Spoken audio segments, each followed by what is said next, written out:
thuolo matin mokalo jagoro mar riwruog jotije Francis Atwoli kata Kotu Secretary General Francis Atwoli osedonjo ka gi jaode kendo mana jatelo kende mosedonjo samwa wuoyeni to mana kaka ineno jopiny medo donjo ka moko nwasewuoyo go mokalo to giwacho ni gin gi geno nikech gipenjo ni to nyalo bet ni bende idhi med osara matin mogik ma inyalo chul jatich kata minimum wage kowuok e siling 15,200 nyaka odhi atamalo gadi nikech kiparo Labor Day maiga mokalo jatend piny Kenya machon Uhuru Kenyatta nomedo osara minyalo chul jatich mapiny mogik koa siling 13,000 nyaka siling 15,000. Mae gima kore mae geno ma oganda madonjo ka temo kete pachgi ni to ponono ni mano olemo ma ginya yudo to kwang'eyo nikech king'eyo kaka ochumi osebet mapek okwang'eyo ni mano nyalo biro e yo machalo nade nikech dweche mokalo nyocha waneno ka moko kuom jotije mag piny owacho osara gi nodeko koro ng'eyo kaka idwa medo osara ma bende pek mar chule nitiere mano gin moko kuom gigo ma ji rito gi siso mana kaka ng'isi ni sani onge gima osechako dhi mbele nikech ji pod donjo koni nitiere hema moro molos maduong' ma ji nyalo bet nikech ng'eny mar ji chal ma koro ji oseingo kata hema no ma jomoko koro bet abete pap ka chieng' owuok to ang' na yudgi ka koth owuok be ang' na yudgi mane e hera ma jotich ma Kenya moko chiew nego kinyi kendo gikoyo mang'ich kata koth gogi mondo gidhi giwinjane ni to weche mag tich ere kaka dhi ber alwora mar tich e pacho ka.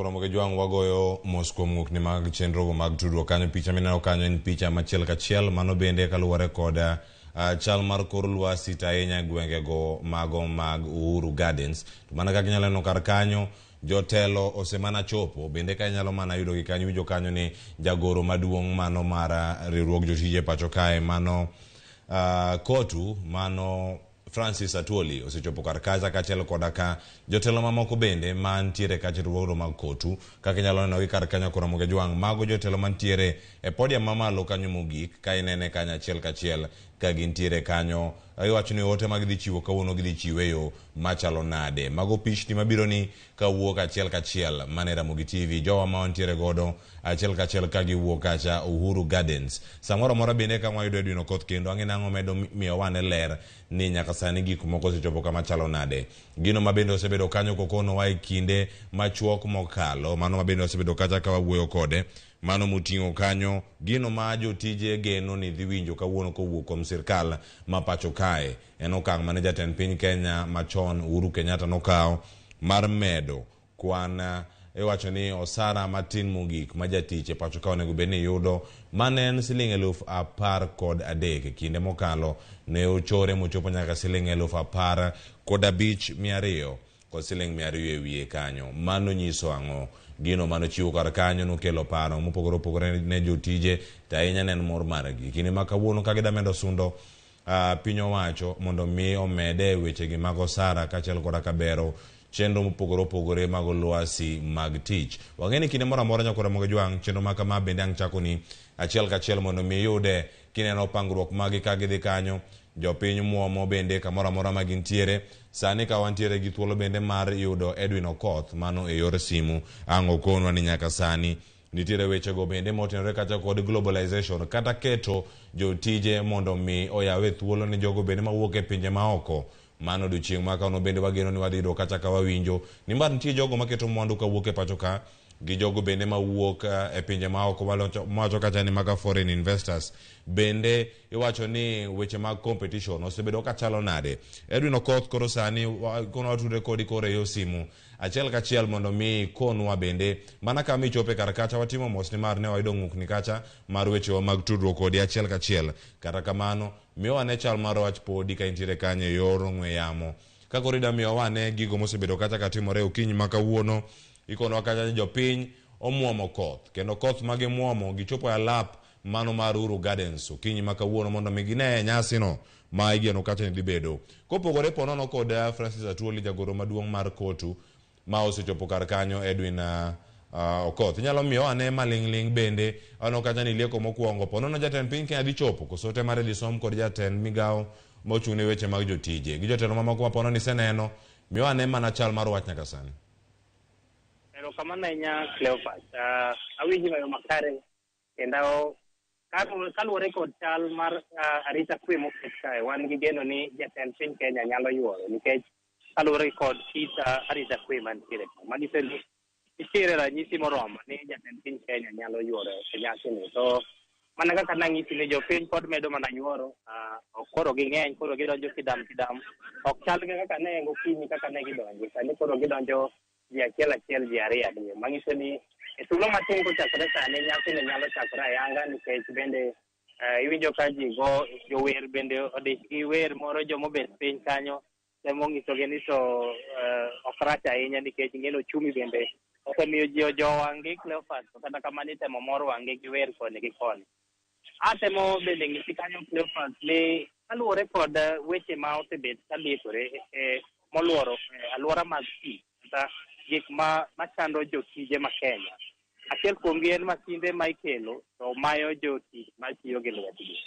Koro mano en achiel kuom weche mapani nyalo liekore ahinya e nyasi ma kawuono nikech king'iyo kaka jogo matiyo e puothe mag pono chai kata mapidho chai e gwenge ma Kericho kata Limuru ywak osebet ni masinde mabiro mayo ji. Koro mano en achiel kuom gigo ma bende nyalo liekore ahinya e nyasi ma kawuono nikech bedo gi tich en gimoro achiel, bedo gi osara mang'eny en gimoro achiel, to koso tijno en gimoro mopogore. Koro mano en wach mwasewinjo ka liekore ahinya ka ni en gima inyalo wuoye wiye. Gimoro kendo en jogo mokoso tich. Ripode manyise gol machiegni kata gi duol mochung' ne golo kwan e lo piny owacho KNBS yango ni chiegni atamalo 25 mag ji monego bed ni tiyo pok oyudo tich. Chiegni atamalo 75 ma jorowere kata youth moikore ne mondo ti to pok oyudo tich. Koro mago be gin gik moko maliekore ni bedo ni in jatich en gimoro achiel to bedo ni jomoko pok oyudo tijno be en gimoro mopogore. Koro mano be en wach ma apani inyalo wach ahinya.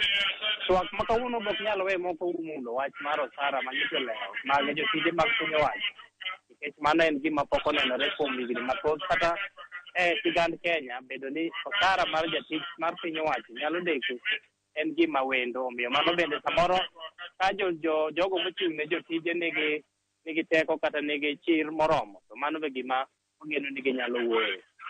Cleopas aneno ka iluongo ji machiegni nikech ok dwabor ahinya gi chako chenro ma kawuono to kata kamano wantiere Uhuru Gardens nyaka ang' nyasini rum kendo ang' nwang'is ni Ramogi gimoro amora matimore ka bang'e to bende ang' nwalos negi sigana motudore gi chenro kata nyasi ma kawuono. Cleopas.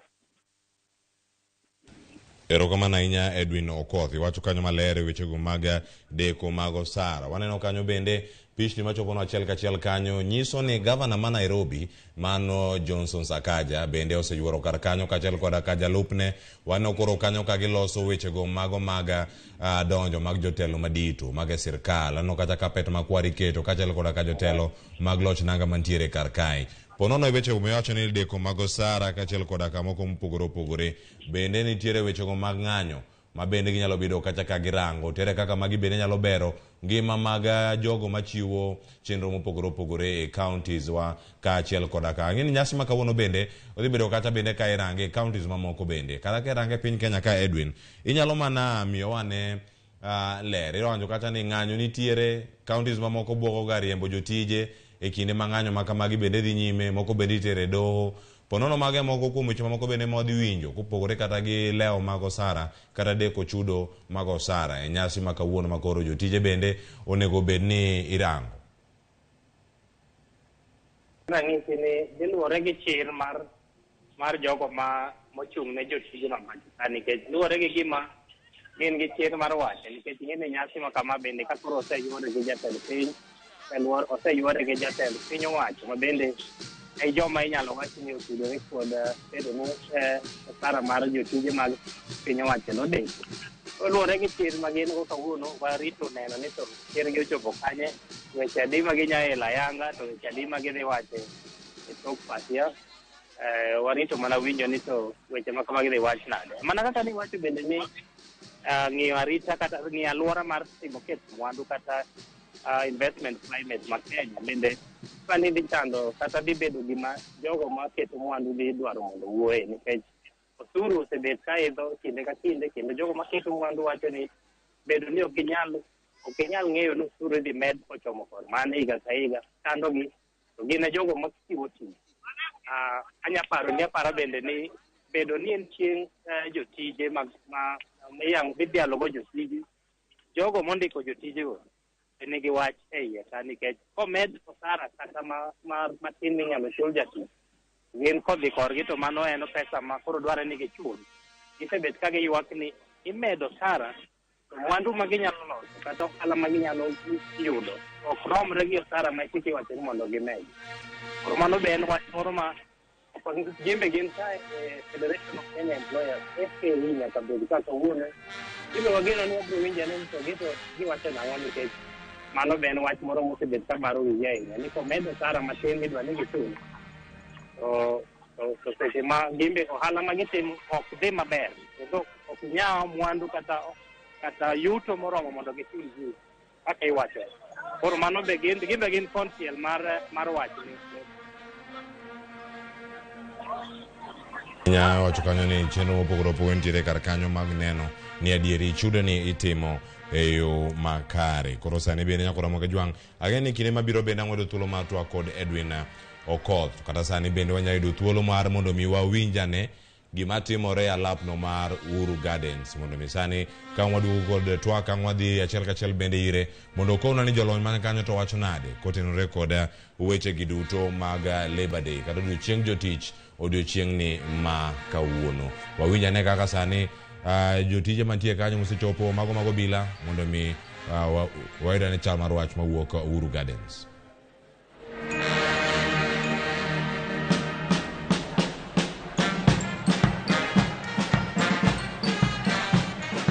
Of exhumation, search and rescue is complete, will be announcing what governments.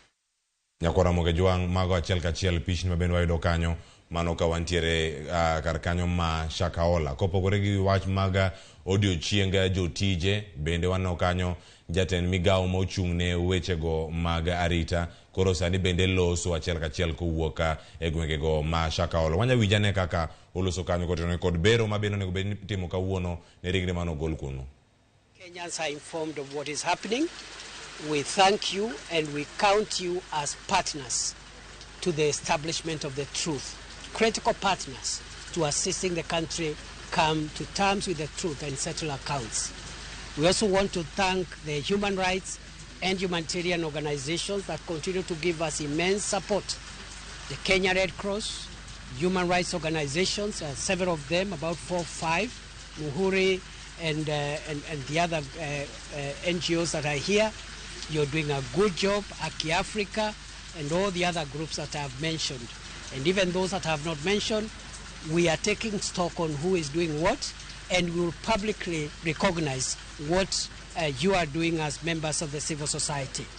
I want to end there and wish you all the best. To our teams of professionals, Dr. Joasen Oduor, my brother Director Nyuguto, and all the other teams here from the government departments. This is a responsibility like no other. The country is waiting to know the truth. We want to know what happened. And keep us updated. And when you are through with the process, we'll come back here again to sign off and to give a final accountability statement. I thank you and wish you a good day. Asante sana. Maybe before I close,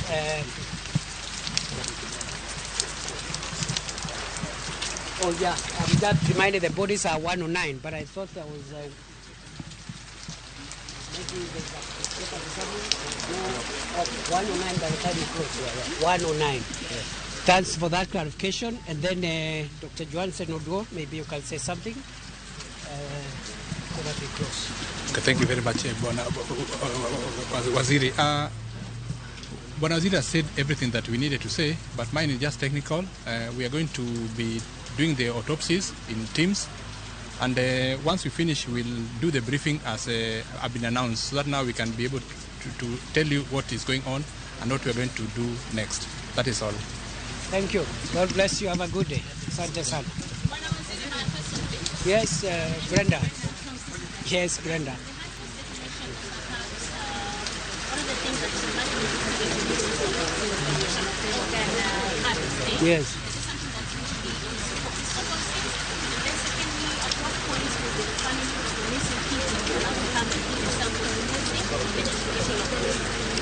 I think the second question on when the families can be able to access information is a technical issue. Dr. Oduor will answer that. But the first one I will answer, because you asked whether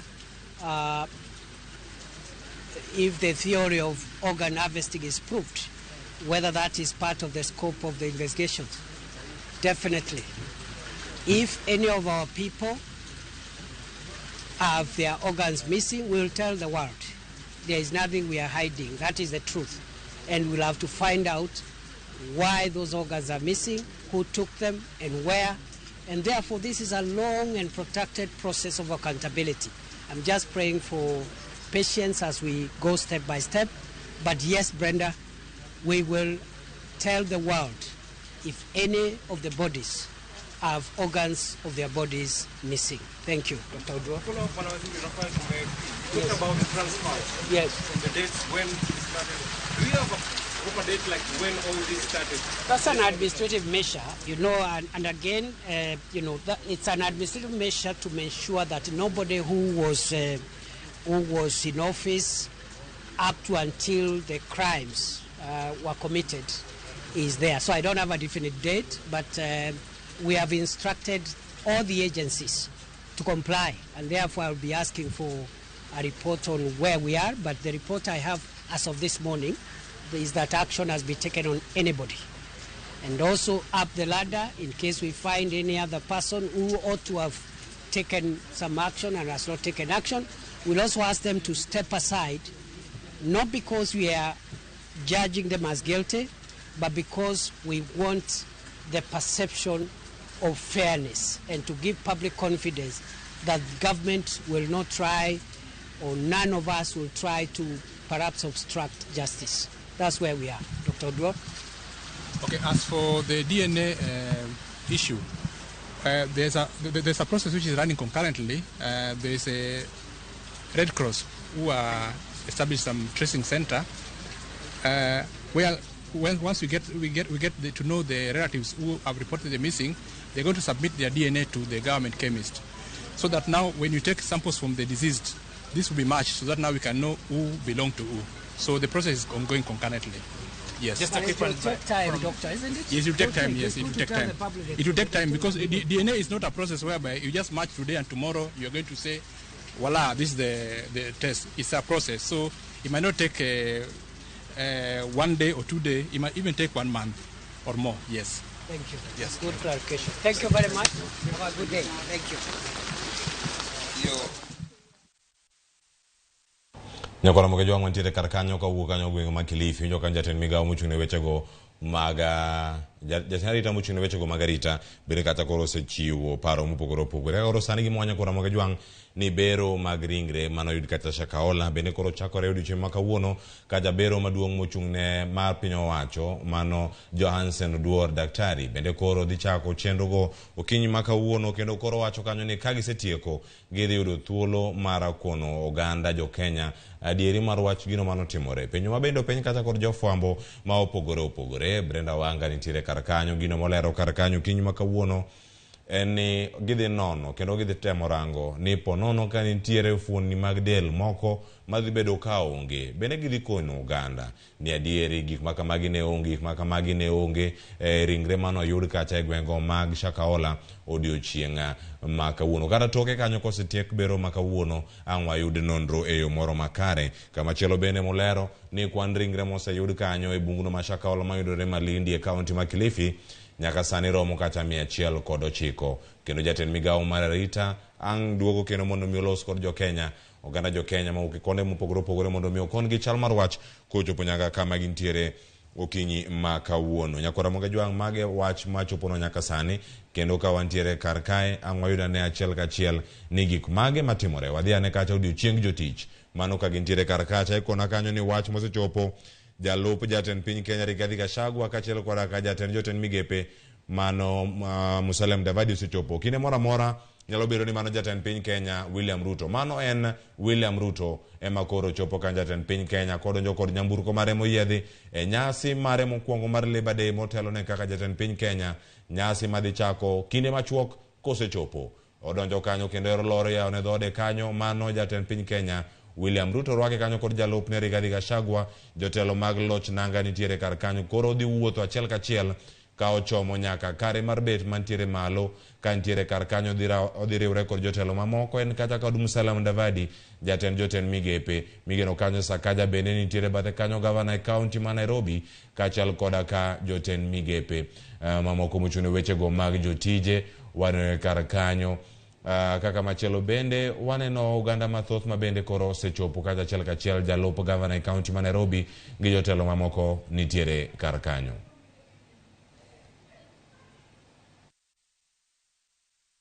Na brother Francis Atwoli, Secretary General Potu.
Naomba sote mahali tulipo tusimame na tutulie kwa sababu tutaanzia kwa wimbo wa taifa. Kwa hivyo mahali popote ulipo naomba sote mahali kama umeketi tafadhali tusimame ili tuanze kwa wimbo wa taifa.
Kwa heshima Mheshimiwa Rais, naomba tubaki tumesimama ili tuongozwe kwa maombi, tukianza na Sheikh Yusuf Nasur akifuatwa na Bishop Arthur Kitonga ili tuweze kuketi baadaye. Kwa hivyo tuende kwa maombi. Bismillahirrahmanirrahim. Kwa jina la Mwenyezi Mungu mwenye kurehemu mwengi kwa kurehemu. Ya Allah, kwa utukufu wako na kwa ubora wako. Wewe ndiye utusikiaye sauti zetu, uzijuaye shida zetu, na vile vile wewe ndiwe ujuaye nia zetu. Tunakuomba utuepushe na shari, utuepushe na chuki, na utuepushe na fitna za aina mbalimbali. Kila tunapoamka asubuhi kukuomba, ewe Mwenyezi Mungu, ijalie asubuhi yetu iwe yenye nuru. Tunakuomba na ujalie mchana yetu kila siku iwe ni yenye furaha, na ujalie jioni zetu ziwe ni zenye kheri. Tunakushukuru ewe Mola wetu kwa kuitikia dua zetu ya kuiombea nchi yetu mvua. Tujalie iwe ni mvua yenye baraka na neema, na wala usitujalie iwe ni mvua ya karaha, majuto na maafa. Ewe Mwenyezi Mungu, wewe ndiye mwenye kuzisikia sauti zetu, wewe ndiye mwenye kuzijua shida zetu, na wewe ndiye mwenye unaweza zifahamu nia zetu. Tujalie wepesi katika maisha zetu, na kila zito ulifanye sahali. Tujalie kuishi kwa amani na furaha, na utupe mafanikio na ustawi wa kiuchumi. Ya Allah, tunakuomba utuhesabu katika wale waliokuumba ukawapa, utuhesabu katika waliokuomba ukawapa, utuhesabu katika walioitaka neema yako ukawaneemesha, na pia tunakuomba utuweke miongoni mwa waliokutegemea ukawatosheleza.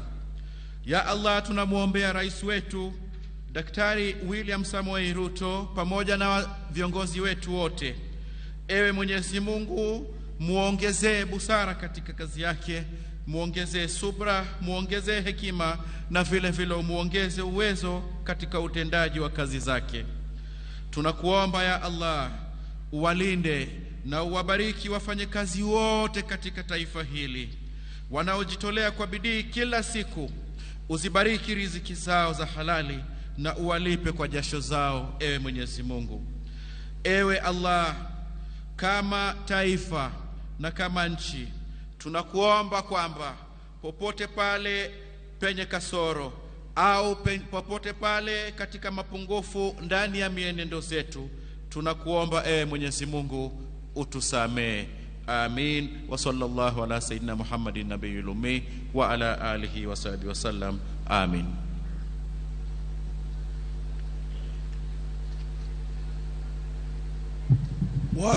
Watu wote tuwe chonjo, tuweze kuomba wakati wa Labor Day, tukiungana na taifa yote duniani. Na yetu leo tunaomba tukiangazia amani ambayo tunataka iendelee katika nchi yetu, ikiongozwa na rais wetu His Excellency Dr. Samoei Ruto. Na tuombe, tufunge macho sote. Baba mtakatifu, katika jina la mwanao Yesu Kristo, twaja mbele zako wakati huu tukitoa shukurani katika nchi hii, tukiwa zote kutana wakati wa Labor Day ambaye ni siku inasherekewa kote duniani. Na Baba, tunaomba wakati wa sherehe ya Labor Day, Bwana, tukiombea wafanyikazi wote wawe ni watu wa amani na kutangaza amani. Ndio business zote siwe zinaendelea vizuri. Hatutaki maandamano tena kuona katika nchi hii. Tukisungumuza leo na tukiomba katika Labor Day, tunasaidia amani yako yaendelee, na mambo ya mapambano barabarani kuharibu business za watu wakiwa na sherehe sio na maana, tunaikataa katika jina la Yesu. Neema yako Baba na itoshe. Bwana, nakushukuru Bwana siku ya Labor Day, uendelee na kutubariki. Na wakati tunatoa shukrani kwa ajili ya kiongozi wetu His Excellency William Samoei Ruto na naibu wake Rigathi Gachagua, His Excellency, tukiwaombea waendelee vile wanaendelea kukaza mwendo na amani. Bwana, tuliomba wakati huo na isipokuwa tulitoa kura, lakini wewe ulichagua Ruto kuwa kiongozi. Na siku vile mambo yale yamefanya kwa miezi 7, akiongoza miaka 5 au 10, atapindua Kenya ionekane kama Jerusalem. Na tunakuomba Bwana, mkono wako uwe juu ya Ruto. umulinde His Excellency. Bwana umulinde kabisa maisha yake, umpatie nguvu kabisa kuanzia siku ya Labor Day Mwokozi ya leo hai.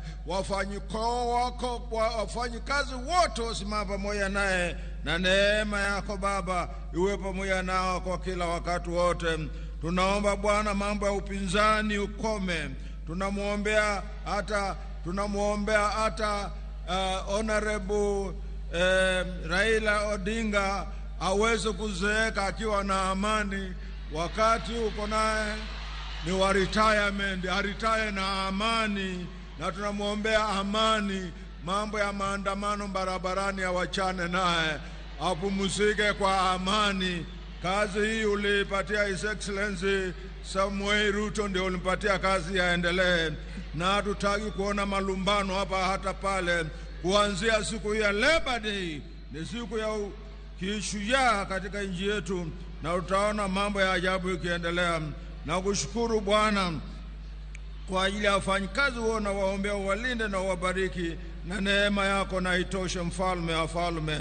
Naja mbele zako wakati huu pia nikitoa shukurani kwa ajili ya katibu mkuu wa KOTU Francis Otuori, ambaye tumemwombea miaka nyingi, na taona hekima ile ulimpatia Baba inaendelea na kuinua Labor Day, inaendelea na kuinua watu wote wa Labor, wanaendelea vizuri na amani, na kuomba waendelee na kumpatia nguvu, naye aje kumalia seka kwa amani, kwa sababu miaka yote ameweka mfano mwema Francis Otuori. Asante Bwana kwa kaunti zote 40. Tunaomba wakati wa Labor Day amani ianze katika Nairobi kwa gavana wetu His Excellency Johnston Sakaja. Amani ianze Nairobi na isambae kote katika kaunti zote katika Kenya.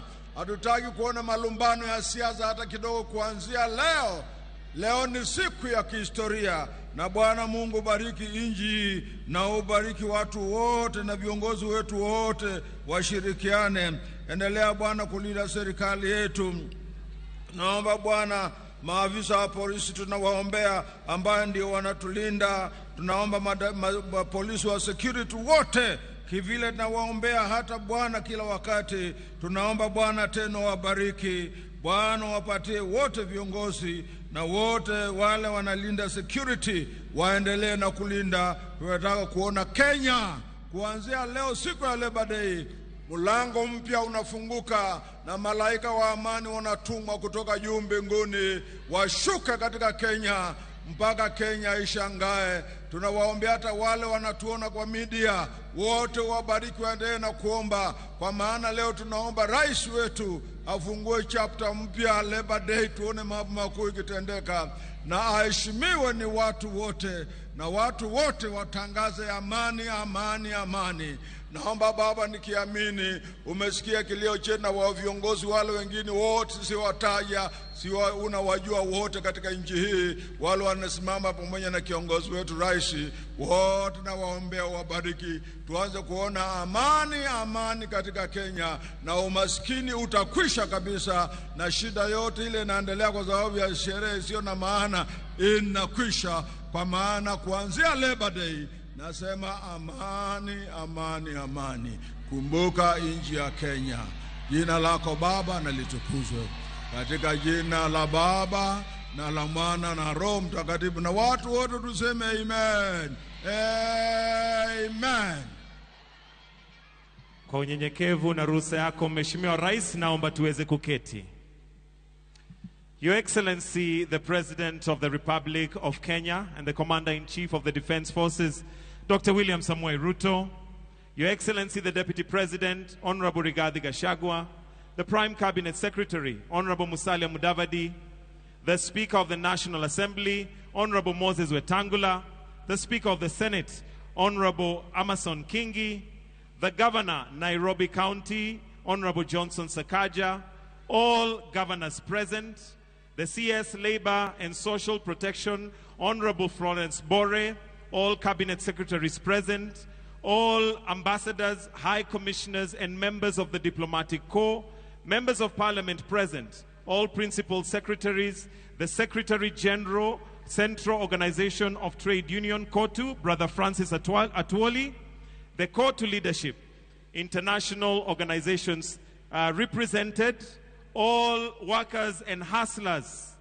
distinguished guests, ladies and gentlemen, allow me to now hand over to Brother Wangura to mention the March Past Parade as they begin to march past His Excellency the President. Also, we'll have some entertainment. Brother Wangura, take it up.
Ni wakati mwingine ambapo tunataka kuonyesha jambo gani na vitu gani tunafanya viwandani. Na kwa siku ya leo kwa hakika tumefurahi sana kuwa na wewe. Ikiwa ni siku yako ya kwanza ukiwa kiongozi wetu mpendwa kuhudhuria siku ya wafanyakazi. Ni siku kubwa, tunakutambua, tunakushukuru na kuenzi, na tuna kila sababu ya kufurahia wewe kuwa na sisi. Bila wewe sisi tujue tungekuwa wapi, lakini Mwenyezi Mungu anajua. Ndugu yangu mhubiri ameongea mengi ambaye nahusu. Kwa hivyo ni wakati ambapo tunaingiza vifaa ambavyo ni zetu zinatengenezwa hapa nchini. Na kwanza tunaanza na wale viongozi wa KOTU, wale ambao wanajua ya kwamba mkubwa wao ni ndugu wetu Francis Atwoli. Ndugu Atwoli ambaye anasimamia wafanyakazi wote katika nchi hii na amelinda KOTU kwa miaka mingi na anazidi kuongoza kwa ufasaha mkubwa kuonyesha ya kwamba yeye anatosha na anaendelea kuongoza ile uwezo Mwenyezi Mungu amewapa na uwezo.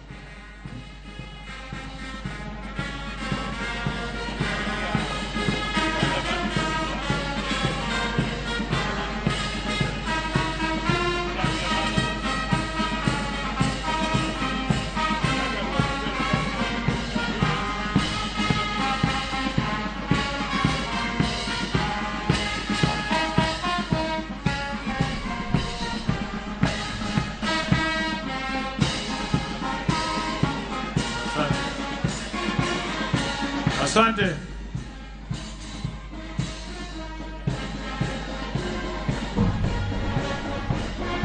Wanaofuata ni wakina mama wa KOTU ambao wanawakilisha serikali ya KOTU. Say no to gender violence.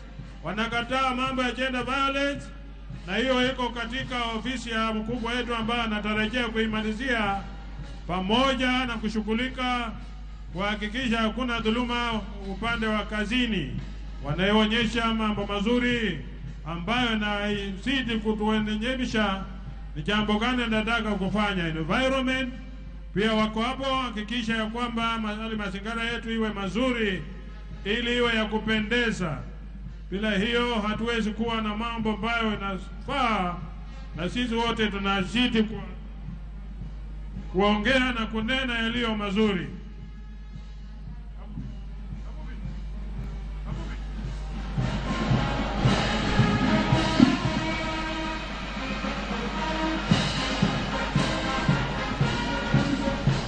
Hiyo ni ya Hotels Union ambayo inaongoza hiyo. Hotels, asante sana, karibuni. Civil Servants Union ya wafanyakazi wa serikali ongeza na Mheshimiwa Wateke ambaye hako hapa sawa. Seafarers ambaye inaongeza na ndugu yetu ambaye anaitwa kutoka Mombasa kule, anafanya kazi mzuri. Watu wa bandari maritime ambao wanahusika na mambo ya kufunza watu mambo ya baharini pia hawajawachwa nyuma, wako na sisi siku ya leo, na wanaongozwa na ndugu yetu ambaye anako Mombasa kule, Mangure ziko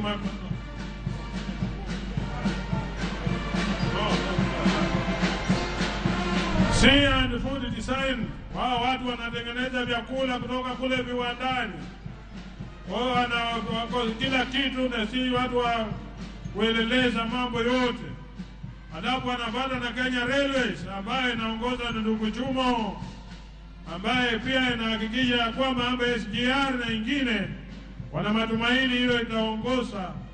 Alafu Tailors and Textile iongeza na ndugu yetu Reverend Joel Kandiechevi, iko hapo pamoja na kila nguo zote ambazo zinatengenezwa nje hii na zinauzwa nje za nje, na tuna matumaini ya kwamba zitafuta local market. Zote watu ambao wanafanya kazi kwa roho safi na kwa njia safi sana. Hizo nguo kuna mambo mengi ambayo yanasema juu yao ya kwamba mambo ya ushuru yaangaliwe na wataangalia vilivyo. Hivyo ni wote wanahusika na mambo ya manguo, textile, Sunflag, wote wako hapo, na ni kiwanda kikubwa ambacho kimeajiri watu wengi sana. Na washukuru kwa kazi nzuri ambayo mnafanya. Tulali na baridi, tunapata blanketi, tunapata kujifunika kwa njia iliyofaa, nguo tunafaa vizuri sana. Textile industry, kiwanda kikubwa ambacho uwezi ukasema ni kiwanda cha aina gani. Banking and insurance companies,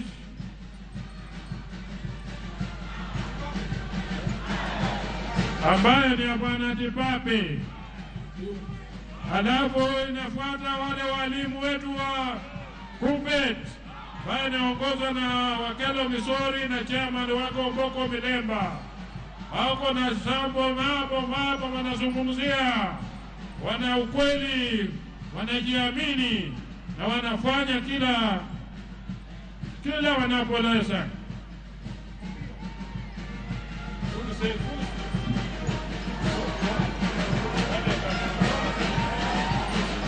Union ya Kunsait ambayo pia inaongozwa na ndugu yetu Torume wako hapo, wanafanya kazi kwa njia inayoonekana.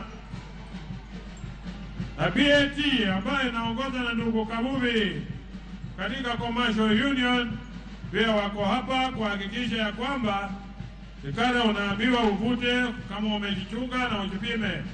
Bakers and Confectionery ndugu Mangure ambaye pia wako hapa wanahakikisha ya kwamba wako sawa, wanaendelea vizuri sana. Alafu hao wanatengeneza vitu vitamu. Ukikula huwezi kuwa na shida kwa tumbo yako inakuwa safi, hewa yako iko safi, ukipumua hauna matatizo yoyote. Sipe Shoe and Leather ambaye inaongozwa na ndugu Maina, hao pia wanahakikisha tusiwe na shida, viatu ziko, usikae bila kuvaa viatu. Viatu ni zako na ziko kwa fujo. Kwa hivyo kuhakikisha ya kwamba unafaa viatu, usije ukashitwa na wadudu wa kukula miguu yako. Nilisahau viatu ziko za kila aina, watu wapata ndio hao, na hakikisha tunavaa viatu vya quality yao ambayo ni nzuri sana. Hapo wanafuata na wenzetu ambao wanaonyesha maridadi, watu wanachona manguo na wanahakikisha ya kwamba Royal Mechanics, hawa ni watu wanashona manguo vizuri sana.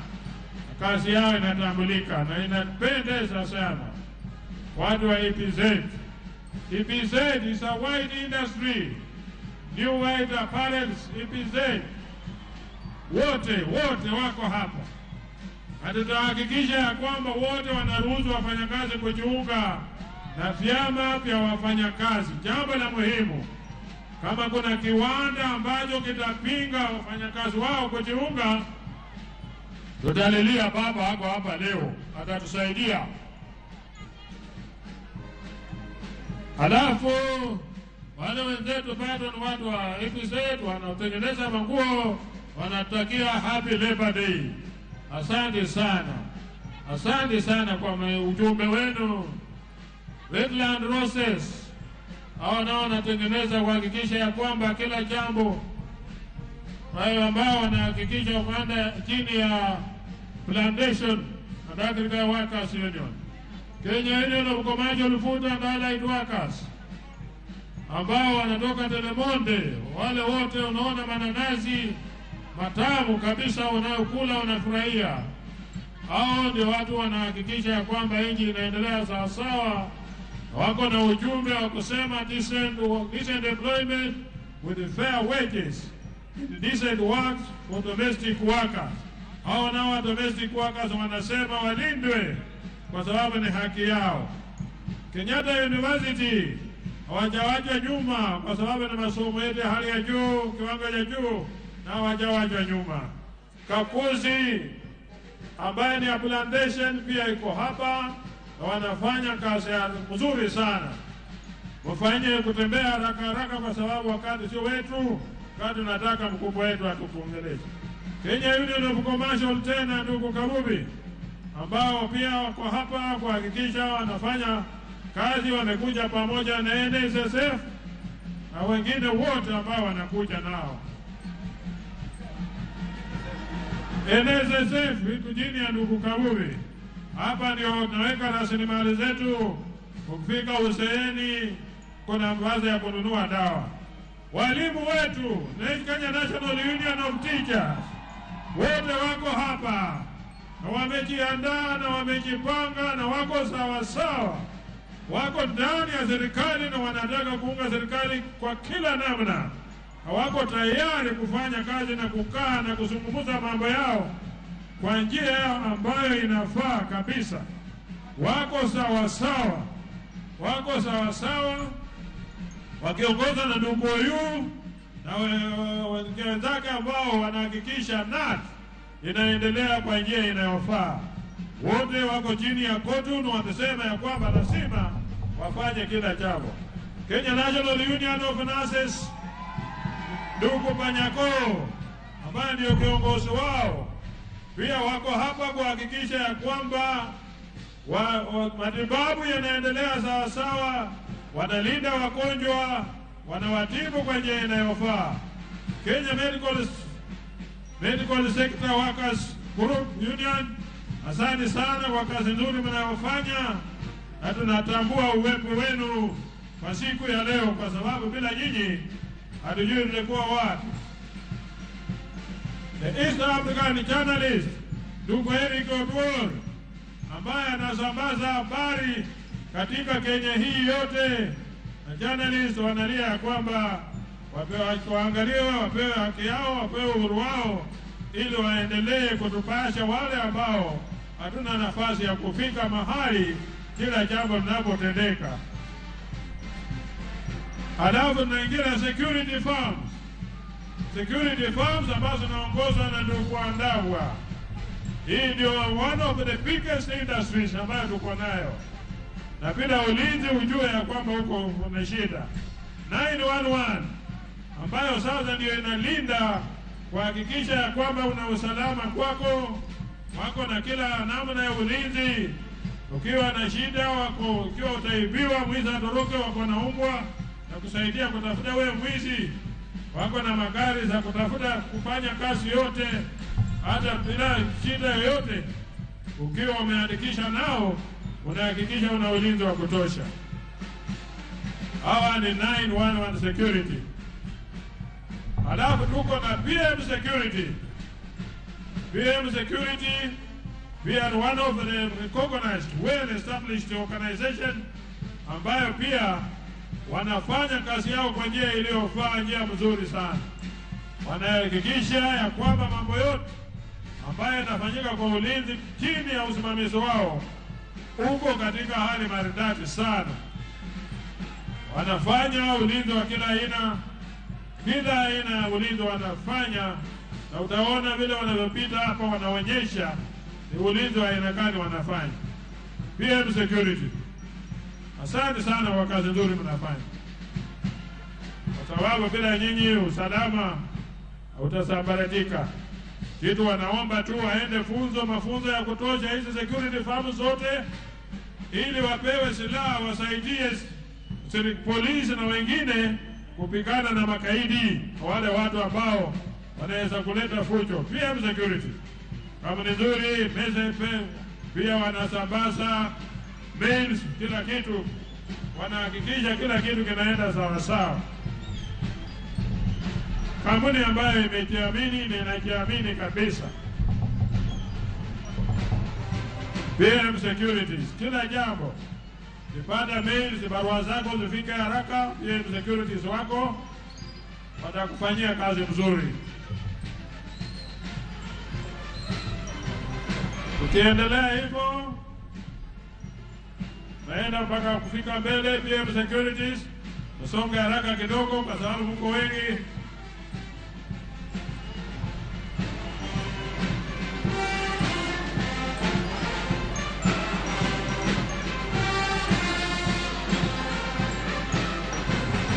Ukiendelea hivyo, hii ni kiwanda cha ndugu Andabwa ambaye anasimamia haya mambo yote.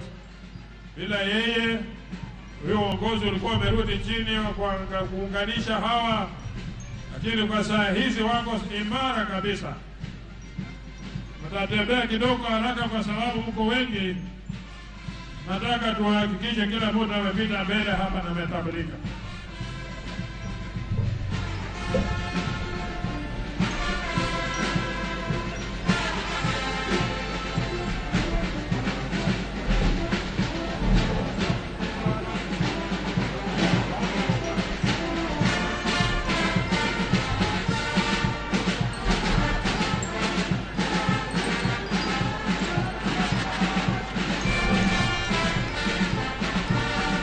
G4 Securities, kampuni ambayo pia inatambulika kikamilifu na kazi yake inajulikana kwa kazi ambao wanafanya both locally and internationally. Wote ni watu wa Kenya National Private Securities Union ya ndugu Andabwa.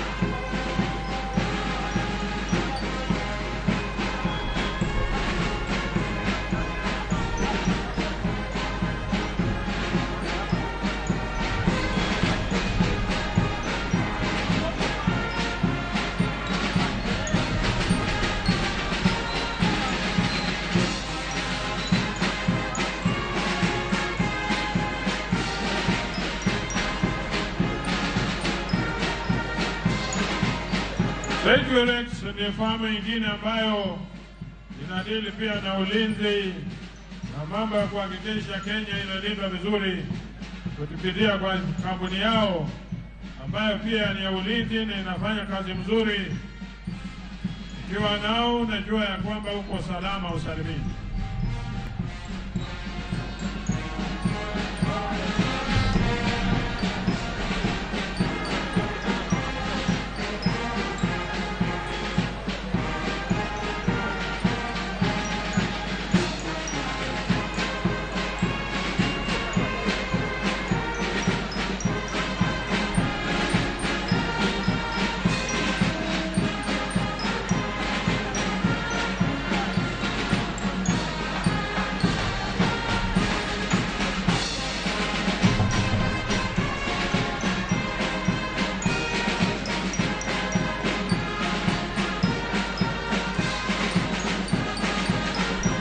Inafuatwa na SGA Security, kampuni ambayo inatambulika pia kwa kazi nzuri ya ulinzi na kila aina ya security firm, one of the most recognized security firms, ambayo inafanya kazi yake kwa njia ya maridadi sana. Tunawashukuru kwa kazi nzuri ambayo mnayofanya, peana ulinzi wa kila aina, pia kupeperusha mambo yote ambayo inahusiana na mambo ya ulinzi na usafirishaji wa bidhaa zingine ambazo ni mails na vitu zingine parcels na kila aina ya kitu mnafanya. Kazi nzuri mnafanya SGA Security, na Mungu atazidi kuwapa nguvu na mtaendelea kutumikia Wakenya kwa njia inayofaa. Nawashukuru sana kwa kazi nzuri mnafanya.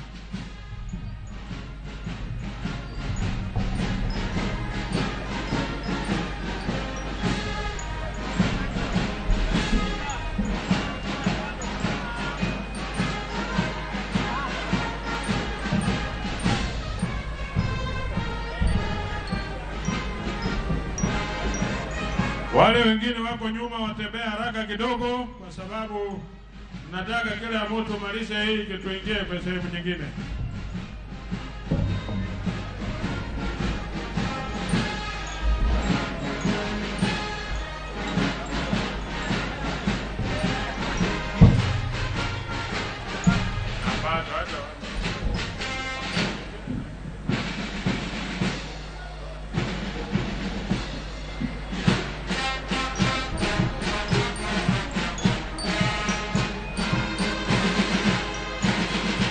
KK Securities, ile farm ambayo ni kampuni inajulikana kwa kazi mzuri wanayofanya mambo ya ulinzi.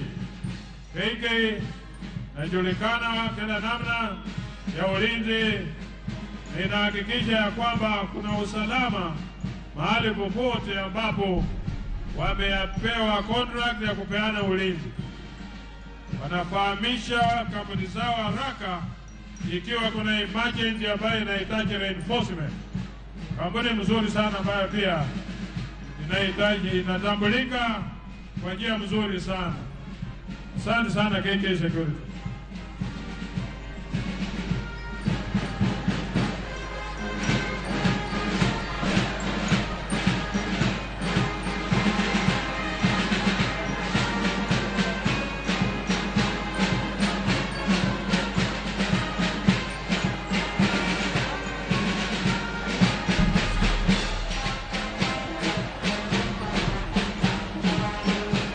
Hata na silver dogs kila aina ya namna.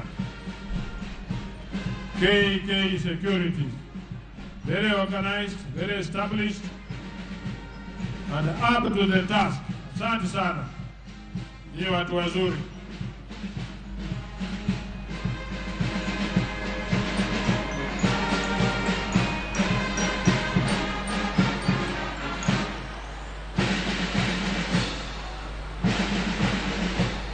Wakati wako na fighting equipment, ni jambo la muhimu sana. Tunawatambua, tunawapenda, tunawashukuru.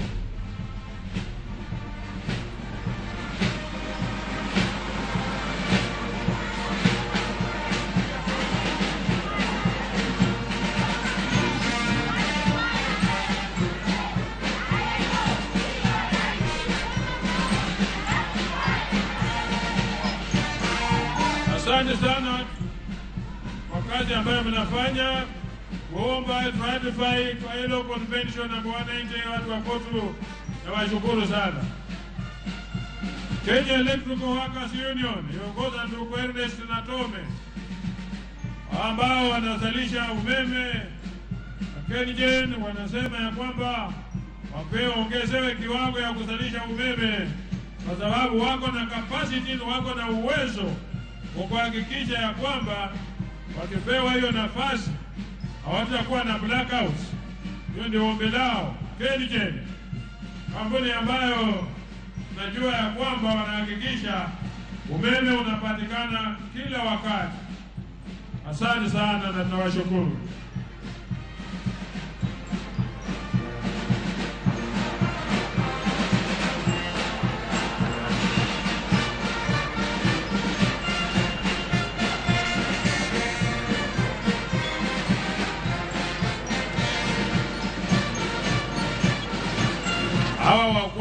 wakusalisha na wenye wanafuata sasa na wakusambaza. So wasalishaji wamehakikisha ya kwamba watazalisha umeme wa kutosha, na wasambazaji wanasema hatutakuwa na blackouts kuanzia leo. Blackouts out.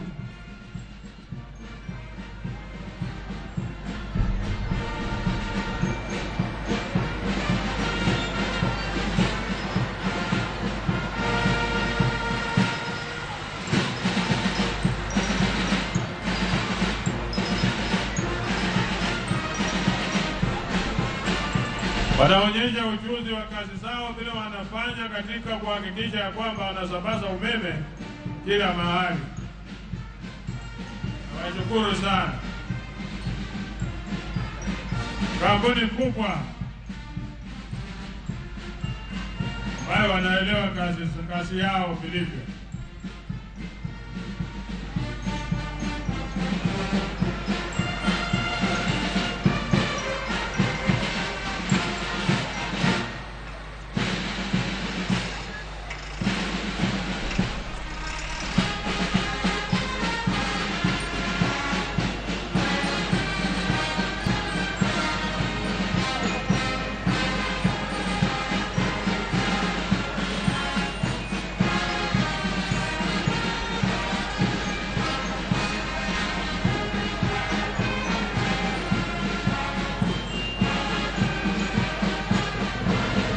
Asante sana Kenya Power.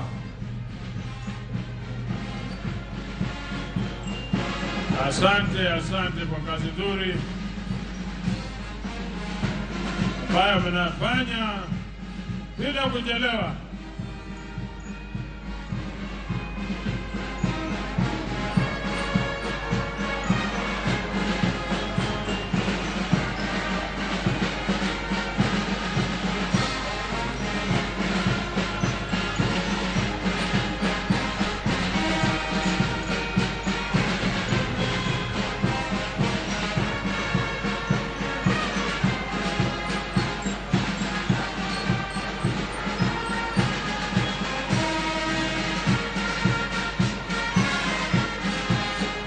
Hawa wengine wanaenda class ambao wanaongozwa na ndugu Okoth Chabilo.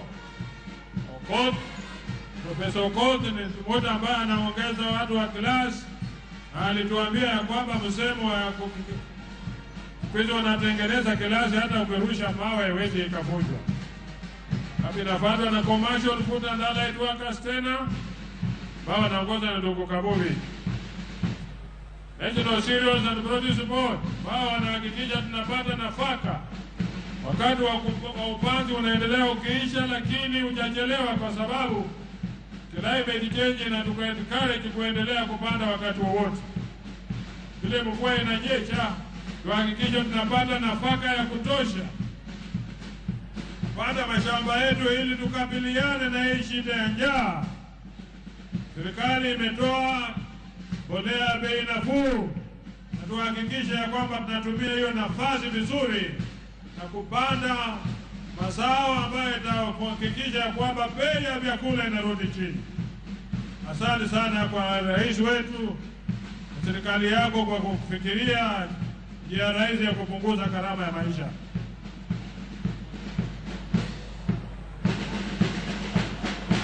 Hawa ni watu wa kutengeneza makaratasi na vitu zingine za kutumia kwa haja za tofauti, kwa kuongeza na chairman general wetu ndugu Rajab Mondi. Wako hapo wanaonyesha vyombo ambavyo wanatengeneza na recycle vitu zetu kuhakikisha tunapata manufaa na mazao mazuri kwa kila jambo ambalo tunalolifanya. Asanteni sana kwa kazi nzuri ambayo mnafanya na mnatambulika kwa kila nchi, kila kona ya nchi yetu hii.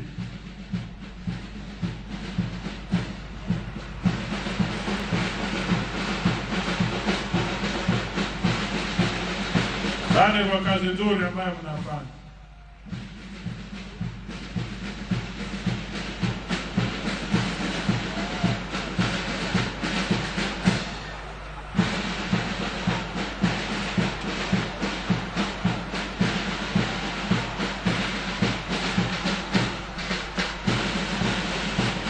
Asante sana. Hiyo ni commercial union pia inapita hapo, alafu inapata na Kenya Veterinary ambaye inaongozwa na ndugu yetu Dr. Meheso, na anaongoza watu wa veterinary, na hakikisha ya kwamba kila jambo la veterinary inaendelea kwa njia mzuri, na kuhakikisha mambo kila kitu ambacho kinahitajika kufanyika kupitia kwa madaktari wa veterinary inafanyika kwa njia iliyo nzuri. Wanyama wetu ambao tunafuga nyumbani na kila jambo ambalo nataka tufanye linafanyika kwa njia iliyo mzuri sana. Asanteni sana kwa kazi nzuri ambayo mnafanya, kuhakikisha ya kwamba hatuna infections zozote ambazo zinaweza kudhuru maisha ya watu wetu. Kenya Union of Commercial tena sasa wanakuja na kinywaji naitwa Tusker brand. Wanakuja na kila aina ya brand. Tuko mbele ya Tusker. Samani tulikuwa tunaimbia wimbo Tusker ni baada ya kazi. Commercial food and allied workers. Kila jambo Kenya Breweries Limited. Baada ya kazi kurudika ukiwa na Tusker, sio kabla ya kazi. Haya, naendelea hivyo, ni mambo yao hiyo yote. Vifinyo zimekuja za kila aina kwa wale ambao wanashughulika nazo, lakini zoroma tuhakikishe ya kwamba unalinda jamii yako kwa njia inayofaa. Wanaofuata ni Crown Paints. Crown Paints ni rangi ambayo inajulikana kwa ulinzi wa nyumba yako, ukiwa unataka kuhakikisha ya kwamba iko chini ya mfeta naitwa Vito huko ambaye ni wa chemical and allied workers. Crown Paint, rangi ambayo inadumu. Ukitaka utaalamu ambao unahitaji special, unaenda kwa kampuni, watakupatia mtaalamu ambaye atakushauri na kuhakikisha ya kwamba rangi ambayo unapaka kwa nyumba yako ni rangi ya kudumu, sio rangi ambayo baada ya muda kidogo utakuta imeoshwa na mvua, na vitu zote ambazo unafanya zinahakikisha ya kwamba inaendelea sawa sawa. Usiishi na rangi moja kwa nyumba yako miaka mingi, wala unaweza kubadilisha kupitia kwa Crown Paint, kampuni ambayo inaimarisha vilivyo. Asante sana Crown Paint.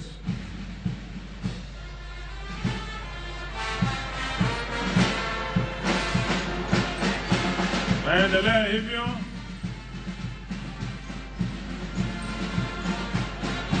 Hiyo na posta wako chini ya ndugu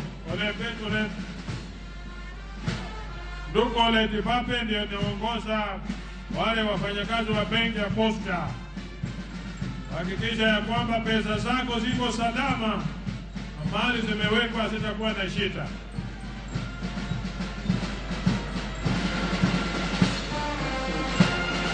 Asante sana. NSSF, shirika ambalo linachunga maslahi ya wazee. Hakikisha pesa zako ziko salama. Ndugu Kabubi ndio anasimamia hapo kwa NSSF pamoja na NHIF, matibabu kwa wote, universal health care iko chini ya NHIF. Kuhakikisha ya kwamba watu wote wanatibiwa kwa hali ambayo ni mzuri sana, kuhakikisha usalama uko katika mwili zetu, na kila jambo tunalolifanya ni jambo ambalo linafaa sana. Kenya Tourism ambaye inaongoza na ndugu Ndolo pia iko hapo, na kuhakikisha inaendelea vizuri sana. Kenya National tena Private Security ambao walikuwa wamechelewa, lakini nawashukuru kwa kufika kutangaza ya kwamba hiyo union ni union ya kiwanda kikubwa bado kimeandika wafanyakazi wengi sana. Hiyo ni kazi nzuri. Nawashukuru sana. Na Mungu azidi kuwapa nguvu na hekima ya kuhudumia Wakenya kwa njia nzuri na uaminifu na uadilifu. Jambo la muhimu, ukipewa nafasi ya kungoja mahali kulinda mali ya mtu, ulinde kwa njia ambayo ni yana manufaa sana.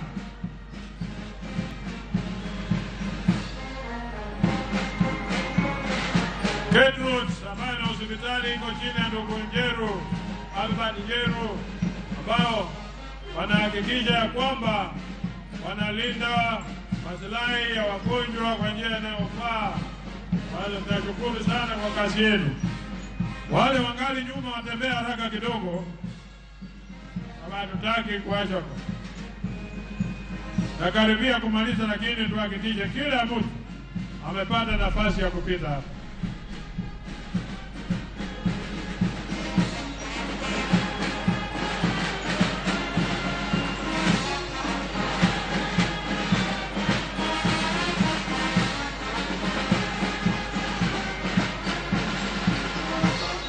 Transport and Allied Workers Union ikiongozwa na ndugu Mihadi ndio sasa inaingia kuonyesha sisi ni mambo gani wanatenda kuhakikisha kila kazi inaendelea sawa sawa.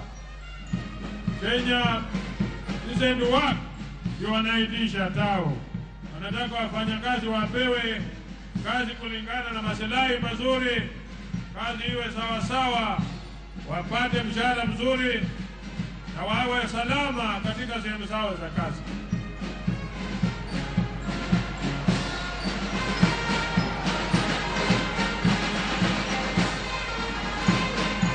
Hizi coach pamoja na hao wako chini ya tao Transport and Allied Workers. Kazi nzuri sana mnafanya kuhakikisha ya kwamba watu wanafika mahali pao kwa usalama, kuhakikisha kuna usalama, accident free, kuhakikisha wanafika salama. Chloride and excise ya ndugu yangu Vito huko, ambayo pia wanahakikisha betri ambazo unanunua ni betri ya kuhakikisha inakupa huduma mzuri, sio betri itakauka baada ya muda kidogo. Itakupa kazi ambayo utashughulika na utafurahi, kuhakikisha ya kwamba unapata huduma mzuri sana, iwe ni betri ya aina gani kwa gari lako, na kupa garantii ya muda mrefu, kuhakikisha kazi yako inaendelea sawa sawa.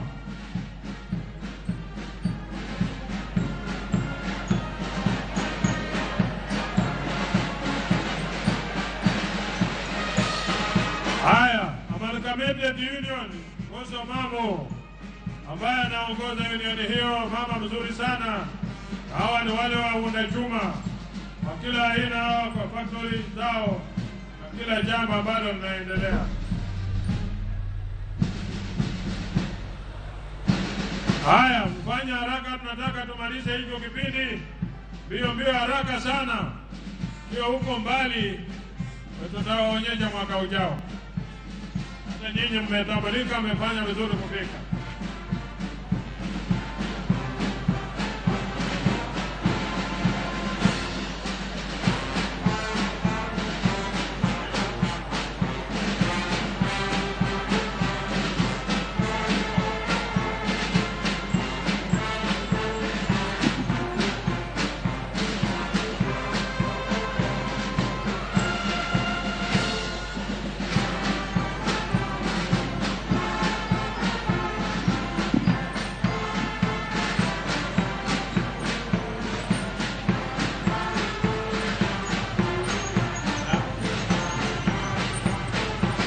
Postal Union ambayo inaongozwa na Deputy General Secretary ndugu Francis ndugu Okwaro Benson.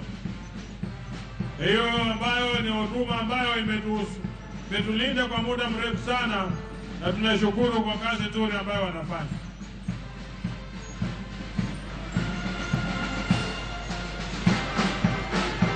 Haya basi, tunaenda kumalizia kwa maonyesho ya viwanda na vikundi mbalimbali, wafanyikazi mbalimbali, ili tuende kwa orodha nyingine katika ratiba yetu.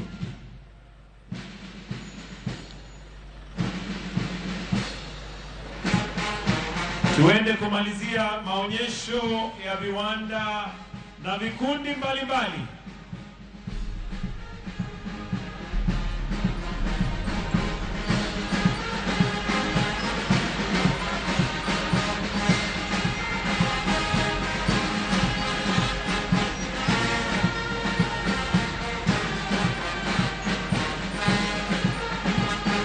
Wanaokaribia sasa ni the Kenya Petroleum Workers Union, wakisema they serve workers' rights.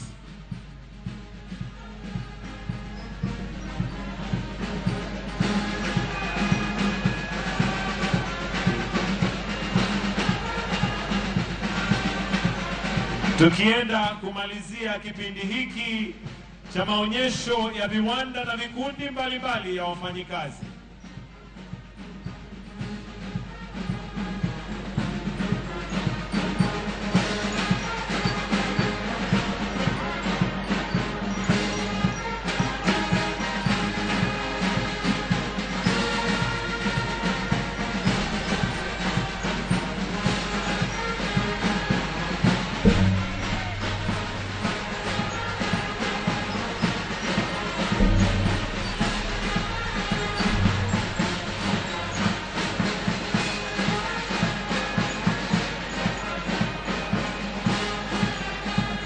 Pale pia tunaona Thailand Carpets ambao wanafanya vitu mbalimbali vya ujenzi, wakifuatwa na Nairobi City Water and Sewerage Company Limited.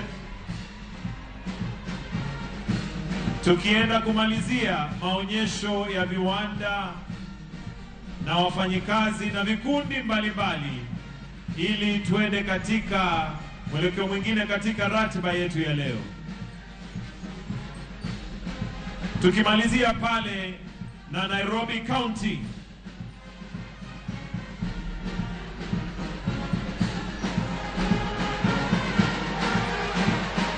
tunaona wale basi kutoka Nairobi County wakimalizia, na nikiomba mwenye shahiri Rafael Juma ujitayarishe, kwa sababu tukimaliza tunaenda kwako. Kwa hivyo wale ambao wanahusika na shahiri tujitayarishe, tunaenda kumalizia maonyesho ya viwanda na vikundi na wafanyikazi mbalimbali.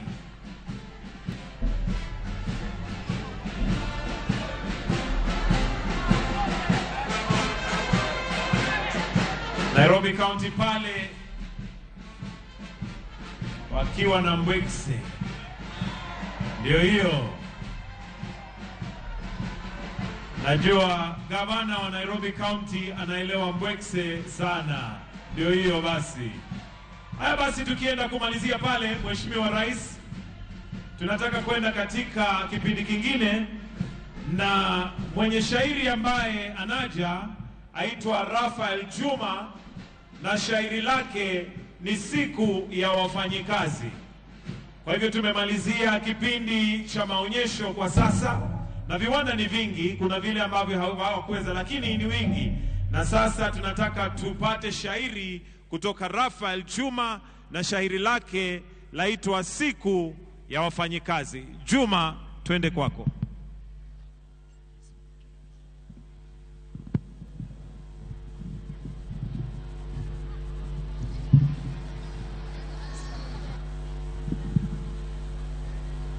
Naingia ukumbini niwape maadilifu na waamu ya asili. Hamjambo wana Kenya, wafanyikazi kamili, sote kweli tawasifu. Heko kwa wafanyikazi, kujikaza kazukazu. Hongera viongozi wetu kwa kazi mnayofanya, kwa kweli mmejipanga kujenga taifa letu. Mazito meyakabili, juhudi kujitolea, usingizi upotea, kweli mwaka za mwendo. Wapenzi mliofika bustani ya uhuru, umoja ni nguvu, utengano ni udhaifu. Mpende jirani yako, tuishi kwa utulivu, tujenge umoja wetu, tusaidie viongozi wetu. Hongera wafanyikazi na Wakenya wazalendo, na wapongeza kwa wazi, mmekuja kwa mtindo. Msichoke chapa kazi, mtapata na mawindo. Mungu wetu awabariki hadi mwisho wa dahari. Asante. Tumpongeze kwa makofi Rafael Juma pale. Na sasa ningependa niwakaribishe wasanii wa vitimbi wakituonyesha maonyesho ya wafanyikazi. Tuwapongeze kwa makofi tafadhali. Bahali yake. Hayat mom. Sasa bahali yake. Yes mom. Mimi naenda kiwanjani. Aya. Unajua leo ni siku ya wafanyikazi. Exactly. Dunia nzima. Na wewe na kuacha hapa kwa ofisi. Mimi ndo boss. Nyamaza. Mimi nataka usimamie kila kitu. Usimamie wafanyikazi na kila kitu. Okay. Manake kule kiwanjani wajua kuna president wetu Ruto na kuna Rigiji. Okay. Na Sakaja. Yes. Na wengine wengi. Watalimie sana. Unamjua Francis Atwoli? Anamjua. Huko pia. Sasa wewe endelea na kazi. Mimi nikitoka kiwanjani ndarudi. Sawa. Wewe mimi ndo boss. Sasa wacha nigue boss. Unajua boss lazima achionyeshe yeye ni boss. I am the boss. Mise. Hata unaniitia nini? Nilikuwa nakuja kuchukua zile barua ushatia sign. Kalia huyu. Hata kutembea imegushinda wewe. Unatembea kama gamia yangu ile alivunjika, unatembea ache. Mimi natembea. Nimekuita saa 2 asubuhi unaniguchia saa hii. Bahali yake wacha madharau. Kuachiwa ofisi dakika 5 inakuwa mimi sasa natembea kama ngamia. Hiyo mimi natembea kama ngamia. Hiyo opportunity lazima nitumie. Haya tumia vile unaweza. Kwanza wewe umesega sana unachua. Warika yako wameretire wako nyumbani hata wengine wamekufa. Wewe unafanya nini hapa? Bahali yake. Mimi si unajua na retire mwaka ujao. Hata ifai. Sasa ukishaniambia wengine wamekufa, yani waniombea mimi nife, utakufa wewe. Hata kwanza mwaka ujao iko mbali. Si ikuwe kesho. Umetuchogesha. Ifai ngoja. Chukua hii iko na maziwa ya gamia ndani. Nitengenezee chai tikni. Ile nikikunywa nikiita inaitika. Sitengenezi chai na ngoje ya mwenye kazi aje. Toka sitaki kukuona next time kwa hiyo ofisi. Get out. Nikikuja, nikigeuka nikubate hapo, you will know yourself. Okay. Wewe ndio Korea. Ndio Korea ndo nukusema nini? Habari yako? Unakucha sai gasi. Unafikiri hapa ni kwako? What is the time now? Wasana na mambo ya time umeikuta hapo. Kwani wewe yenyewe hata nabii alisema wako na maso lakini hawaoni. Hauoni nimetoka hospitali kuongeza maji? Maji? Kwa nini ujisumbue na ungesema pekee kwa kikombe ukuje kama unakunywa? Ndio Korea. Umepatiwa ofisi dakika 2 na sasa umeanza kutugaragaza. Wewe sikisa. Umetuchongesha hapo wewe hata uchandikwa na kitu. Nafaka leo una gas smart. Waanza kuniangalia please. Wacha nikwambie, hiyo dhongi yote unaona mimi ni bibi wa wenyewe. Is that okay? Bibi ya wenyewe. Sasa hii ni mguu ama ni mkono? Unatembea na mguu ama na mkono hii? Ni saiva. Wacha nikwambie, in fact wewe hata hauna nyota. Nyota iko huko juu, mimi na nyota tunapelekana wapi? Nabii wetu alisema watu wako na mandevu kama wewe hawawezi ona ufalme wa mbinguni. Kwa hivyo nianze mimi nifanye kazi vile inafaa. Waza kunifinyiria. Na by the way, Uncle Franco anajua unanifinyiria hivi kazini. Wewe wachana na Franco, sikisa. Si baadaye tuende kwa Faisal tugule kidogo baadaye alafu tutakupeleka bahali. Wewe, nimekwambia mimi ni bibi wa wenyewe. Asana na mimi. Toka hapa basi, toka una faida. Kwenda. Huyu hata akona bahati bahali yake mwenyewe. The most handsome guy in the world amemuongelesha. Bahali yake. Nimerudi. Mami, kazi iko sawa. In fact kila kitu inaendelea mzuri sana. Naona hata mimi naendelea vizuri. Naulizaje Mise iko wapi? Mise? Ule mama. Huyo amechoga, amechaba. Amebit, nimefukuza yeye. Umemfukuza kazi? Anafanya nini? Mimi nataka watu chap. Na ule mama anaitwa Rebeka yuko wapi ule mlemavu? Huyo nikimuita asubuhi ananikujia saa 7. Sasa nikafuta yeye gasi. By the way, nakuletea Fardosa anagucha. Sikiza nikuambie. Huyo mama anaitwa huyo mlemavu ni mama amesoma. Ana degree zake. Okay. Nilimwandika hapa kazi kwa sababu ya ujuzi wake. Mama Kayai. Nini umemfuta kazi? Mama Kayai ngoja kwanza. Mimi naitwa Onjiri the Cricket. Mimi ni afisa kutoka court. na tumesikia kwamba kuna mtu ananyanyasa wafanyikazi. Ni kweli, ni na kweli. sisi kama KOTU tukisikia mtu ananyanyasa wafanyikazi tunakimbia hapo chapcha. Umefanya vizuri. Ndio huyu hapa. Ni huyu. Aki uko na bahati ni mimi nimekuja. Na kuambia Secretary General wetu angekuja. The one and only, His Eminence General Atuoli. Na kuambia angekaa hivi akuangalia akuambie msensi wewe. Nani mshenzi? Msensi sana. Hata uko na bahati sipendi maandamano. Ningeandamana kwa hiyo uso yako vibaya sana. Mbona unabagua watu? Ona huyu. Mimi nakwambia sisi kama KOTU tuko na vitu tatu ambazo tunafuatilia. Ni kweli. Ya kwanza ni economic growth. Yaani ndio kwa sababu president pia anasema hivyo. Ya pili ni political stability. Ya tatu ni job creation. Alafu wewe badala ya kucreate unaharibu. Huyu ni wa kuangusha nchi. Nene. Ni kusukuma gasi. Wewe nyamaza. Sikia nikuambie. Yes. Umefanya vizuri sana kuja hapa. Yeah. Na mimi nimefurahi manake pia wafanyikazi wangu wote wako kwa KOTU. Yes. Sasa mimi ndio mwenye kampuni. Na Yes. mimi ndio nachukua sheria ya huyu. Si ulifuta wenzako kazi? Walikuwa weak. Na mimi nimekufuta kazi kutoka dakika hii. Niko na watoto 24, bibi ni watatu, please. Shauri yako. Ukifuta wenzako kujua. Toka. Please. Toka. Please msinifuguse. Toka mtoke. Please mami. Mami please. Please. Nisaidieni wai. Gazi yangu wai. Haya basi tuwapigie makofi wasanii wa vitimbi pale wakituelezea kazi ambayo inafanywa na KOTU ambayo ni kazi muhimu sana.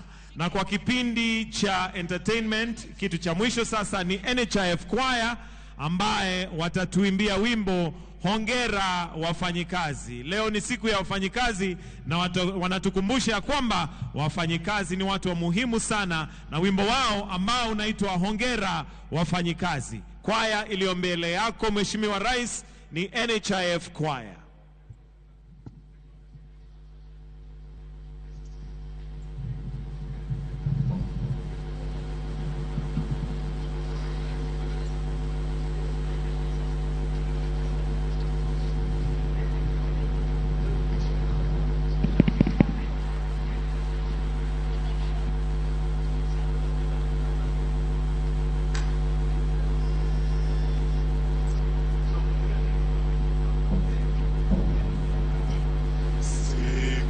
Lema wafanya kazi tushereheke.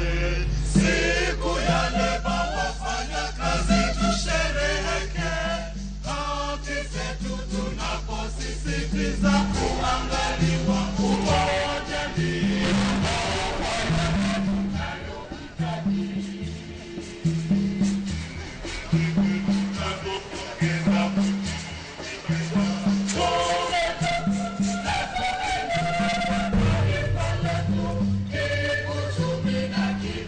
Shara kwa eneo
kazini, fitina na uchochezi tuviondoe kazini.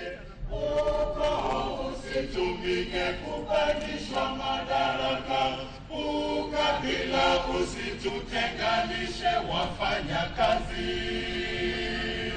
Kenya nchi yangu ninaipenda kwa moyo wote. Kenya ni nchi ninayothamini kwa moyo wangu. Upendo, amani, utulivu uweze enea. Baba Mungu twaomba ubariki nchi ya Kenya. Tujitolee wafanya kazi kwa kazi ngumu tuliyo nayo, na viongozi wetu wote na wanasiasa nchini Kenya.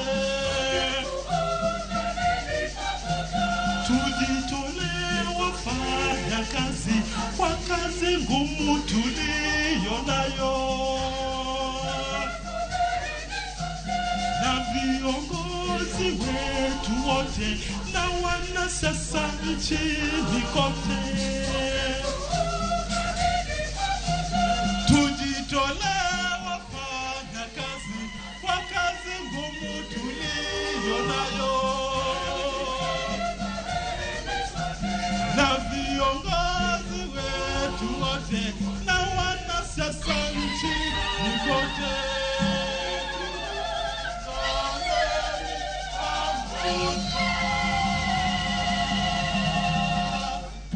Haya basi, tuwapongeze na tuwapigie makofi. Asante sana NHIF Choir, tunawapongeza. Asante, asanteni. Uongozi ndio uwezo uliopewa na watu kuwahudumia mahitaji yao na kushughulikia maslahi yao. Uongozi watoka wapi? Uongozi watoka kwake Baba Mwenyezi Mungu, wateule wake aliyewateua kuwaongoza watu kwa mapenzi yake, na kututwache uhuru katika nchi ya Kenya. Tumebarikiwa sana kupata viongozi wa busara sana. Twatoa shukrani kwa Mwenyezi Mungu.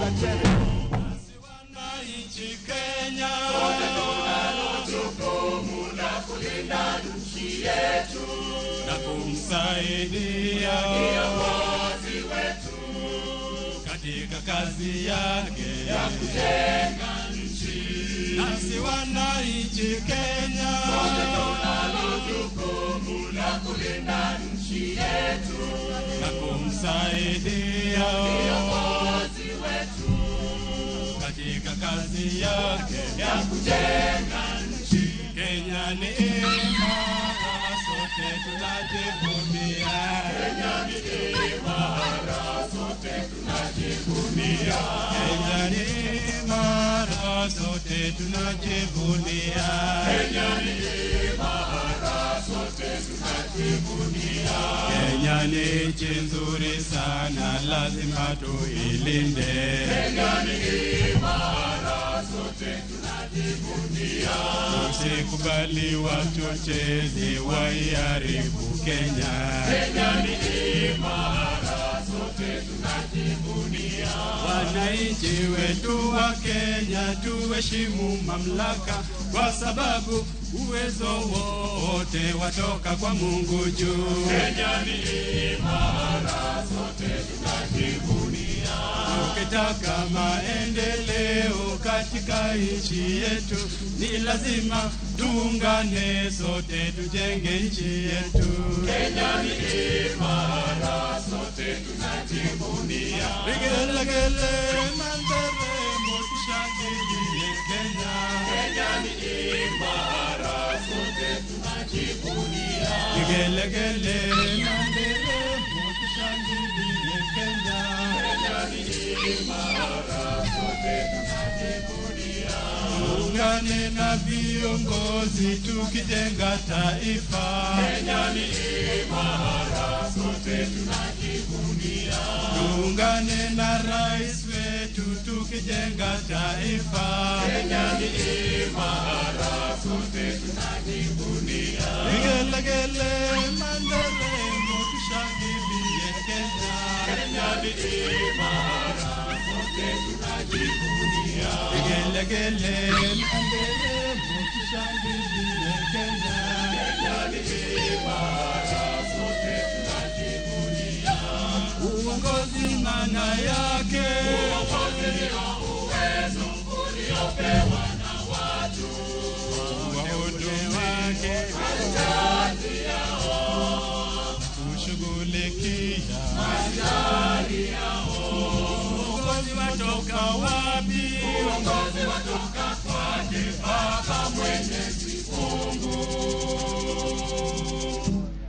kwa wateule wake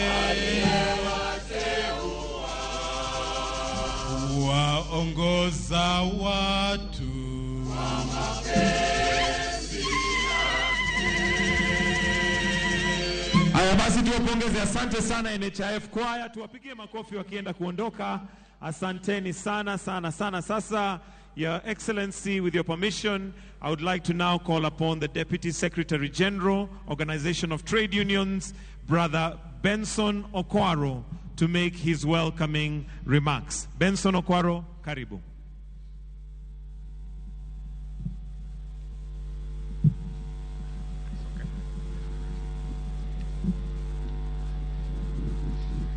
Your Excellency, the President of the Republic of the country,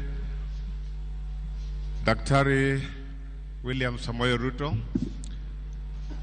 Your Excellency, the Deputy President of this country, Mheshimiwa Rigathi Gachagua, wageni wote ambao wamekaribishwa, Bwana Governor wa Nairobi ndugu Sakaja, Cabinet Secretaries wote ambao wamekuja kwa sherehe zetu za leo, Principal Secretaries wote, members wote za diplomatic corps, na wageni wote ambao tumekaribisha, tunarudisha asante sana kwa kuja kwenu. Pole nimesahau Mheshimiwa ndugu Wycliffe Mudavadi, karibu sana kwa na sisi. Tumeona Cabinet Secretaries wote, tunaona Mheshimiwa Duale, tunaona Mheshimiwa ndugu Mutua, na wote ambao labda sijawaona. Nachukua nafasi kukaribisha nyinyi pia na wajumbe ambao wanawakilisha sehemu zingine katika nchi hii. Wandugu zetu wote, board members wa KOTU ambao wako na sisi hapa, wageni wote walioalikwa, mnakuja kwa wengi na nimewakaribisha nyinyi.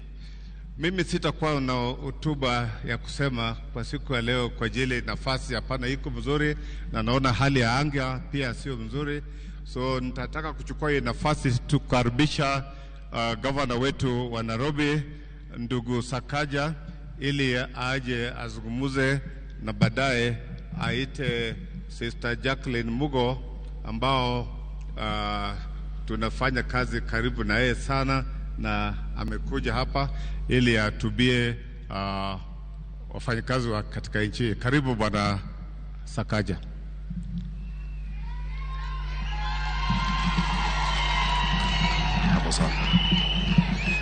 Asante sana, Your Excellency, President of the Republic of Kenya, William Samoei Ruto, Your Excellency, the Deputy President, Rigathi Gachagua, the Prime Cabinet Secretary, Musalia Mudavadi, and all the Cabinet Secretaries present, the Right Honorable Speaker of the Senate, Governor Kingi, KOTU Secretary General, Papa Francis Atuoli, EBS, CBS, DZA, something ingine hapo,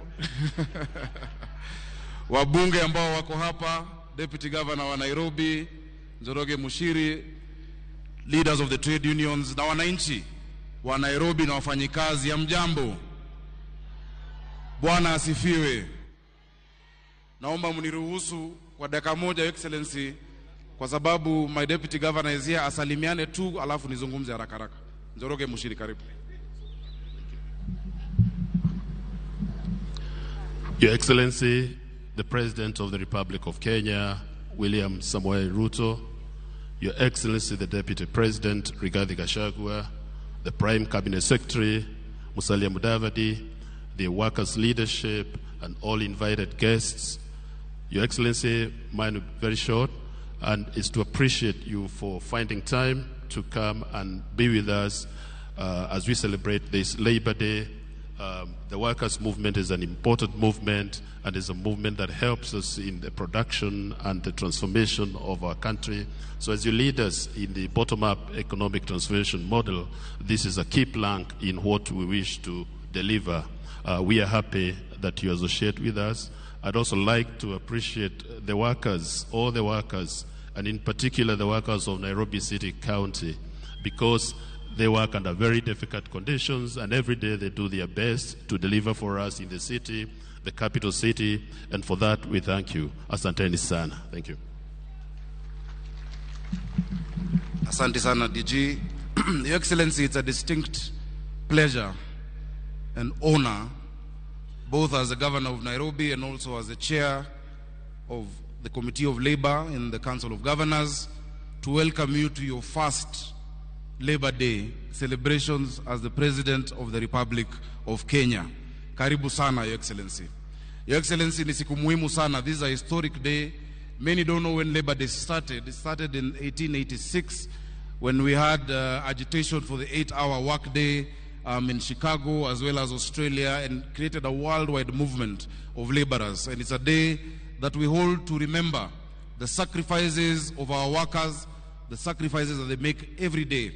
I want to particularly honor the sacrifices made by the workers of Nairobi County Government, who toil every day to make sure we have a city of honor, a city of order, a city of dignity, kila siku. And Your Excellency, I'm glad to report that we have honored their work by making sure that they are paid on time, that they get their allowances on time.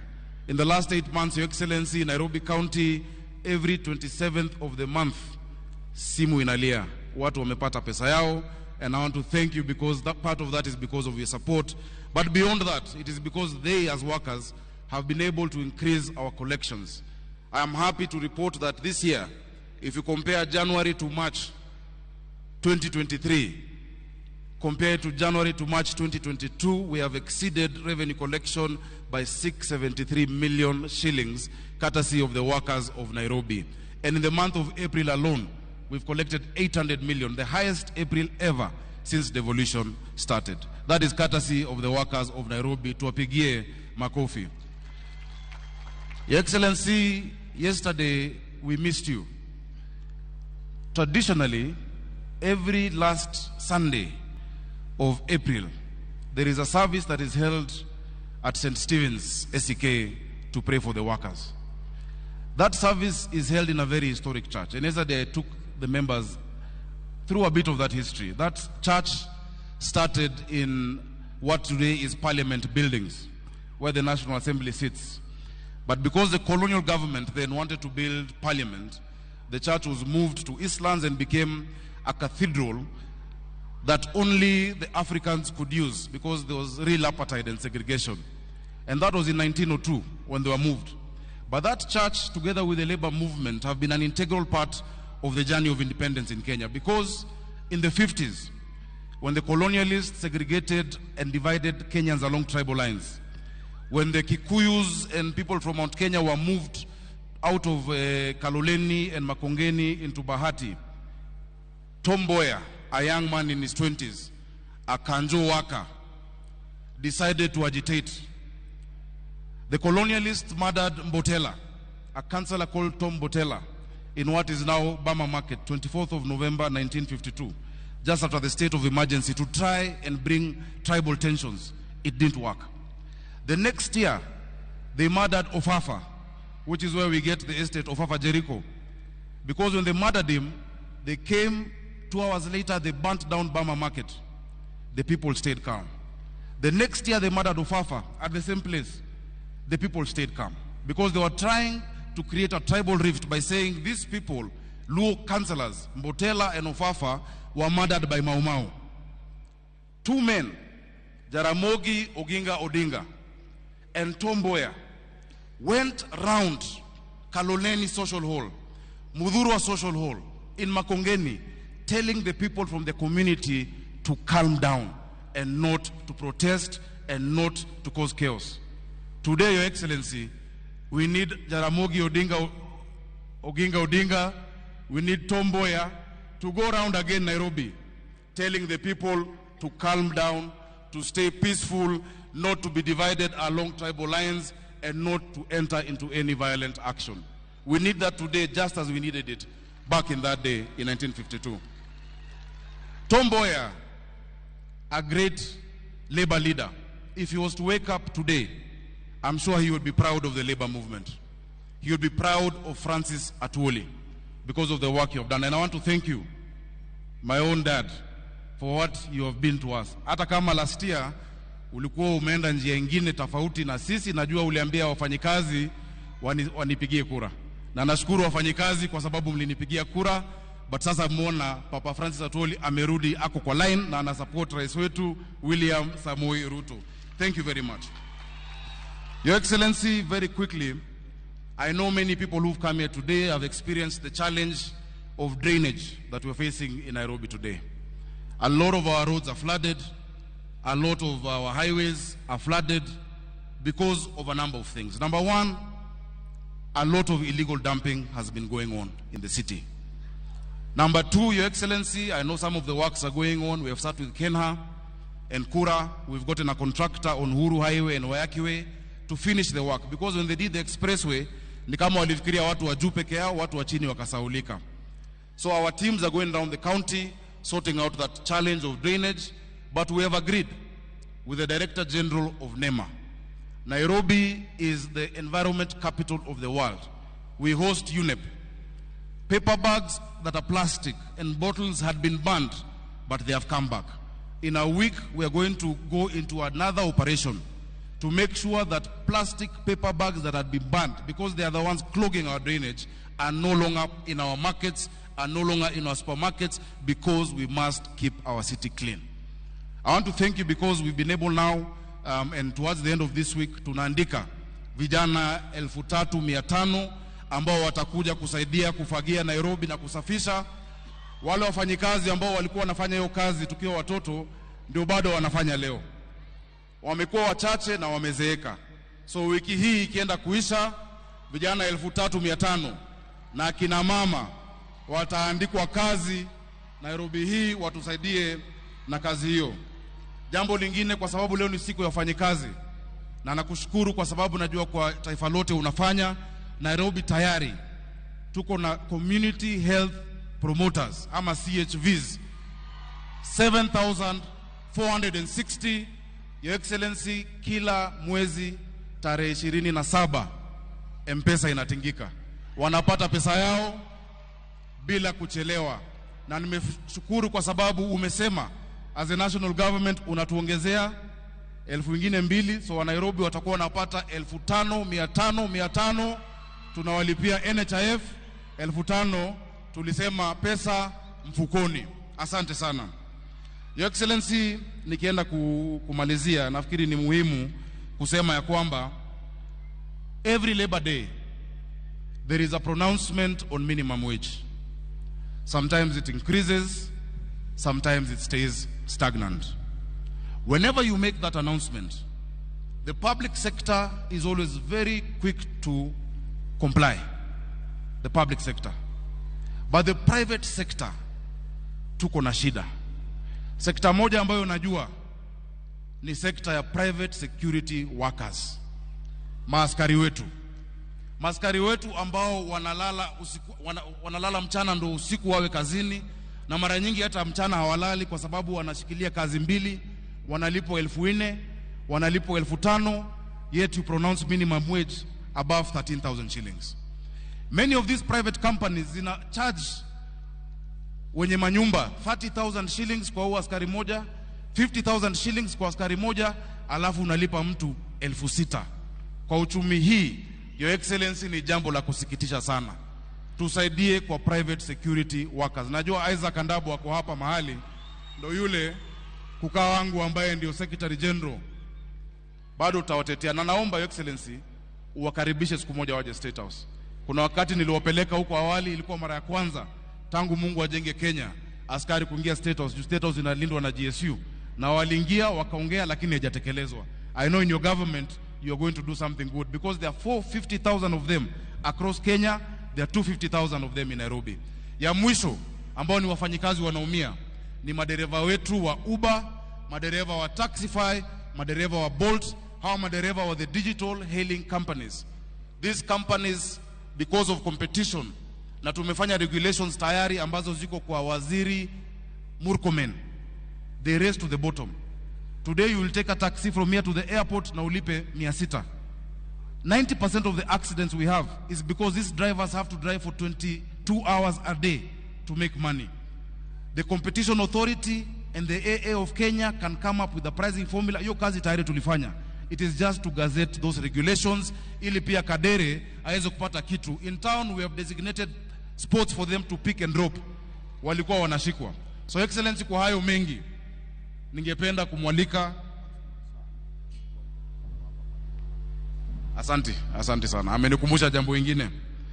But Your Excellency, I would like to invite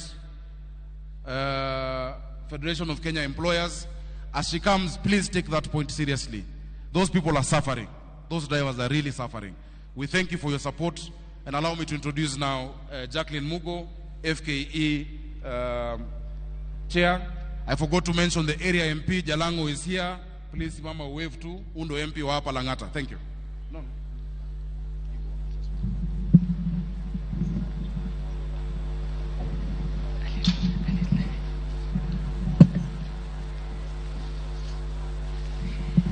Your Excellency, Dr. William Ruto, the President and Commander-in-Chief of the Defense Forces of the Republic of Kenya, Your Excellency, Honorable Rigathi Gachagua, the Deputy President, Honorable Musalia Mudavadi, the Prime Cabinet Secretary,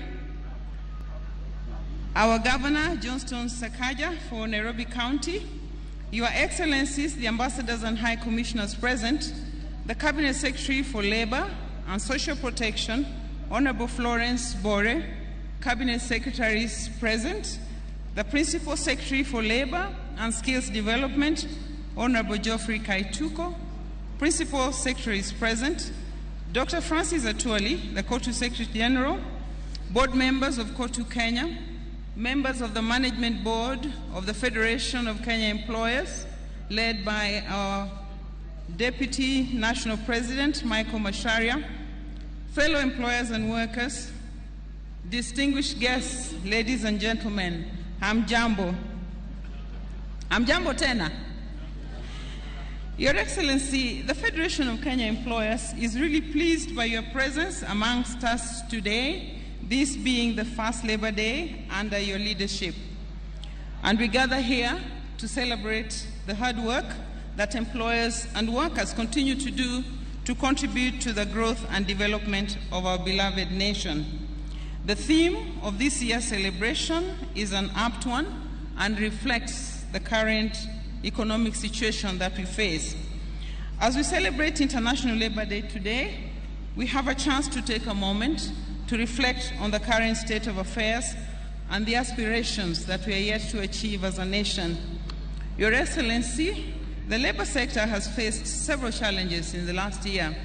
We know that households are struggling to put food on the table and that enterprises are struggling to remain in operation. The cause of this sorry state of affairs is well documented. We have experienced severe weather conditions for a long time, coupled with the global challenges that have had a direct impact on our economy, including the war in Ukraine.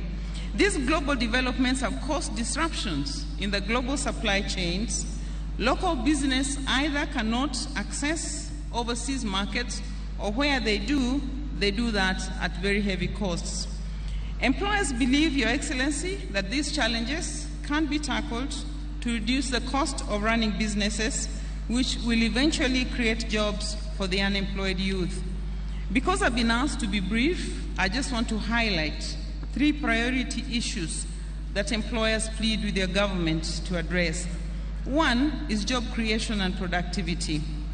Kenya continues to witness a shrink in the formal wage employment opportunities, as only 333,502 jobs were created in Q4 of last year.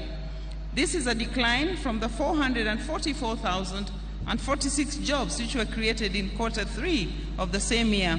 And these are statistics from the Kenya National Bureau of Statistics.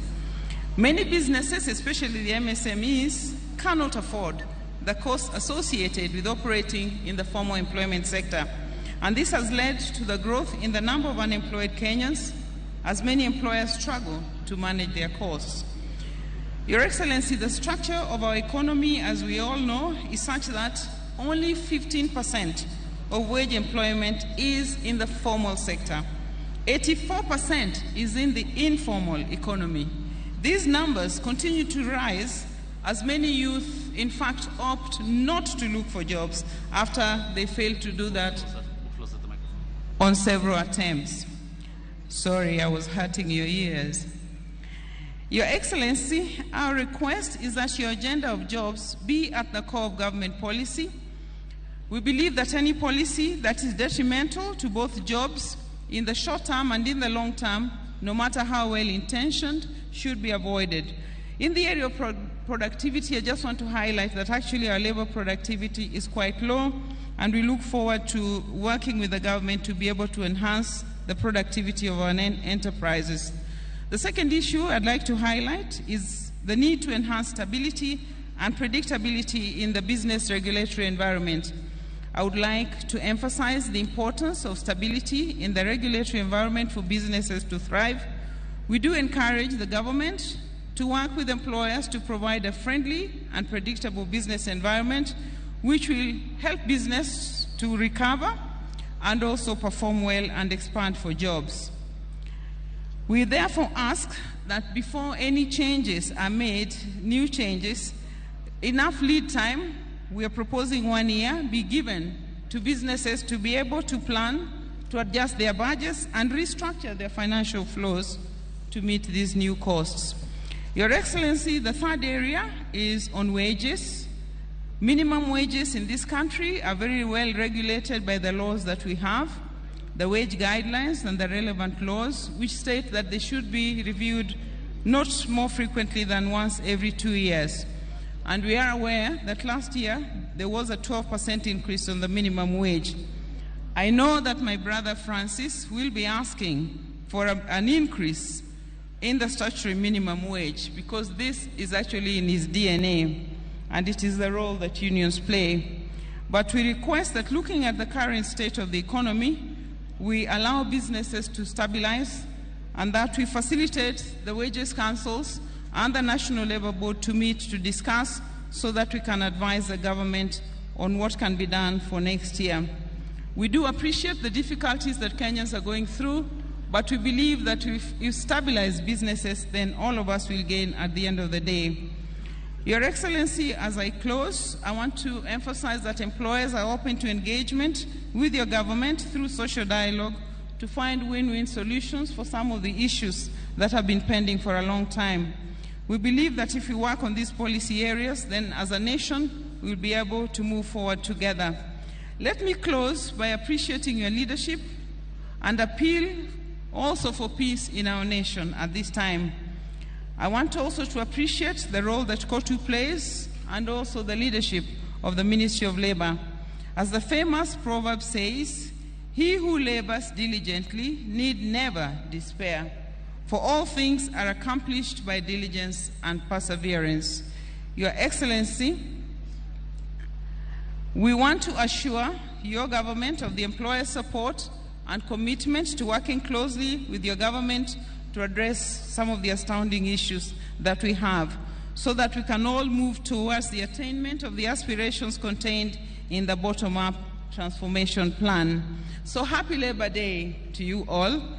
Thank you and God bless Kenya. I now want to call back Brother Benson Okwaro to invite the Secretary General to address us.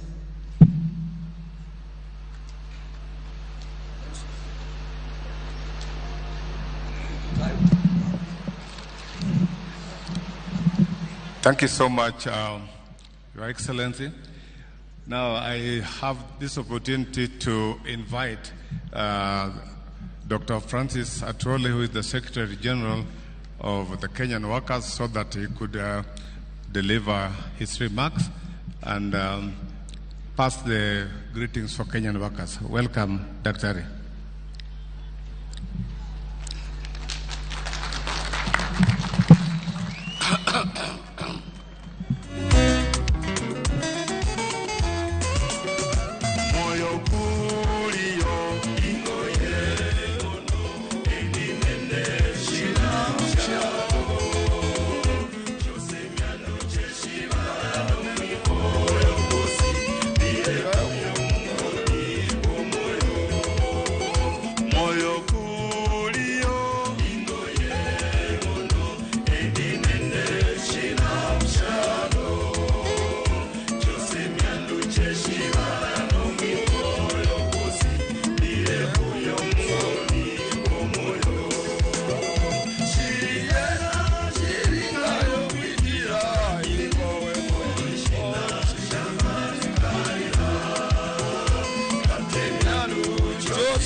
Thank you very much. Your Excellency, that small hit inasema, hiyo ni wimbo moja sana ilikuwa inapendwa na mama yangu, na ninajua wengi sana wale waliokuwa wanasikia hiyo wimbo. Wako pale watu waliokuwa wanasikia hiyo wimbo, wabebe mikono juu. Mungu awabariki. Hii inamaanisha hiyo wimbo ya kwamba hata uwe na nini, uwe na akili ya aina gani, na uwe na pesa za aina gani duniani, hasitaweza kama wewe sio mtu mcha Mungu kukupeleka mbinguni ama kukufaidi. Kwa hivyo ni nini itakayokuzuia kuingia mbinguni kama unamjua Mungu? Na ndio wewe President ulitufanya hivyo. Kwa ajili wewe ni mcha Mungu, ulitukanyaga. Mimi nikiwa mmoja wao masenior campaigners wakati huo, si namna hivyo. Haya, wacha kwanza nitambue heshimiwa, alafu hiyo tutachapa baadaye. Your Excellency, the President of the Republic of Kenya and Commander-in-Chief of the Defense Forces, Daktari William Samoei Ruto, Your Excellency, the Deputy President, Honorable Rigathi Gachagua, Your Excellency, the Chief Cabinet Secretary or Prime Minister, Honorable Dr. Musalia Mudavadi, Wycliffe. I want also to recognize the Speaker of the Senator, Honorable Amason Kingi, accompanied by one cabinet secretary from my home area, my second home area of Kilifi, Sister Aisha Jumwa, the cabinet secretary of Labor, Social Protection, Sister Florence Bore, all cabinet secretaries who accompanied His Excellency the President and who are here, including Honorable Waziri wetu wa Foreign Affairs, the Principal Secretary, Minister of Labor and Social Protection, Geoffrey Kaituko, other Principal Secretaries present, the Executive Director of the Federation of Kenya Employers, Sister Jacqueline Mugo,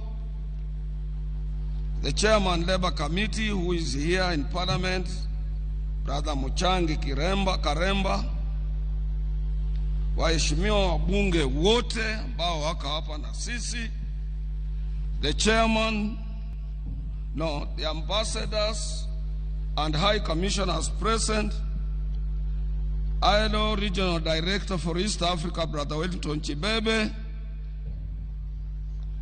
and also I want to recognize Ms. Zainabu Hawa, Director General of UN Office in Nairobi, and Dr. Stephen Jackron of United Nations Resident Coordinator, based here in Nairobi. I want also to take this opportunity to recognize the Chairman of the National Social Security Fund, NSSF, Anthony Munyiri, the Acting Managing Trustee, National Social Security Fund, Brother David Mwangangi, Chairman, National Health Insurance Fund, Michael Kamau, Engineer, the Acting Chief Executive Officer, National Health Insurance Fund, Brother Samson Kuhora.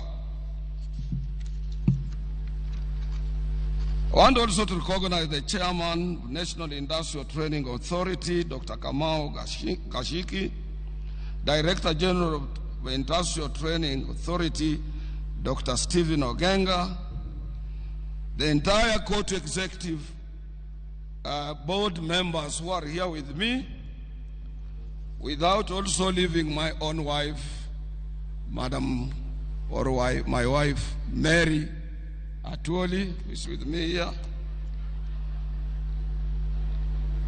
Other dignitaries present, brothers and sisters. First of all, let me start by Your Excellency taking this important opportunity to very highly thank you for honoring our invitation and accepting to be the chief guest during the 58th Labor Day celebrations, whose theme is Kenyan Workers for Economic Growth, Political Stability, and Job Creation. This is the year's theme, Your Excellency. It reminds us that without political stability in our country, we cannot be able to grow our economy and hence create employment for our young men and women. Your Excellency, this is a very special Labor Day for you, considering it is first Labor Day celebration with you as our President. We at KOTU Kenya, Your Excellency, we remain greatly indebted to you for being receptive and honoring us, bearing in mind that we had opposition during your election, but nevertheless, here you are with us. We therefore accept and remind ourselves that we do indeed owe you more than what you owe to us. We also want to take this opportunity to highly thank you for having given us the first opportunity to meet all labor leaders while you are still reorganizing your office, and that was not, we can't take it as workers just for granted, that because you love workers, you accepted our delegation to be with you on 14th of February 2023 at State House, Nairobi. And you moved with speed to adopt and implement some of our proposals, including proposing ratification of the ILO Convention 190 on harassment and violence at work. We are very grateful for that, Your Excellency. A little bit of our history, and I want also to echo the sentiments that were expressed by our Governor Johnston Sakaja. Our governor did narrate a very long history of Eastlands, including Mbotela, where I grew up, and Eastlands being part of the Nairobi and place where workers reside in this republic of ours, Labor Day has a unique history dating back from 1st May in 1986. And this is all about strikes and dissatisfaction of workers in their places of work, including here in 1901 when we had a railway workers' strike that led to workers to be part and parcel of the other international workers during those colonial days. And we want also to take this opportunity to thank our founding father, Mzee Jomo Kenyatta, who declared this day, Labor Day, in 1963, immediately after our independence, to be part, Kenya to be part and parcel of the international community in recognizing and also celebrating this wonderful day. Your Excellency, we, for a long time, we want to take this opportunity to thank government because most of your predecessors have always appeared on this day to commemorate and to join working men and women of our republic in celebrating this wonderful day. Being your first day to be with us, Your Excellency, go to Kenya without any doubt was amongst the first people, particularly after the Supreme Court accepting your election and affirming it as a president of the Republic of Kenya. We had to accept it as workers and to congratulate you. We did this considering that the fact that as workers we are guided by the ILO Convention number 144 on tripartite arrangements. This requires us to consult your government on a daily basis, and also all delegations of workers, be it in Addis Ababa during the African Union Labour and Social Affairs Committee or Commission during those days. This delegation is led by no other person but by your Minister for Labor, is the one who leads such a delegation. Our delegation to Geneva, which is annual to attend the International Labor Conference, is always led by the Minister for Labor representing Kenya government. We as workers and employers, we just automatically become part of government's delegation outside our boundaries. So as workers, if you would have said we are not recognizing you, then you would have equally said you are not also recognizing us. And that would have created a big rift under tripartite arrangements as it is known locally and internationally. We thank you and we echo your quick response in bringing us closer to your government. This is because when we attained independence in 1963, Mzee Jomo Kenyatta was equally a person who did plant a sense of direction to our masses in an area of forgiveness and forgetting the past, forging ahead as a nation. You extended your hand not only to the workers, but to so many political groupings in our republic. And we can't take it for granted, Your Excellency. We want to thank you for that. I want also to say something little about NSSF, Your Excellency. You have guided us within the shortest possible time to make us realize that we wasted a lot of time on 200 shillings employers, 200 shillings workers, of which could not be able to assist any retiree after working for 40, 30, 60 years. We are part now and parcel of 6%, and we know for sure that when we exit from what we are doing as employees, or members of various trade union organizations, we will be able to benefit out of that in order to avoid the old age poverty. On National Health Insurance Fund, Your Excellency, Kotu Kenya equally thank you for appointing a new chairman and a board of the National Health Insurance Fund. Your Excellency, some of us, we know Engineer Kamau personally.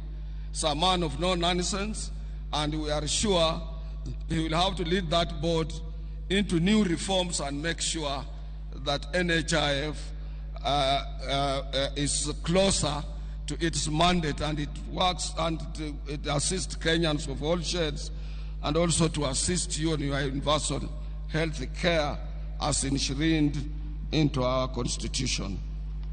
NHIF currently requires, it is in dire need of transformation because of the changing pattern and so many different diseases that are facing our workers everywhere, including cancer, which is so much prevalent in our republic. On an area of climate change, Your Excellency, I want to thank you. You took it upon yourself. You went to Sharm el-Sheikh in Egypt to be part of the global community in advocating and finding ways as per how, as a nation, we can be able to mitigate the climate change which is caused by global warming.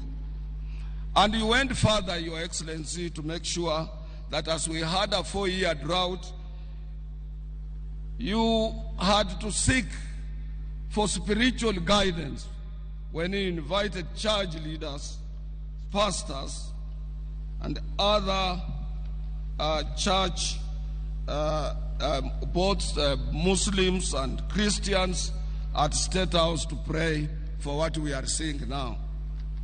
It would have been with us right now here, but I promised you it can't rain until after your speech, because I come from an area of people who control rain in Western Kenya. Your Excellency, also last year in November, while addressing the ITUC Congress in Melbourne, Australia, I lauded your government for its initiative towards disability inclusion. At this juncture, Your Excellency, I would kindly request you to ensure that workers are represented on the governance board of the National Council for Persons with Disability, because disability is with us, and we must also champion the aspirations of the people living with disabilities so that they can be part and parcel of our working community. An area that Johnson Sakaja, our governor, touched on in an area of the security guys and the security companies we have. I want to say this, Your Excellency. As workers, we have written to you and remain grateful for your positive response towards ensuring that mechanization, the agricultural sector, and the outsourcing of labor are stopped. In every country, Your Excellency, the governments are concerned about their people, their working people. Kindly, Your Excellency, close your ears and don't listen to those who say outsourcing, if it is outlawed, will deal a major blow to the way of doing businesses. This is a total lie, because many countries have outlawed it because it amounts to indirect slavery. And the ILO, we have said that if you outsource, those people outsourced working on your premises remains your responsibility, and you must accept them to have a free and independent negotiations of their CBA. Further, Your Excellency, outsourced labor does not feature anywhere in our revenue collection books, nor do they contribute to the NSSF and NHIF. Let your government take action, because most of these outsourced people are paid in cash. A good example, Your Excellency, is the private security sector, of which Governor Sakaja has just mentioned, where more than 1.2 million Kenyans are employed, yet most of them are paid in cash. There is another animal which has lived with us, Your Excellency, and this one you must also close your eyes and deal with it. This animal called SRC. SRC, when it was put in place, it was meant to advise particularly the public sector area of employment, state officers and those other people. But what it has done, Your Excellency, and this negates the principles of the International Labour Organization, ILO Convention number 87 and number 98, that they want to negotiate, they want to decide on CBAs.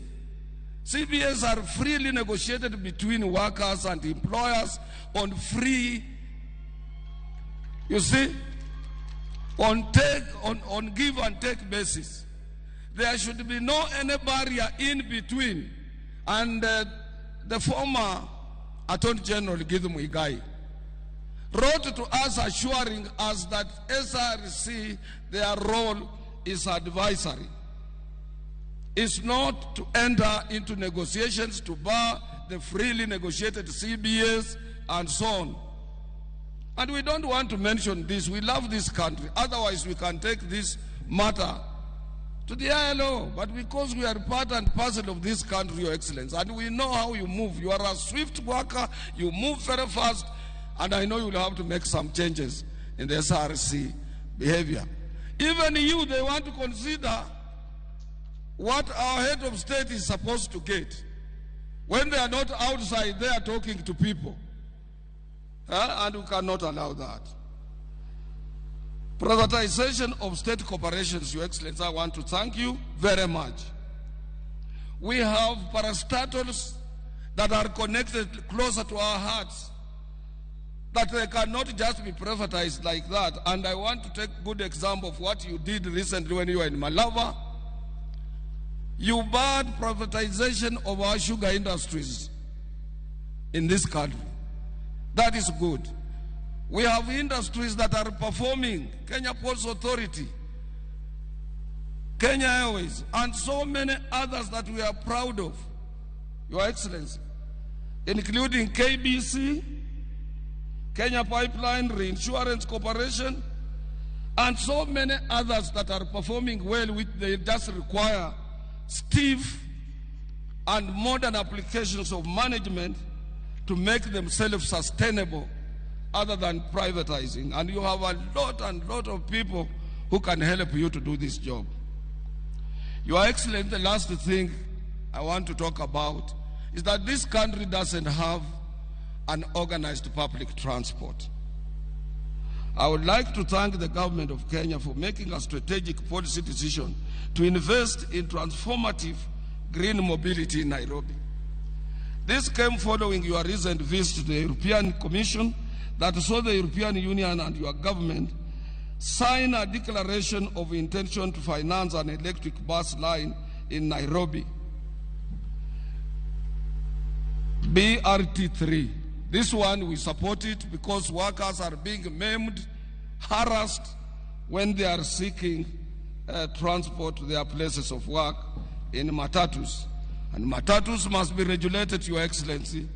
This city must remain an international city, and this city must, it is the gateway to the Republic of Kenya. Yesterday when we were in the church, I was reminding the governor of Nairobi that he must make sure he's doing very well in revenue collection, he's paying our members, even doctors he has promised to promote them, but equally we want a clean city. We need to regulate our hawkers. We can organize a market somewhere 100 kilometers, 60 or 30 kilometers outside Nairobi, and we put there an electric train to be transporting people to go to where hawkers are instead of them being everywhere in town. So the public transport is a very important thing, Your Excellency, and we want to support you on that, in that particular area. Lastly, before I sit down, Your Excellency, I would like to call upon your government to ensure about political stability in the country so that we salvage our economy from any ruins and equally attract foreign direct and indirect investments that will see the formalization of jobs. In Kenya, out of 17 million workers employed, more than 10 million workers are in informal sector. And these workers in the informal sector, if they don't access their places of work, they don't have any pay at all. And they are part of us. In 2008, 2009, when we had global economic crisis, Africa was not hit so hard because of huge investment in our informal sector. And we must protect them. To protect them, Your Excellency, go beyond where you are. Make sure you reach out to any of your political enemy to make sure that this country remains stable, Nairobi remains stable. We avoid this issue of maandamano. I'm not competent to advise you. I'm not competent to advise Raila Amolo Odinga, who is my brother-in-law. He started politics at the age of 14. Whom am I to advise him? Your Excellency, when you were fighting to become the 5th president of this republic, we in Azimio, we were calling Raila the 5th. Little did we know what sort of guns you had. Nyinyi mnajua vizuri, si namna hivyo? Si mnajua mimi nilikuwa mtu wa Azimio. Na nataka kuambia ukweli, na nikisema ukweli watu wanasema wewe Atuoli anasema nini? Mimi haja yangu kubwa ni nchi hii. Saa hii ukienda Sudan, Khartoum, unapita kwa miwili ya watu wamekufa. Na hatutaki hiyo hapa. Mimi niko na ofisi Sudan. I'm the president of the larger trade union, Federation of East Africa. Na ukienda huko watu wako kwa shida, hatutaki shida kama hiyo katika nchi hii. Sisi katika Azimio tulikuwa na president, tulikuwa na mawaziri wa internal kama wakina Matiang'i, kifua kubwa, nguvu kubwa, tulikuwa na pesa, tulikuwa na kila kitu. Kwanza tukakuweka nje, tukakulima kabisa. Pale ulitokea ukapita kwa sisi kama watu wamesimama, ama kama lile shamba kwa wale wanaotoka Kitale ama huko Western ambako kuna mashamba ya mahindi. Mahindi ikija tolewa, ama huko Rift Valley, mahindi ikija tolewa kwa shamba, wachawi huko Western wanakimbia kama kitu kingine. Unaweza shangaa huyu ni mtu alipita hapa. Wewe ulipita kwa sisi kama watu wale wamesimama. Nikajiuliza, hii television inasema ukweli ama ni uongo? Na sisi tulikuwa na AK-47, tulikuwa na pistols, tulikuwa na ile gas canisters, tulikuwa na grenade ile ya kutupa na inamaliza watu, tulikuwa na uwezo, na tulikuwa na ukapita kwa sisi na wewe uona hizo vitu. Sasa, what makes us think atukienda kwa streets kwa maandamano, we will change the status quo? I said yesterday, there are other situations that are irreversible. Kuna mambo ingine ambayo huwezi kubadilisha, mambo ya Mungu. Mimi nataka kuambia nyinyi, na yakisha fanyika you accept it. Because wewe ulikula kiapo. Mtoto wa Kenyatta akakupatia ile panga mrefu ya kulinda nchi.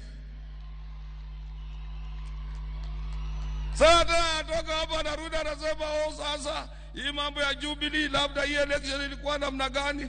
Baba, angalia hapa. I said, when you retire, Your Excellency, you must be a peacemaker. Huwezi kujishusha jini tena you become an activist. So mtoto wa Kenyatta anataka awe peacemaker. Na yeye alifungia watu, huwezi kuingia State House, watu yake kuwapigia simu hawezi kuchukua. Sasa ukishashindwa, brothers and sisters, you accept it. I was with them. Huh? I know most of us, mimi, Peter, Kenneth, watu ambao tulikuwa huko, Maina Kamanda alituonya mapema. Yule mzee, siku moja umuite kukuja na chai. Alionya sisi akatuambia hii mtoto wa Kenyatta anapeleka jinji doya. Na mimi kawaida naogopa kushindwa. Nikasema hii kama tunaenda Noya sisi tutafanya nini? Nikajikonsoli mwenyewe nikasema hapana, lakini Mudavadi yuko huko. Kama kitaumana kwa ajili kwa Mudavadi sitaka appointment. Nitafika kwake usiku niseme maneno bwana. Vile unaona hivi maneno imekuja mbaya. Lakini sasa sisi kurudi nyuma kwanza kusema what is the end game of maandamano. I know for sure Raila Amolo Odinga did a lot for this country. Hakuna mtu ila ajui. He brought second liberation. He fought for the new constitution. He has done a lot of things since his youth. We recognize him as a Kenyan leader. I'm prepared. And the president is here, is prepared, pamoja na deputy wake na prime minister. Waangalie, hata kama ni ile kazi yake ilikuwa ya kuangalia mabarabara ya Afrika ama uchairman mwingine hapa. Tumtafutie mambo ya hapa ndani. Na kila siku anapata opportunity ya kufungua mikutano. Asisukumwe sana na wale ambao kuna wengine huwezi kujua. They used his name to enrich themselves. We know them. Because peace is of paramount importance to our children and our prosperity, our future generation depends on peace. Kwa hivyo we must, everybody, not only me, I'm not competent to advise, but anybody who is here and can reach out on them. We are prepared, and I know President Mutu wa kanisa, Rigathi, hata mama, the reverend, pastor. I know Musalia comes from a Christian family. I know all of you. Moses Wetangula, the same Catholic mwenzangu. Hakuna mtu ananiambaya. They are forgiving leaders. And let's reach out to Honorable Raila Amolo Odinga. Let's reach out to President William, who is accessible. Amefungua. And mimi nilifanya kazi na mzee hayati Daniel Jotich Moi. I had opportunity to work with him. William Samoei Ruto is a replica of Moi on time. Time. Akikwambia saa 1:30, saa 1:30. Tumuulize atupatie saa 1:30, saa 2, saa 3. Hii maneno ya maandamano ikwe. Because confrontation between police. In Nairobi we have a very good police officer, Mr. Bungei. A very good, well-trained officer. We were Nairobi. I know him. Hatutaki awe kwa mstari ya mbele waseme yeye ndiye anatoa mabunduki kupiga watu, yeye anafanya nini. It's a clean man, I know his heart. We must reach out to leaders so that we reduce tension between police and the citizens of this country. Workers want to access their places of work peacefully. Mimi sasa ni mzee. Mimi sio kijana, hata kama mnaona Mary bibi yangu ni myangu. Mary kazi yake kwangu ni kuangalia socks nimevaa namna gani, shati yangu iko sawa sawa, saa ya kumeza dawa ikifika ni saa ngapi, yeye anaweka hiyo diary. Because tukiandika mtu mwingine tuseme ni personal assistant atatuibia. Nikitaka kwenda Ulaya na niambia ndege yako ni saa fulani, gate ile unapitia ni hii tikiti iko sasa, mzee hii boarding pass umebeba ni ya mwaka jana, hii ndio ya leo, Hiyo ndio kazi ya Mary. Hiyo nataka kushukuru nyinyi na niwaambie ni lazima to support His Excellency the President for the purpose. You are at end game, hakuna njia my friend. Juzi umeappoint mkubwa wa majeshi, uliappoint Inspector General, umeappoint cabinet. Mtu kukutoa ni shida, atakutana na bunduki mbali sana. So let's not dwell on impossibilities, things that cannot happen. Let's accept as you lose, as one day for us who have lost some of our loved ones. Unaweza kufikiria kama amelala ataamuka. Hataamuka. It is better to come on terms you have lost your loved one. And then you can't get into stress and depression and hence death. Ama kubadilisha jua kutoka mashariki kuendelea magharibi. It's not easy. Let's accept. Mimi ndio nilisema miti ikatwe. Miti ilikatwa Sugoi. Mimi nilikuwa kwa ndoto zangu tu.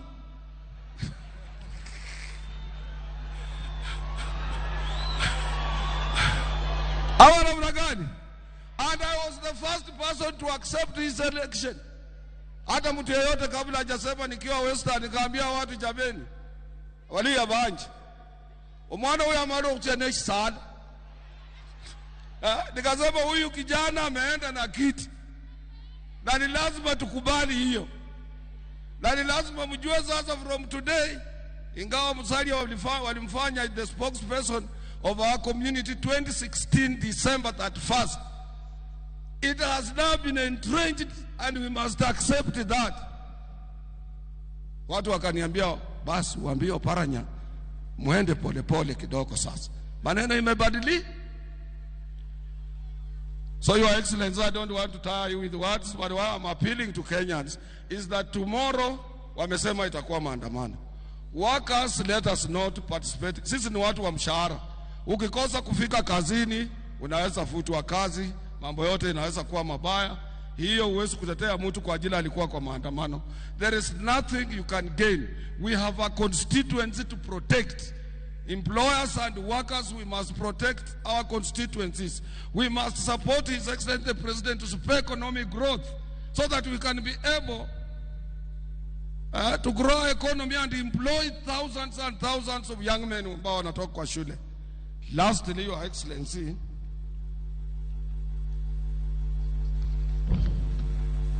nikikosa kusema hii nitanyongwa. Your Excellency, as I end, I know we are in both political and economic quagmire. But bearing in mind that all of us, including workers, are involved in the restructuring of our economy, your incentive to these workers is only in one form: a consideration for a moderate general wage increase. Hatusemi minimum. In 1973, October to 1974, January, we witnessed ile ilikuwa naitwa oil shock economic recession. Na mzee Jomo Kenyatta alipoona mambo imekuwa magumu kwa kila mtu in this republic, aliongeza ile kitu inaitwa general wage increase. General wage increase itashika kila mtu, hata kama ni percent ngapi mbili, hata cabinet secretary, hata nani, kuliko kuwa tunaomba minimum wage all the time. Governor, we need a moderate. Waka sawa nauliza if there is a moderate, because sometimes minimum wage does not affect those people covered under collective bargaining agreements. And everybody is hit. Hii uchumi na sio ya Kenya peke yake. Hii vita ya Russia na Ukraine. Russia ndio number one kwa kutoa gas. I didn't know that gas even in Europe they use nuclear energy. Nuclear energy is powered and energized by gas. Huko wanapima stima sasa. Na gas inatoka Russia, Ukraine, Qatar, hizo nchi ndio. Sasa with the war looming, the war that has been in place for a long time, even vitu vya ng'ombe kula, dairy food, chakula mingi inatoka Russia, ya mambo ya ngano na nini na Ukraine. Shida iko duniani mzima. Kwa hivyo sio sisi hapa Kenya peke yetu. Ingawa wale waliopata wengi walikopa madeni. Madeni nayo tulikopa. Bunge inapeana ceiling tena inafunguliwa. Bunge inapeana ceiling tena inafunguliwa. So you must also put some mechanism in place to grow economy. But please, current economic times are hurting everybody. Na kwa niaba ya hawa naomba tu, sina nguvu na yeye safari yako kuja kuonana na sisi, labda next year tutasema kwa vile ulitupatia mwaka jana, hii mwaka ya pili tutakupa kupumzika kidogo kuangalia mambo mengine, lakini leo tutoke na kitu kidogo kwa mfu. That one I leave to you, Your Excellency. Thank you very much. I invite my sister, Sister Florence Bore. You are welcome. Our Minister for Labor, able Minister for Labor. Thank you.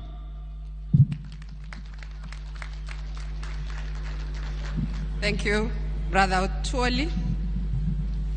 Your Excellency, Dr. William Samoei Ruto, the President of the Republic of Kenya, and the Commander-in-Chief of the Kenya Defense Forces, Your Excellency, Honorable Rigathi Gachagua, the Deputy President of the Republic of Kenya, Honorable Musalia Mudavadi, the Prime Cabinet Secretary, Governor Kingi, the Honorable Speaker of the Senate, my colleagues, Cabinet Secretaries present, Excellencies, Ambassadors present, the Governor of Nairobi County, Honorable Johnson Sakaja, Principal Secretaries present, the Chairman and Executive Board members of KOTU, the Secretary General of KOTU, Brother Francis Atwoli, the Chief Executive Director,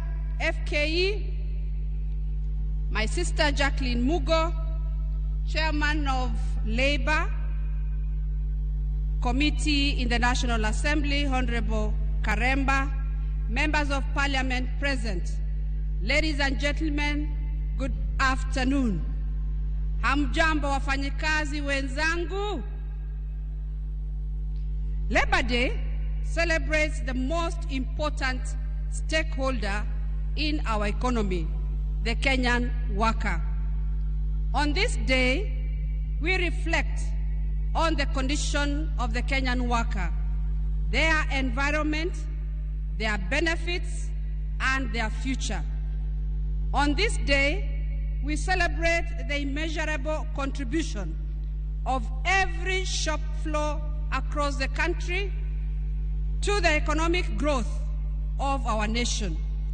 We applaud the hard and diligent work that keeps production lines moving, markets stocked, and our economy ticking. We also appreciate the principle of tripartism and social dialogue in the labor sector between employers, workers' organizations, and government. This engagement guarantees industrial peace and harmony, which is necessary for the growth of sustainable enterprises, decent jobs, and economic growth.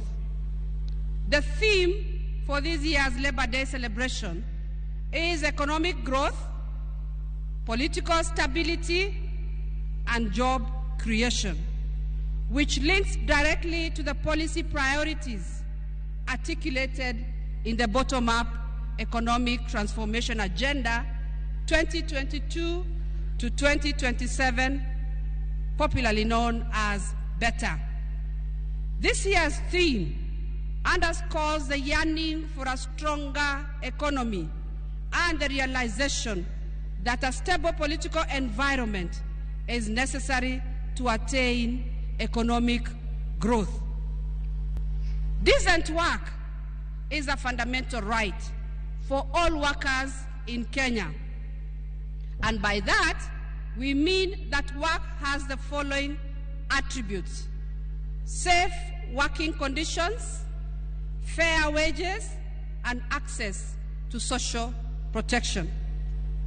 The International Labour Organization, ILO, the Central Organization of Trade Unions, Kenya, KOTU, and the Federation of Kenya Employers, FKE, implemented the Third Generation Decent Work Country Program 2021 to 2024, which is anchored on human capital development, sustainable economic growth, social dialogue, and tripartism.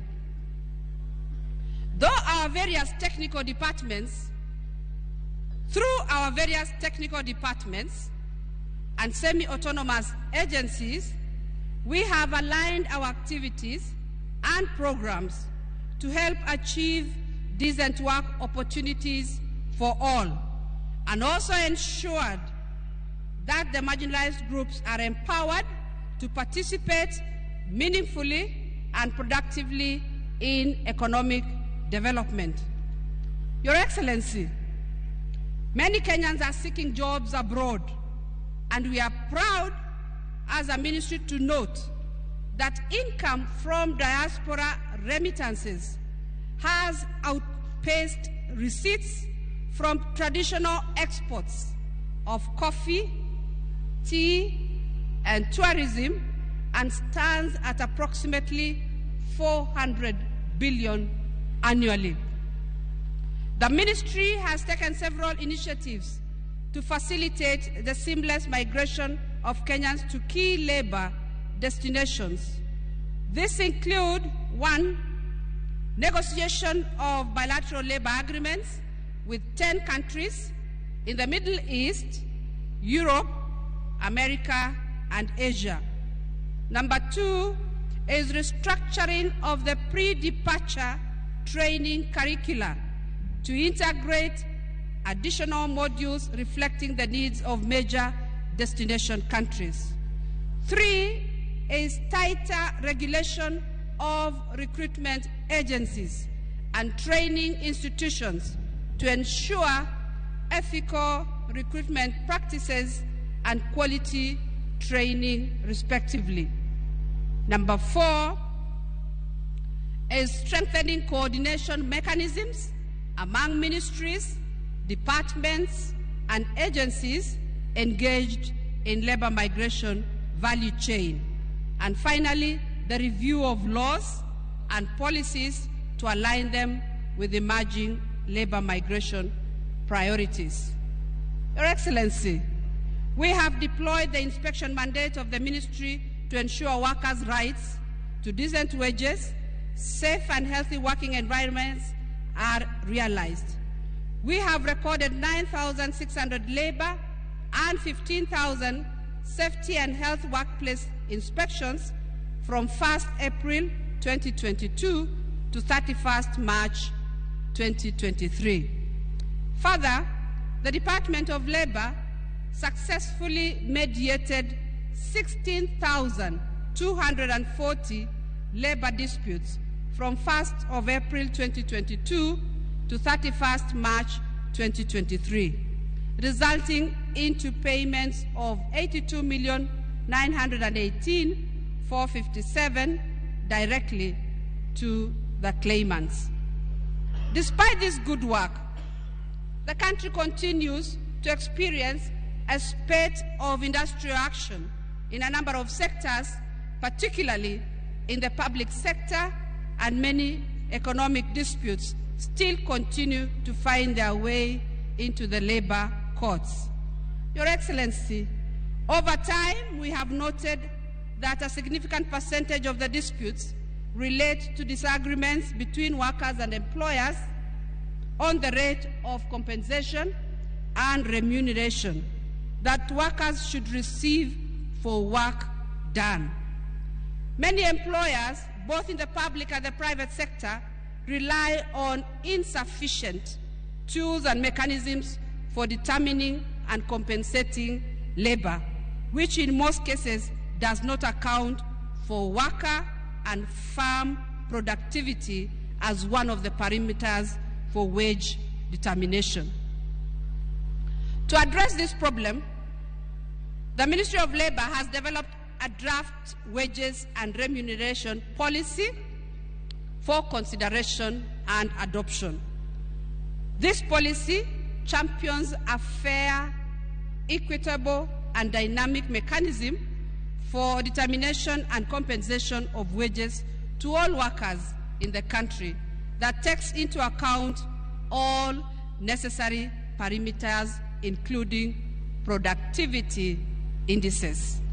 Your Excellency, with the view of cushioning the economy, my ministry through the Department of Social Protection is mandated to protect and empower marginalized and vulnerable members of our society, to help them lead dignified and productive lives.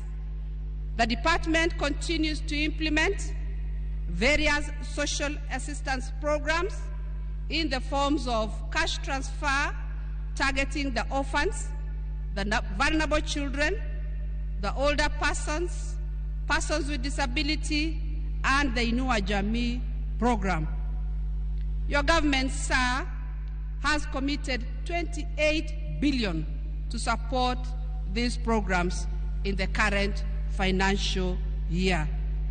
Your Excellency, I restate my ministry's commitment to a prosperous and inclusive Kenya, where our workers are at the center of development and the marginalized and vulnerable members of our society are able to lead decent lives. It is now my singular honor and pleasure to welcome Musalia Mudavadi, Honorable, the Prime Cabinet Secretary. Welcome, sir. Take over the program from here.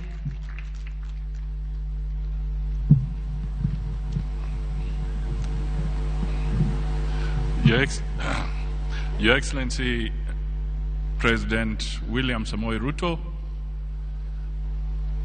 President of the Republic of Kenya and Commander-in-Chief of the Defense Forces, Your Excellency, the Deputy President, Honorable Rigathi Gachagua, my colleagues, members of the Cabinet, Governor Sakaja, the Secretary General of KOTU, Brother Francis Atwoli, and his entire leadership, the Speaker of the Senate, distinguished ladies and gentlemen, workers of Kenya, hamjambo, wafanyikazi hoi, asante sana. Your Excellency, I'll be very brief, just to make 2 points.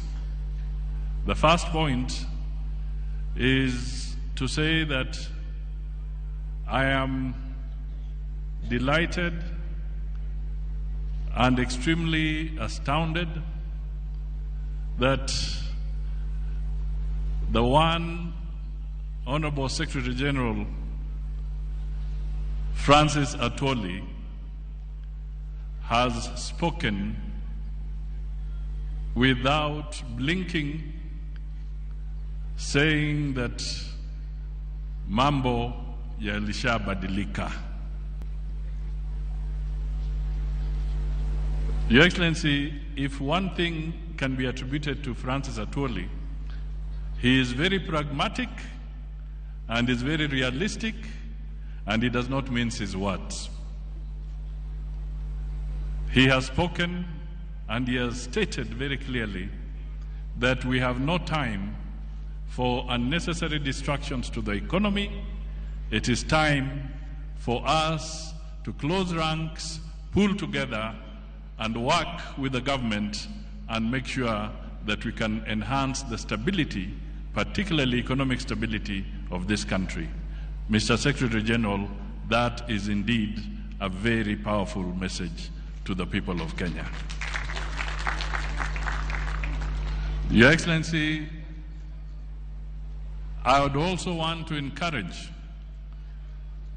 because I was not too sure whether I had it right or did not hear, but KOTU has come out very strongly on the need to avoid disruptions.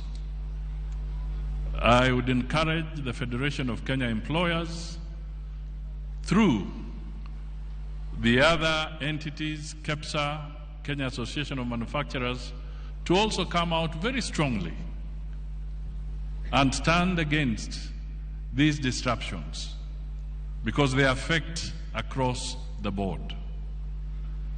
It is important that we all grow our economy, we grow our revenue, and we move forward.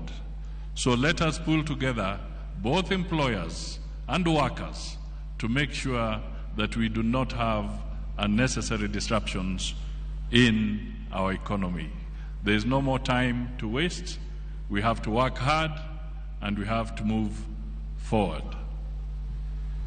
Your Excellency, it is now my pleasure to request the Deputy President, Honorable Rigathi Gachagua, to come forward, make his remarks, and then invite you. But, Your Excellency, the symbolism of your being here should not be taken for granted. Sasa ni wakati mgumu kwa mambo ya kiuchumi, na President amejitokeza kuja hapa kujiunga na wafanyikazi wote wa taifa letu la Kenya wakati wako kwa hali ngumu. During the difficult time, you have come forward to stand with the workers of Kenya. That cannot be taken for granted, because it is not an easy time. We are going through challenges, but that gesture is a very strong signal that even in moments of difficulty, you shall come forward and stand with the people of Kenya. Bwana Deputy President, nafasi ni yako, umkaribishe Rais. Asante.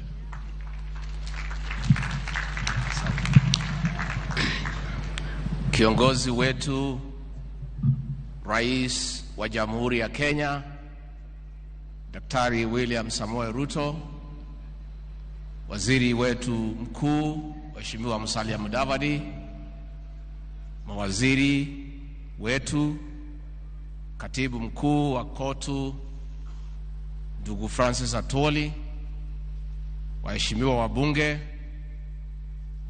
waheshimiwa wafanyikazi, hamjambo. Nimesema waheshimiwa wafanyikazi kwa sababu nyinyi pia ni waheshimiwa. Hata kama nyinyi mumeajiriwa, pia mnapatanga nafasi kila baada ya miaka 5 kuajiri wengine. Na huyu rais wetu William Ruto na mimi, ni nyinyi mmetuajiri, nyinyi ndio matajiri wetu, na kwa hivyo nyinyi ni waheshimiwa. Your Excellency, we thank you for getting time to come and have a conversation with the Kenyan workers, who are the greatest pillar for our economic development. Your Excellency, you inherited the leadership of this country at a difficult time, when the economy of this great nation was in a very difficult place. And Your Excellency, we want to thank you for the great efforts that you have put to restore the Kenyan economy, and we are glad that there are signs of recovery. Your Excellency, the workers here today and elsewhere in the country are greatly part of the Hustler Nation, and they have felt in a very big way the weight of the cost of living. Your Excellency, through prudent management and well thought out interventions, you have successfully brought down the cost of unga from an all-time high of 230 shillings to slightly above 150. Your Excellency, that and other interventions, it is true, it is in between 150, 170, depending on where you buy. Na tutaendelea naye. Your Excellency, as we proceed, we want to urge you to continue putting into place pragmatic interventions, and we thank God for the rains and through the interventions you have made of subsidizing the cost of production, through availing fertilizer at reasonable prices. With these rains, we have no doubt before the end of the year, the prices of food commodities will go down. Finally, Your Excellency, all these things are not possible if there is no political stability. Na mzee Atuoli, ningetaka kuhakikishia kwamba our president has done everything possible to reach out and to encourage dialogue. When the Azimio group reached out to our president and said they want to be given an opportunity to leave the streets and get engaged in bipartisan discussions, the president readily agreed because he was very magnanimous and he provided leadership with this country. Those of us who work closely with him, some of us who have a different idea, but the president persuaded us that it is useful to give dialogue a chance. The Azimio people have been given a chance, but they have instead decided to go back to the streets. What they must know, because I saw them pen a letter yesterday saying that the president should allow them to go to the streets.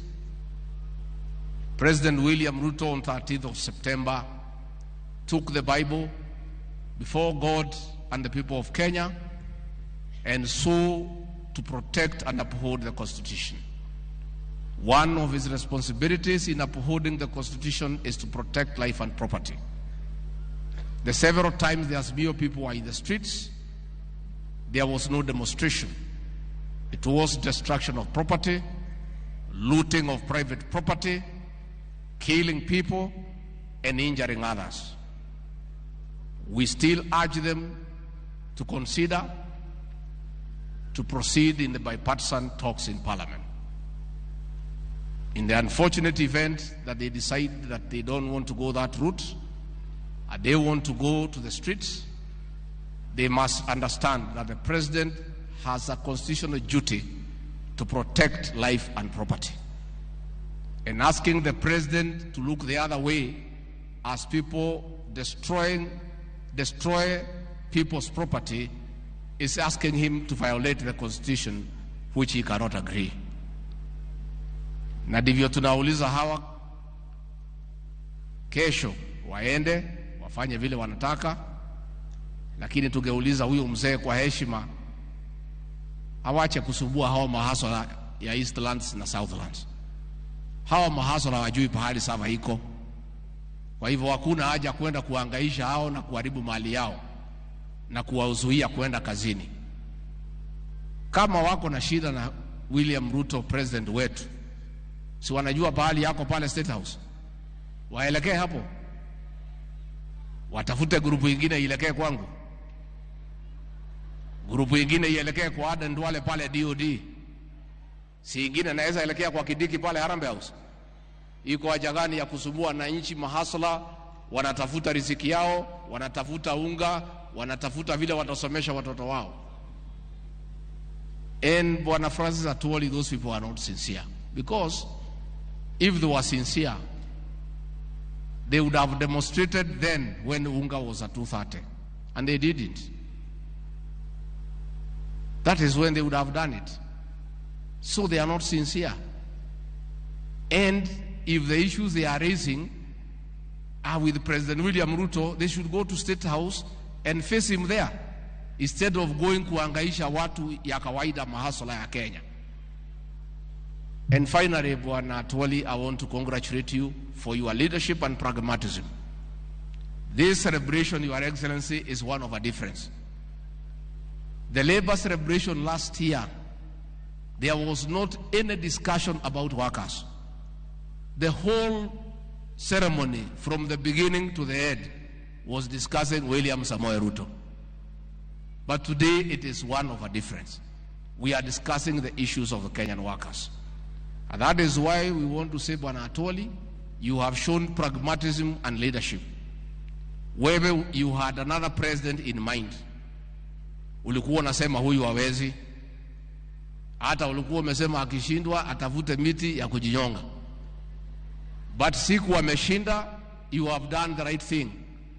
You have shown you are a Democrat and you have respected the will of the people. And that is the way it should be. So I want to urge you with respect.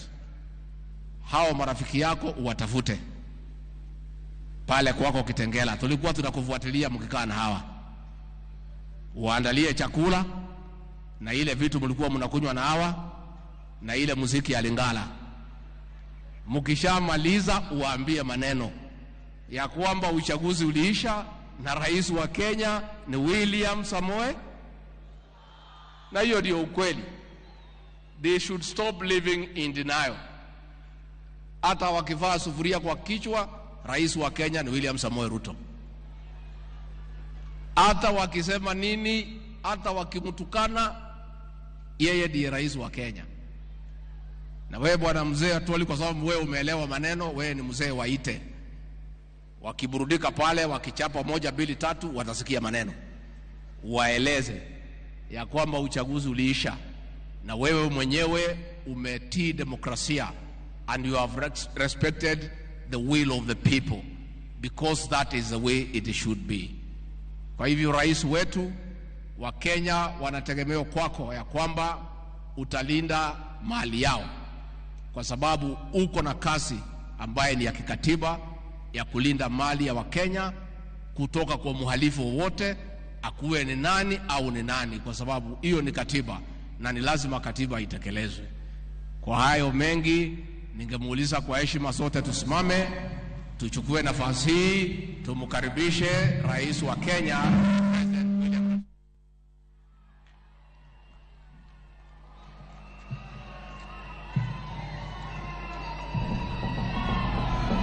Wafanyikazi wa Kenya hoye! Bwana Yesu asifiwe. Tafadhali tuketi chini. Asanteni sana.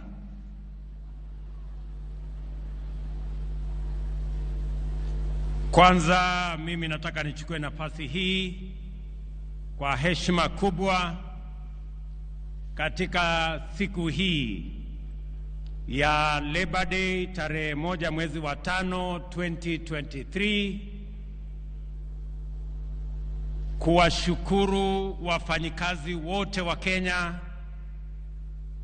na vile vile kuwapongeza wafanyikazi wote wa taifa letu la Kenya nikisema Happy Labor Day.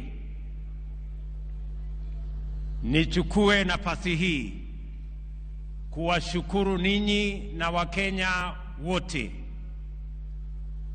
kwamba mwaka uliopita tarehe 9 mwezi wa 8 sote tulienda kwa uchaguzi, tukachaguana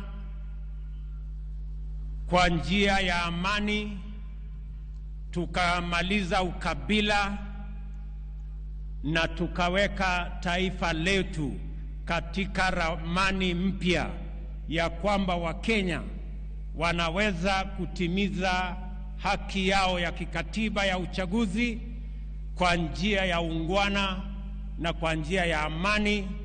Mimi nataka niwashukuru wafanyikazi wa Kenya wote kwa sababu ya kushiriki katika uchaguzi huo kwa njia iliyofaa. Pongezi na asanteni sana.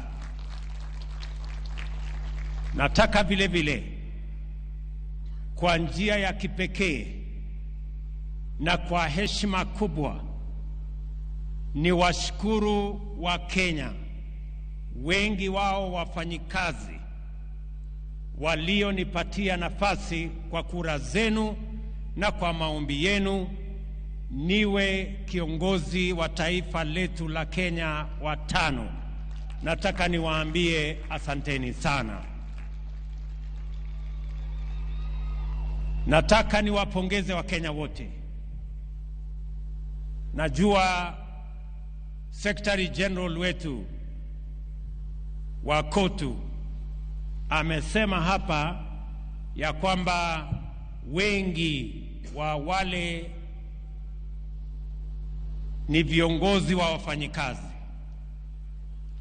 na watu wengine wengi walipiga kura kwa upande wa Azimio.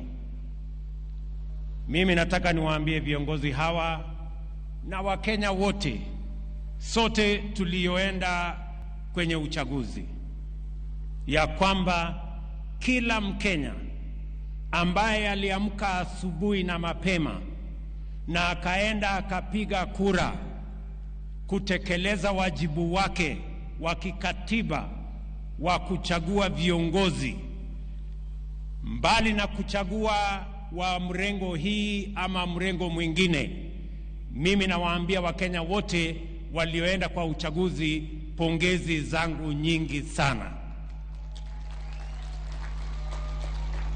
Every citizen of the Republic of Kenya that woke up early to exercise their right to choose leaders for our country deserves celebration and congratulations.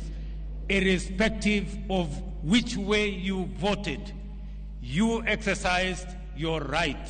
Hakuna Mkenya alifanya makosa kupiga kura upande wowote. Ni haki yetu ya kikatiba kuhakikisha kwamba tunachagua viongozi wetu. Wale wa Kenya ambao hawakuenda kupiga kura, hawa ndio wanahitaji tuwazungumzie, kwa sababu wale ndio wenye makosa. About 35, almost 40% of the citizens of Kenya who are eligible to vote hawakuenda kupiga kura. Wale ndio pengine wako na makosa, lakini kila Mkenya ambaye aliamka akapiga kura, akapigia Kenya Kwanza ama akapigia Azimio, huyo ni Mkenya mzalendo mwenye amesimama na kwenda kupiga kura, ili tuwe na demokrasia na tuchague viongozi wetu kupitia kwa njia ya demokrasia. We are a democratic nation, and no citizen should be judged for voting whichever way they voted. Nataka niwaambie viongozi walio hapa wa movement yetu ya Labour, the Labour movement leaders, nataka viongozi hawa wote, nimekuja hapa katika sherehe hii ya kwanza ya Labor Day ili nikubaliane na nyinyi, tushirikiane, tufanye kazi pamoja kuwahudumia wafanyikazi wa taifa letu la Kenya. Na nimekuja mapema kwa sababu nimeambiwa mapema ndio best.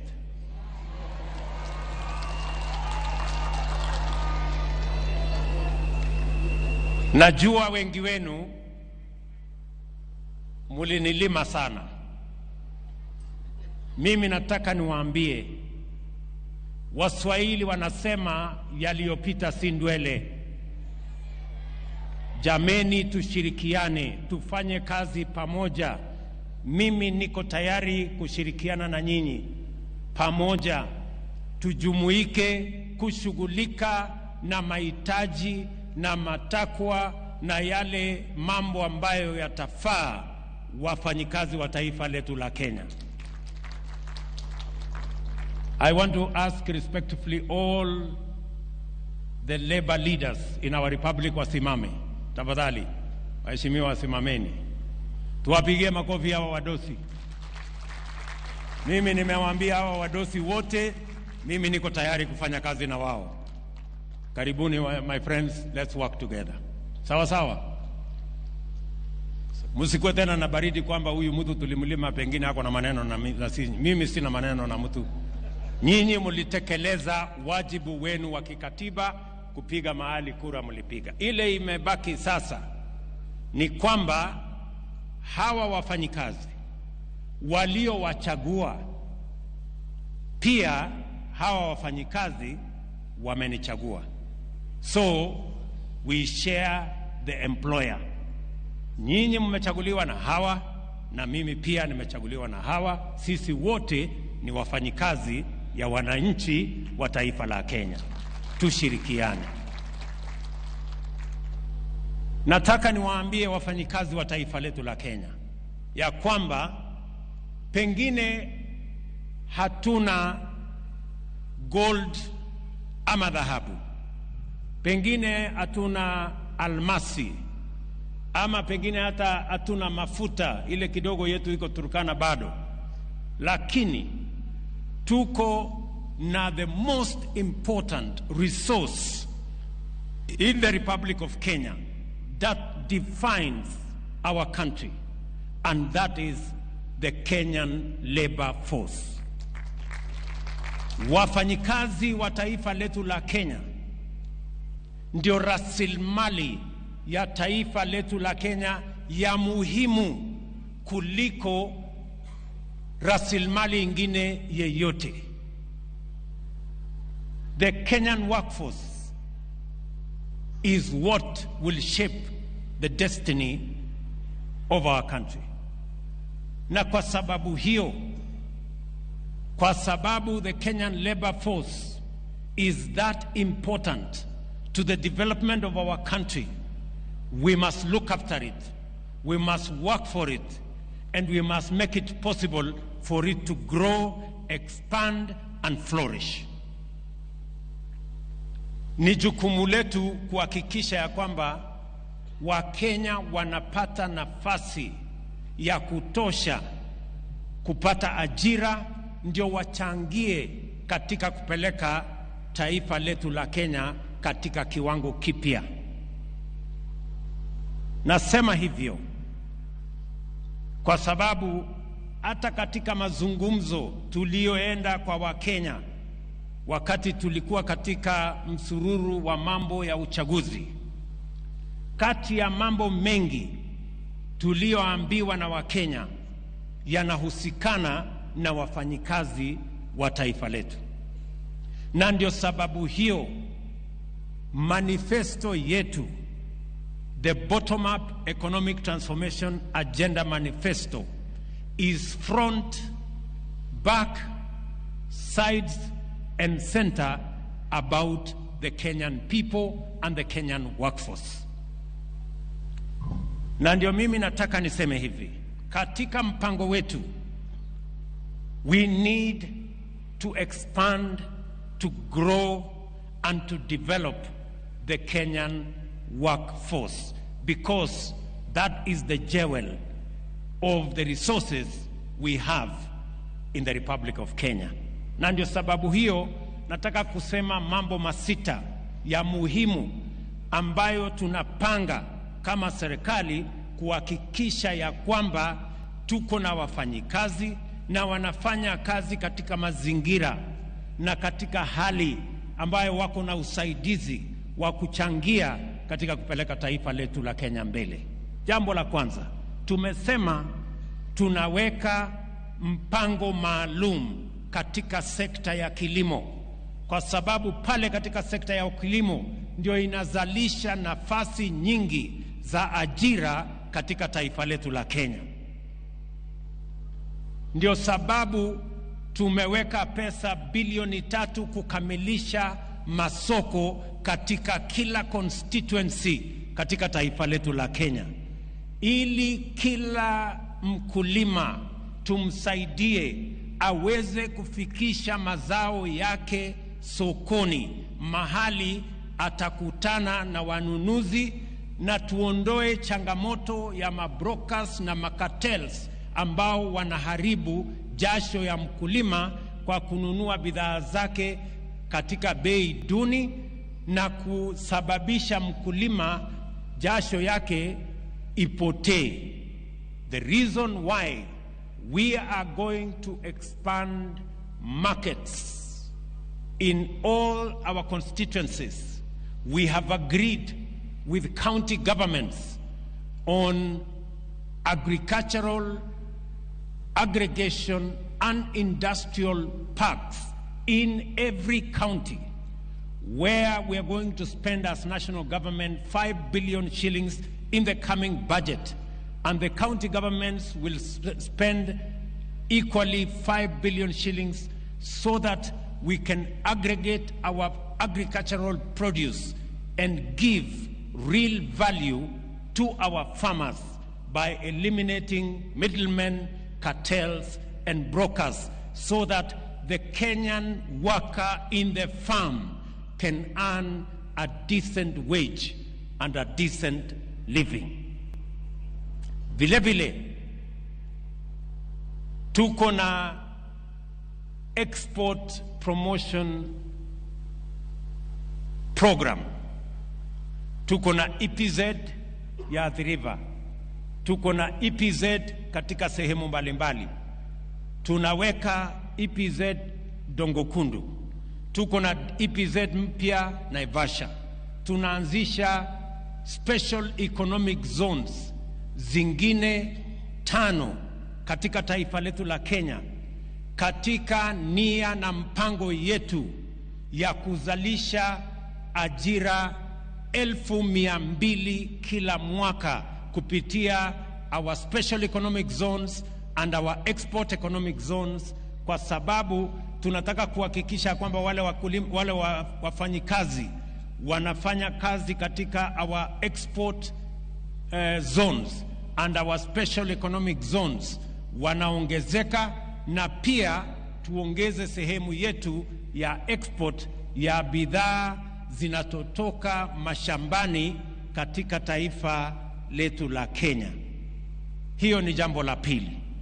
Jambo la tatu, tumekubaliana ya kwamba wafanyibiashara wale wa small, medium and micro enterprises tuwe na mpango maalum, na ndio nimetengeneza wizara maalum ya cooperatives and MSMEs ili kushughulikia wafanyibiashara wetu wadogo, kuanzia mama mboga, kwa bodaboda, mtu ya kinyozi, mtu ya kiosk, wale wote tuwaweke katika mahali ambapo wanaweza kupata pesa ya kuendesha biashara zao, hata kama hawana title deed, hata kama hawana logbook. Tuwe na a new collateral mechanism that enables micro, small and medium entrepreneurs to access credit even if they do not have other securities. Their track record, their borrowing record will be the new title deed, will be the new collateral that will make it possible for our small traders, for our micro, small and medium entrepreneurs to access credit. Tulianzisha miezi 6 iliyopita Hustler Fund, ambayo leo imekopesha pesa bilioni 27. Wananchi wameshalipa bilioni 17, na wananchi ambao wamekopa hiyo pesa ni karibu wananchi milioni 15. Nataka niwatangazie ya kwamba kuanzia mwezi ujao tutapeleka Hustler Fund katika awamu ya pili, mahali sasa wewe mfanyibiashara wa kiosk, wewe mfanyibiashara wa kinyozi, na wewe jamaa wa bodaboda unaweza kukopa shilingi 10,000 hadi shilingi 1,200 kuanzia mwezi ujao. Hiyo ni katika nafasi yetu ya kuhakikisha ya kwamba wafanyibiashara wetu wadogo pia wanaweza kuchangia katika kuajiri watu 2, watu 5, watu 10, because we believe kazi ni kazi. Si tulikubaliana namna hiyo jameni? Jambo la 4, tumekubaliana ya kwamba sekta yetu, the digital economy, tulikubaliana ya kwamba tutaweka ile tunaita digital superhighway. Juzi nilikuwa Malava. Siku hiyo ingine nilikuwa Kisii, tulikuwa Kwale, katika mpango ambayo tuko nayo sasa tunafanya na TVETs. Tumeleta kompyuta 20,000 katika zile TVETs. Sasa tunataka wabunge wetu, tutashirikiana na wao, tuwe na digital hubs in every ward in the Republic of Kenya, so that we can tap into the digital economy and we can move our young people in their millions into digital jobs, kwa sababu kuna ajira ajabu katika sekta ya teknolojia, na kwa sababu Wakenya ni wafanyikazi na umaarufu ya wafanyikazi wa taifa letu la Kenya inajulikana kimataifa. Hiyo sekta ambayo vijana wengi wa taifa letu la Kenya ni wanaelewa zaidi the digital space. The reason why we are expanding our digital footprint across the country is because we want to tap and connect our young people with digital jobs that will be possible under the whole program that connects young people to jobs anywhere in the world. Tuhakikishe ya kwamba vijana wetu tunawapanga na ajira, na mimi nimefurahi ya kwamba tumeanza hiyo mpango, na tayari kila TVET katika Republic ya Kenya itakuwa na makompyuta, na tukikamilisha budget hii, kila mbunge katika taifa letu la Kenya tutakubaliana na wao na tutako-invest ili katika kila ward katika taifa letu la Kenya tuwe na digital hub, mahali vijana wa Kenya wanaweza kwenda kupanga mambo yao ya ajira tukienda mbele. Tumekubaliana vile waziri hapa amesema ya kwamba tuko na nchi nyingi ambazo wanatuuliza wanataka wafanyikazi wa Kenya. Nilikuwa Ujerumani na kiongozi wa Ujerumani atakuwa hapa on Thursday. Chancellor wa Ujerumani atakuwa hapa Thursday, na katika hiyo mkutano tumekubaliana tutasign bilateral labor agreement ili wananchi wa Kenya wapate nafasi, kwa sababu wametueleza wanahitaji wafanyikazi milioni 250 kila mwaka Ujerumani, na wanataka wa Kenya wachangie kwa wale wanataka kupata kazi hizo Ujerumani. Tuko na nafasi za ajira Canada, tuko na nafasi ya ajira kule Marekani, tuko na nafasi za ajira UAE, Saudi, tuko na nafasi za ajira katika sehemu tofauti. Tuna sign bilateral agreements 10 vile waziri amesema in the next couple of months, ili nafasi ya ajira ipatikane kwa vijana wa taifa letu la Kenya, kwa sababu kwa sasa mnajua ile pesa tunapata Kenya kutokana na wafanyikazi wanaofanya kazi nje ya Kenya, tunapata bilioni 400 kila mwaka. Wale wafanyikazi wanafanya kazi nje ya Kenya hata wamepita pesa tunapata kwa chai, wamepita mapato yao imepita pesa tunapata kwa kahawa ama hata horticulture, kwa sababu ni nafasi nzuri. Na nchi nyingi duniani imejenga uchumi zao kwa kupanga vile wafanyikazi wao ama wananchi wao wanaweza kupanga ama kupata ajira katika nchi zingine. So tutakuwa na mpango ya kuzalisha ajira hapa nyumbani, na vile tutakuwa na mpango ya kuzalisha ajira ama nafasi za ajira katika nchi zingine. Jambo la 5, si niliwaambia tuko na mpango? Jambo la 5, katika mpango yetu ya housing tumesema ya kwamba tuko na upungufu wa manyumba. Wananchi 6.5 Kenya wanaishi katika vitongoji duni katika miji yetu.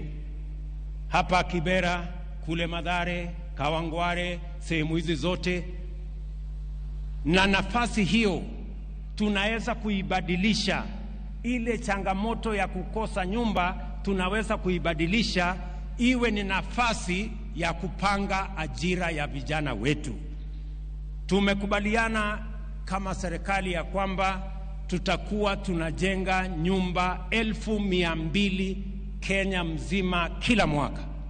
Na hizo nyumba 200,000 tunahitaji vijana zaidi ya 1,000,000 kutusaidia kama plumbers, electricians, watu ambao ni carpenters, wale masons, wafanyikazi wa mkono, wale wote tunahitaji vijana zaidi ya 1,000,000 kutusaidia katika hiyo mpango.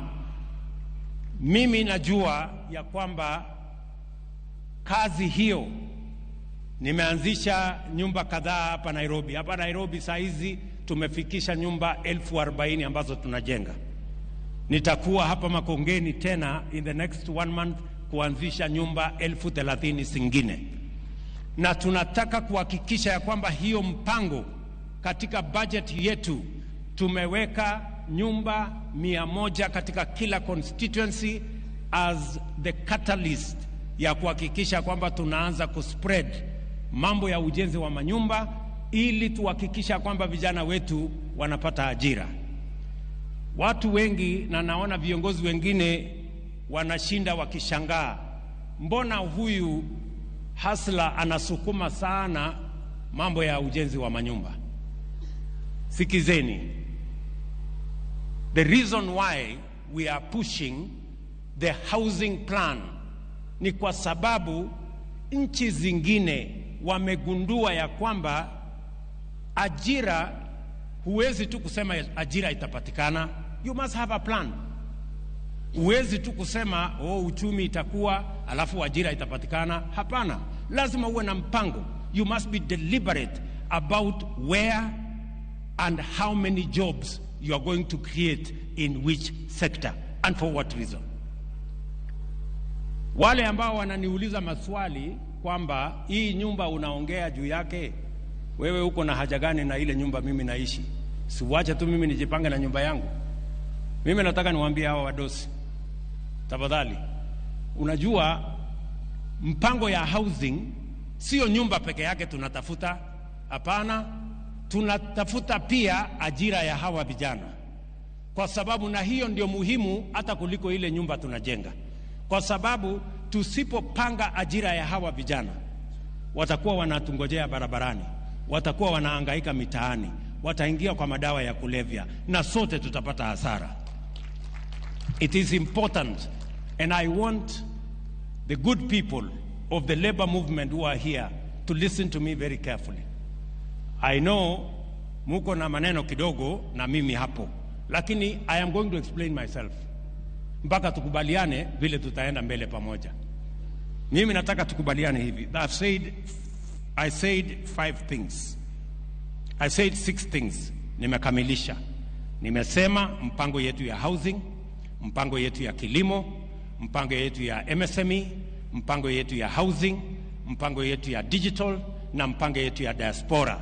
Ndio tunataka tutumie kuzalisha ajira, nafasi ya ajira, kwa sababu nafasi ya ajira ni muhimu kwa vijana wa taifa letu la Kenya. Otherwise, we are not going to solve the unemployment problem unless we have a plan on how we are going to solve it. Ya tatu, jambo la tatu, ili hii mpango yote hii iendelee, lazima vile vile tuhakikishe ya kwamba wafanyikazi wa taifa letu la Kenya pia wanashughulikiwa. How are we going to make sure that the Kenyan worker is ultimately going to reap a benefit from their work and from their sweat. Jambo la kwanza, how do we protect the Kenyan worker? How do we serve the Kenyan worker? How do we work for the Kenyan worker? For those of us who are in leadership and for those of us who have an opportunity to serve. Number one, we must make sure that when the Kenyan worker, after working for 10, 20, 30, 40, 50 years, they can retire in dignity. Today, Bwana Atwoli na hawa viongozi, nataka niwaongeleshe as one of you, as a leader like you. Hawa wafanyikazi ni jambo la kusikitisha sana kwamba baada ya miaka 50, miaka 40, Mkenya amechangia jasho yake, amefanya bidii, anaenda katika maisha ya umaskini. Kenya, the Global Age Watch Index, you people in the labor movement should know it. The Global Age Watch Index inasema Kenya, kwa zile nchi ambazo zimefanyiwa utafiti, Kenya ni nchi namba 72 kwa nchi 96. Karibu sisi tuko mkia kwa wale watu wanaenda nyumbani ama wanaretire kwa umaskini. Why should the Kenyan worker retire into poverty? Lazima tujiulize. Lazima nyinyi kama viongozi wa labor movement, you must ask yourselves, how can you be leaders in the labor movement when the people you lead end up in retirement, in poverty? And it is the reason why mimi nimekuwa na shida sana na mzee Atwoli for a very long time. Nilikuwa nauliza Atwoli, wewe unapinga hii 6%. Wewe unasema mwananchi atoe shilingi 200 kila mwezi. Ati hiyo ni pesa ya retirement, 200 shillings. Mwananchi akitoa 200, mfanyikazi akitoa 200, employer anatoa 200. Sasa mimi nataka nikuulize, 200 inakuwa 400. Hata kwa maombi, hata kwa dawa, hata kwa uganga, utafanya nini 200 iweze kutosha kulinda huyu mtu akienda retire? Inawezekana kweli shilingi 200 kubadilisha maisha ya mtu? It's not possible. And that is why we have age-old poverty in Kenya, and we are 72 out of 79. Who has contributed? Sasa mimi nataka niwaulize viongozi wenzangu, mko hapa sasa, nyinyi mnasema ni sawa mtu wa contribute 200, na hii sio pesa, sio tax. It is not tax. Hii ni pesa ya mwenyewe. Pesa yako ambayo utatumia ukienda retire, hiyo ni tax. Sio, ni pesa yako. Unaweka tu kwa akiba, na Waswahili wanasema akiba haiozi bwana. Ama namna gani? So the reason why I was pushing that we change this contribution structure ya mambo ya NSSF kutoka shilingi 200 mpaka 6% ni kwa sababu tunataka wafanyikazi wetu baada ya kufanya kazi miaka 20, 30, 50 waende nyumbani wakiwa na pesa ambayo watalipwa kila mwezi, mpaka kila mtu aweze kwenda hiyo safari ya mbali akiwa anaishi maisha yenye heshima. Tunaelewana jameni? Mimi nimefurahi ya kwamba wakati nimeongea na mzee huyu Atwoli, finally tumekubaliana. Na kuanzia miezi miwili iliyopita, sasa kila mfanyikazi analipa 6% na kila employer analipa 6%. Na unajua, the beneficiary here, good people, the beneficiary is the worker. Sasa wewe mfanyikazi umetoa 200. Sasa yule employer wako atatoa tu 200. lakini ukitoa 1,000 he will be forced kutoa nini? 1,000. Mwenye amefaulu ni nani? Si ni mfanyikazi, kwa sababu ile pesa yake ya retirement imeongezeka. That is the logic, my friends. In the last 2 months, let me give you the statistics. In the last 2 months, baada ya sisi kuimplement 6%, pesa ya retirement ya wafanyikazi imeongezeka kutoka 1.2 billion every month. In the month of February ilikuwa 2.5 billion. In the month of March ilikuwa 3.5 billion. I promise you, in the next 3-4 months, it is going to be the maximum, which is going to be 6.5 billion shillings every month. Money that will be available to the Kenyan workers in retirement. Nyinyi mnanielewa jameni? That is the thinking. That is the transformation that is going to change Kenya. Hatuwezi kubadilisha Kenya kwa kufanya mambo ya jana na juzi.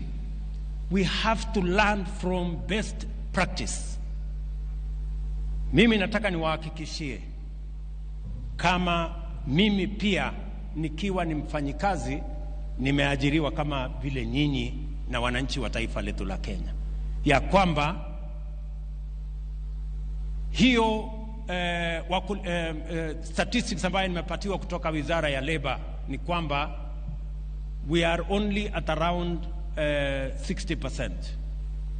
Wale watu ambao wame ratify na tayari sasa wana contribute from the 3.6 million workers we have on payroll, already 2.5 million wameanza kulipa 6%. Imebaki only 1 million, and I am confident that progressively we will get to the numbers and we will begin the journey.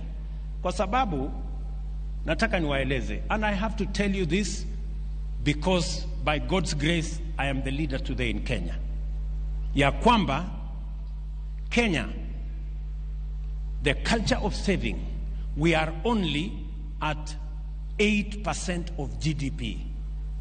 Nchi zingine ziko all the way to 55% of GDP. Ndio munaona tunaenda kukopa pesa kutoka China, kwa sababu in China their saving culture is at 55% of GDP. Hatutaki kwenda kukopa pesa China tena.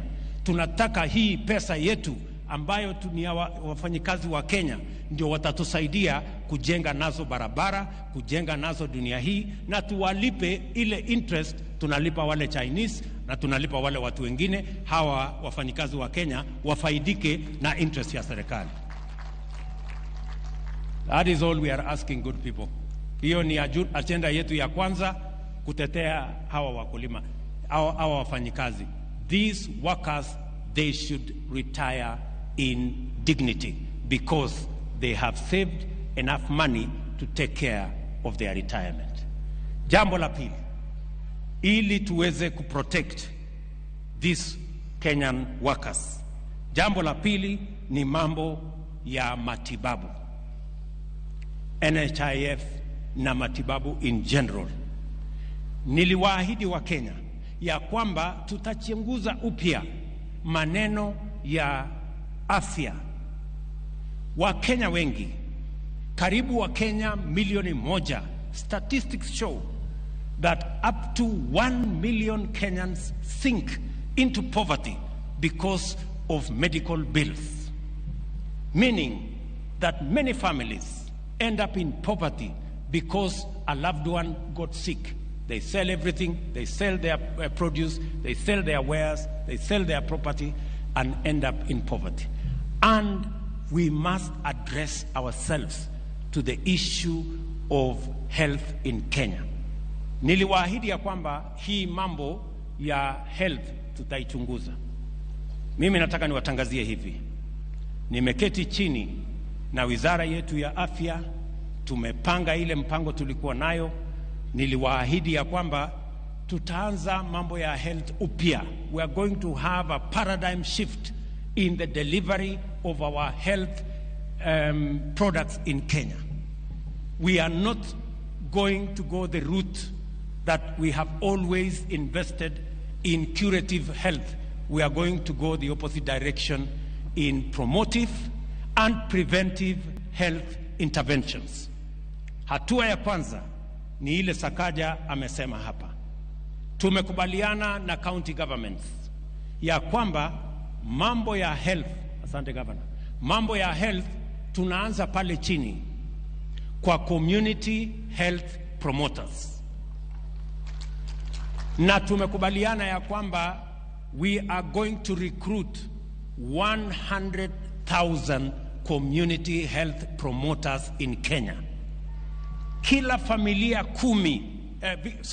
kila familia 100, munisikize vizuri, kila familia 100 tutakuwa na community health promoter moja ambaye kila mwezi atatembelea kila familia, na tumempatia equipment ya kupima pressure, kupima nini, ili ugonjwa yako tuanze kumbambana naye mapema kabla hujaenda hospitalini.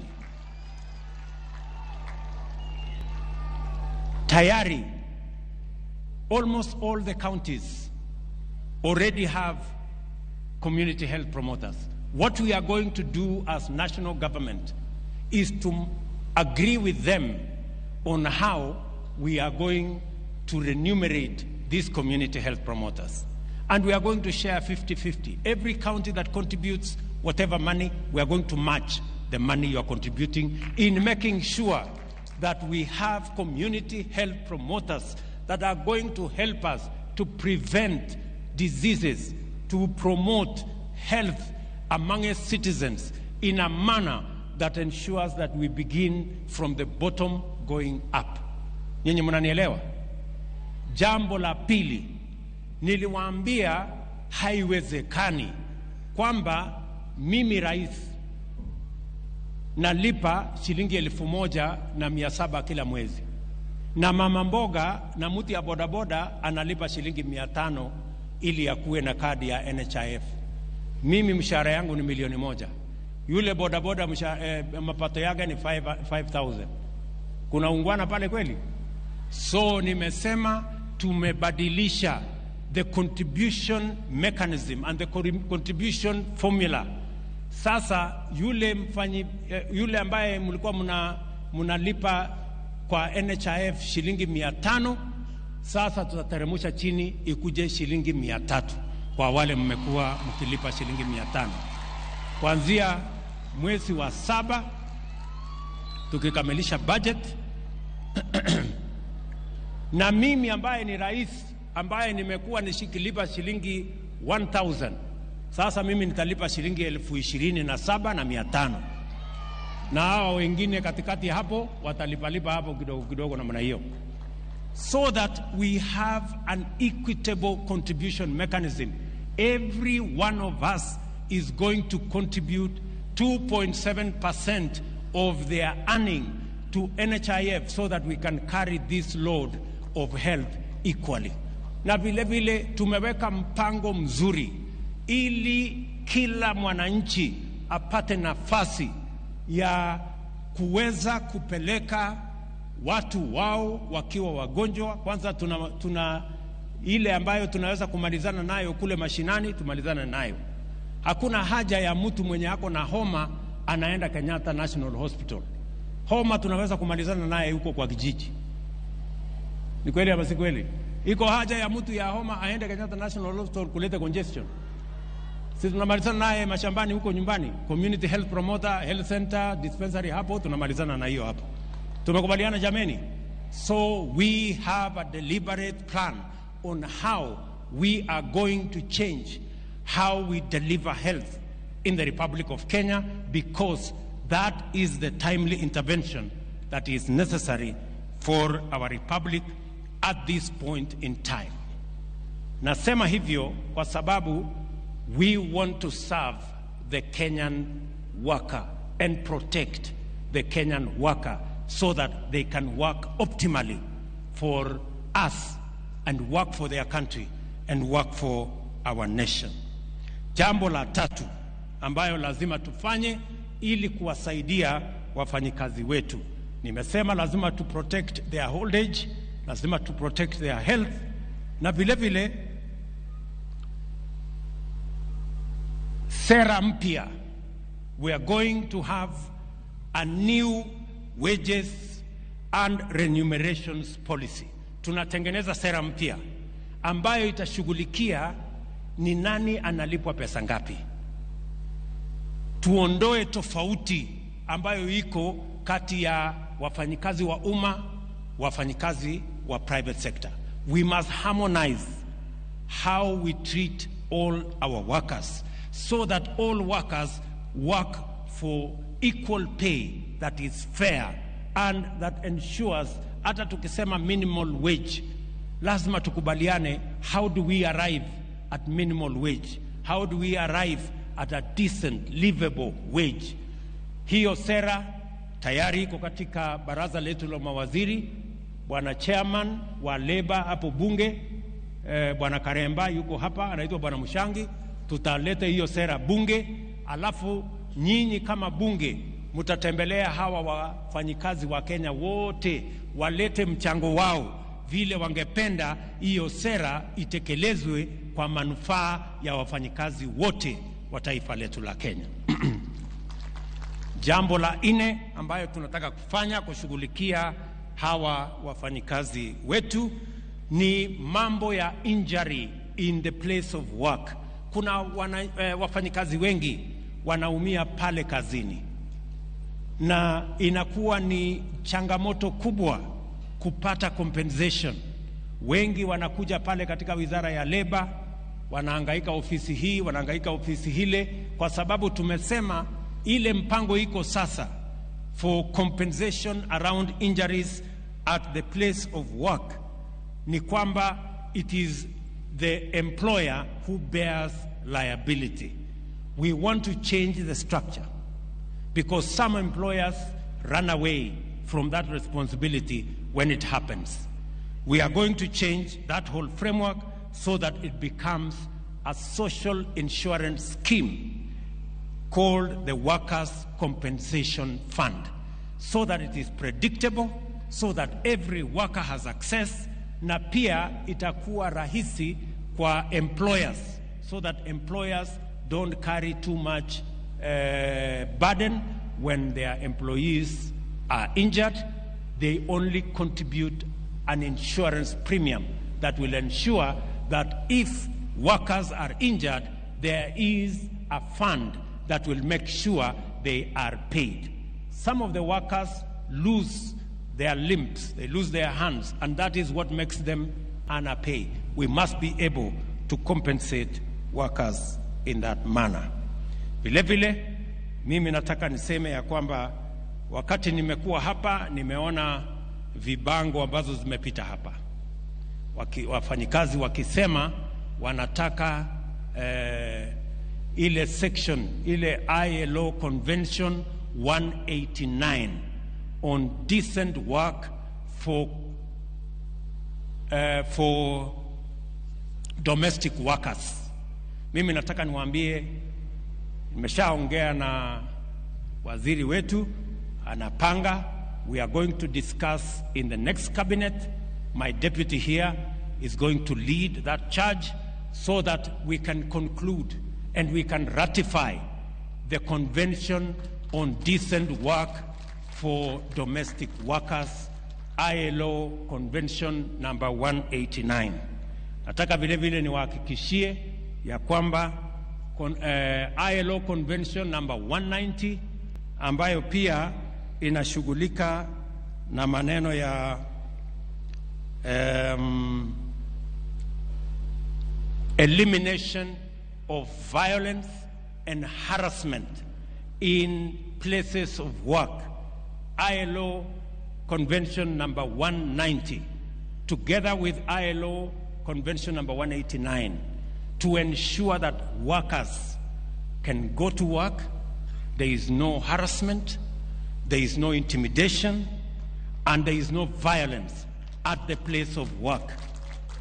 The Kenya government, we are working on it. In the next 3 months, we will have concluded the ratification of those 2 conventions so that we can protect the Kenyan worker as they serve our country and as they work hard for our nation. Nilisema ya kwamba tunaongeza wale wanafanya kazi, but we must also protect them. We must make sure that they end up in decent retirement. They must also live in an environment that health is provided. And finally, let me say that as the government of Kenya, we must continuously work on reducing the cost of living. Sisi tunataka kuhakikisha kwamba kila mwananchi anaweza kulisha familia yake. Tunaelewana jameni? Tumeongea mambo ya unga left, right and center. Mimi mwenyewe niliwaahidi ya kwamba tutakuwa na mpango ambayo itateremusha gharama ya maisha. Na hiyo mpango watu wengine hawaelewi. Unga sio ya kwamba inapunguzwa bei ati kwa shelf. Unga inaanza kupunguzwa bei kwa kumsaidia mkulima shambani azalishe chakula ya kutosha, ndio chakula ikuwe kingi, ikifika pale sokoni iwe bei yake imepungua. Tunaelewana? Hata ubebe sufuria kwa kichwa siku ngapi, bei ya unga itapungua kwa kuweka sufuria kwa kichwa? Hata kama ni kwa uganga, hata ikiwa ni kwa madawa. So mimi nataka tuelewane. Na unajua hii bei ya unga ilifika 230 kwa sababu mawazo ya hawa jamaa wanafikiria ya kwamba ukiweka sufuria kwa kichwa ndio bei itapungua. If you do not have a plan on how to grow more food so that you increase supply, how are you going to reduce the prices of food commodities? And that is why mimi nawashukuru wakulima wetu. Niliwaeleza ya kwamba tutapunguza gharama ya mbolea. Tumepunguza kutoka shilingi 7,000 mpaka shilingi 3,500. Na mwaka ujao tutapunguza zaidi, so that in due time we will make sure that we manage the cost of living, we manage the cost of food, so that every citizen of the Republic of Kenya anaweza kulisha familia yake na chakula ipatikane kwa bei nafuu na kila Mkenya aweze kujisimamia. That is the direction we are going. Mimi nimesikia mumesema bado. Mimi nataka niwaambie hivi. Hii bei ilikuwa 230. Si ni kweli? Saa hizi ukienda kwa shelf, na mimi nataka niwaambie, endeni hapa Quickmart ama uende Naivas, utakuta iko ya shilingi 200, iko ya shilingi 180, iko ya shilingi 170, iko ya shilingi 158. Wewe ndio utaamua utanunua gani. Kama unataka kununua ya 200, ununue ya 200. Kama unataka kununua ya 158, nunua ya 158. Hiyo ni uamuzi yako. Tunaelewana? Si dunia hii ni demokrasia? Si unafanya ile unajua unataka kufanya? Na mimi nitaendelea kukaza kamba. Bado kuna millers wanatufanyia ukora, lakini mimi nitapambana na wao mpaka tuhakikishe ya kwamba every citizen has a right to access food that is quality, that is enough for their families. Na hiyo kazi mimi nitafanya na bidii. Unajua hawa jamaa, hiyo safari ya kufikisha unga 230 ilikuwa ni safari ya miaka 4. Sasa mimi nataka niwaulize, safari ya miaka 4 unaweza kukamilisha kwa wiki 2? Hata kama wewe ni malaika? So watulize boli. Maneno mimi napanga. Ama ni aje? Sijui kama tunaelewana. Kama hawa jamaa niliwapanga wakiwa na deep state na system na nini. Anyway, wacha nisilete siasa nyingine ambayo wachana na hiyo story. Sijui kama tumekubaliana wangwana wa Nairobi na wafanyikazi wenzangu. Mimi nataka niwahakikishie hivi. Sawa? Mimi nataka niwahakikishie ya kwamba kama taifa la Kenya, sisi tunaheshimu haki ya kila mtu. Tunaheshimu ndugu zetu wa upinzani kwa sababu wako na jukumu ya kikatiba ya kutekeleza katika upinzani. But we also know what democracy looks like. We also know what human rights are. It is nothing to do with violence. It is nothing to do with anarchy. It is nothing to do with destruction of property and destruction of livelihoods and destruction of people's businesses. That is not democracy. That is not human rights. So we must keep to the straight and narrow, all of us. Mimi nataka niwahakikishie here today ya kwamba haiwezekani, sitaruhusu mali ya mwananchi kuharibiwa, biashara ya mwananchi kuharibika, kazi ya mwananchi kuharibika, watoto wetu ati wasiende shule, ati kwa sababu kuna watu wanataka kutulazimisha ati tugawane serikali. That one will not happen, good people. Tuelewane tu mapema, kwa sababu that is the Kenya we live in. We are a democratic country and we want the best for everybody. Respectfully, I want to ask my friends, tumekubaliana badala ya kuharibu mali ya wananchi, badala ya kuharibu biashara ya wananchi, badala ya fujo na vita, tuongee bunge. Wabunge waongee, watafute masava, watafute hiyo ingine, watafute nini kule bungeni. Lakini kwenda kuharibu biashara ya mwananchi, ati walienda Kawangware wakaharibu biashara ya wananchi. Mwananchi ameng'ang'ana, ako na biashara yake hapo, ameweka 5,000. Wewe unakuja na goons na wahuni 1,000, 2,000, wanakuja wanasambaratisha ile biashara ya ule mungwana, wanakuja wanaharibu kioski ya watu, wananyang'anya watu mali. Hiyo will not happen in Kenya, good people. Please, tuelewana mapema. So mimi nataka niwahakikishie wa Kenya, serikali ya Kenya itasimamia haki ya kila Mkenya kuendesha biashara yake, kuendesha kazi yake, kusomesha watoto wake na kuendelea na kazi yake kwa njia ya utulivu na amani. That is why we have a country, that is why we have a government, and that is why our security agencies are paid to protect the lives, the property, the businesses of every citizen of the Republic of Kenya. And that is the job that I was hired for by the people of Kenya. And I will do it diligently, bila ya kusita. Sio kama tumeelewana? Wafanyikazi hoye. Siniliwaambia mapema ndio best. So mimi nataka niulize hawa viongozi wenzangu, tafadhali naomba kwa unyenyekevu, my good friends, tushirikiane, tufanye kazi pamoja, tuwatumikie wananchi wa taifa letu la Kenya. We will all reap a reward. Kama sio hapa duniani, tutapata mshahara kule mbinguni. Asanteni sana, Mungu awabariki kila siku. Thank you very much. Haya, tumpigie rais makofi kwa hiyo hotuba yake. Na sasa tutamalizia kwa wimbo wa taifa. Kwa hivyo naomba sote mahali tulipo tuweze kusimama ili tumalize kwa ombi ambalo ni wimbo wa taifa. Wote ambao tayari tumeketi, tafadhali naomba tusimame mahali tulipo ili tuweze kumalizia kwa wimbo wa taifa.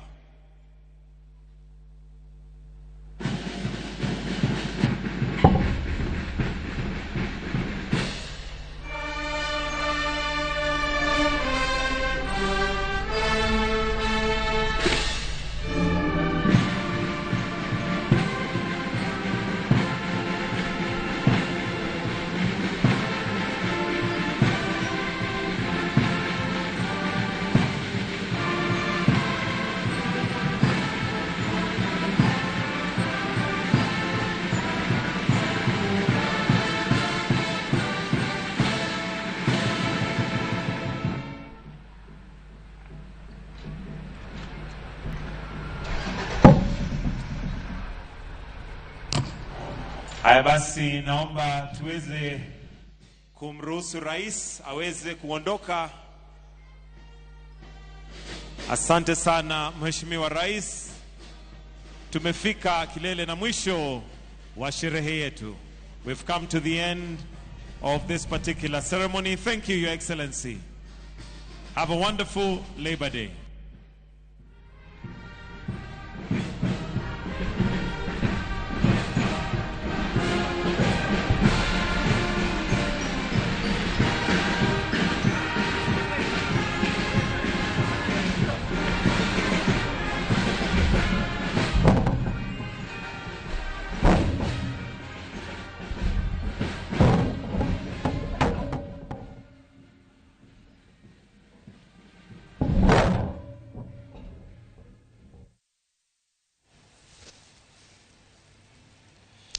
Mana kamano nyakora moge juang mano nyasi maurumo kawuono mano nyasi no mara Labor Day kata odiochieng ni maidhiale jotich mantiere piny Kenya dutre no kanyo mano Florence Bore jatend migawo mochung'ne wechego mag jotich kaachiel koda ka jorito mamoko e sirkal jotend migepe bende mano yuoro kar kanyo kod anyuola mek gite ineno ka gintiere kar kanyo kendo ka gitieko jatend piny Kenya kod governor e county ma Nairobi Johnson Sakaja bende ntiere kar kanyo koro ka gigoyo riti ne oganda jo Kenya ma oyuoro e nyasi no odiochieng ni ma kawuono nyakwara moge jwang nyasi ma kamago mane obag kanyo e alap no mano ma Uhuru Gardens odiochieng ma kawuono bende kod no kanyo achiel kachiel bende koro rumo kawuono sa osekalo dakika 13 tok sa aboro ineno ka jotije bende mopogore opogore waneno kanyo mano Benson Okwara kaachiel koda ka jokanyo mag kotu wano kanyo riwruoge mopogore opogore mag jotije waseneno kanyo mago mag kupet nitiere kanyo neno kelo misori bende kowuok kar kacha to odiochieng ma kawuono bende thuolo machielo ka wayudo mar nono gigo mosebedo kacha katimore jalup jatend piny Kenya Rigathi Gachagua bende ne oyudo thuolo mar loso kaachiel koda ka jotelo mamoko jotend migepe wano kanyo mano Omboko Milemba mano jagoro no maduong' mano mara kawanene mano jakom no mara kupet kentiere kar kanyo bende gi jotelo mamoko nyaka sanya kora moga jwang jopiny bende koro chano laini kanyo ka jopicha bende ntiere kar kanyo achiel kachiel mar neno ni jothum mago jogo magin obila bende goyo bend margi mano manyiso ni adieri nen nyasi mano yuore gi jodito to ahinya madongo dongo e sirkal kotelne kod jatend piny Kenya mano William Ruto nyasi ma kawuono jogo mano yudo thuolo mar loso omedo mana kwayo kendo chiwo paro mopogore opogore kaka jotije onego bed ni irito nyaka sani mane gimoro manya bedo kata ka wawinjo ponono ka nitiere kanyo ka gidhigo nyime mano ka gintiere alap no ma Uhuru Gardens jafo mar Rino Koth nitiere kar kanyo kendo koro nyaka sani ang'o watude kode achiel kachiel mondo mi okonwa ni chal mar wach gin mage gigo ma jatend piny Kenya lose nyakora moge jwango kinyi ma kawuono nyakorom sani gigo mosebedo kanyo ka waluoni machiegni ahinya oting'o mago mag bero chenro mag pur nyakwara moge jwang nikech mane mwacho ni mano e oguro mar piny Kenya kirang chenro go mag uchumi kaachiel koda ka wechego bende motudore kod golo mwandu e pacho ka dhi e pinje maoko ma bende ne olose kacha maber ahinya ka oloso kendo olero ni chenro mag golo jotich mawuok e piny Kenya ka dhi tiyo e pinje maoko bende en moro ma osekelo puoch gi paka ahinya ne jotije ma piny Kenya ma dhi tiyo e pinje maoko ka bende olero kanyo ni nitiere thuolo machielo ma koro nyaka jogo mawuok e pinje maoko owacho kacha ne pinyno mar Jerman kano timo limbe kono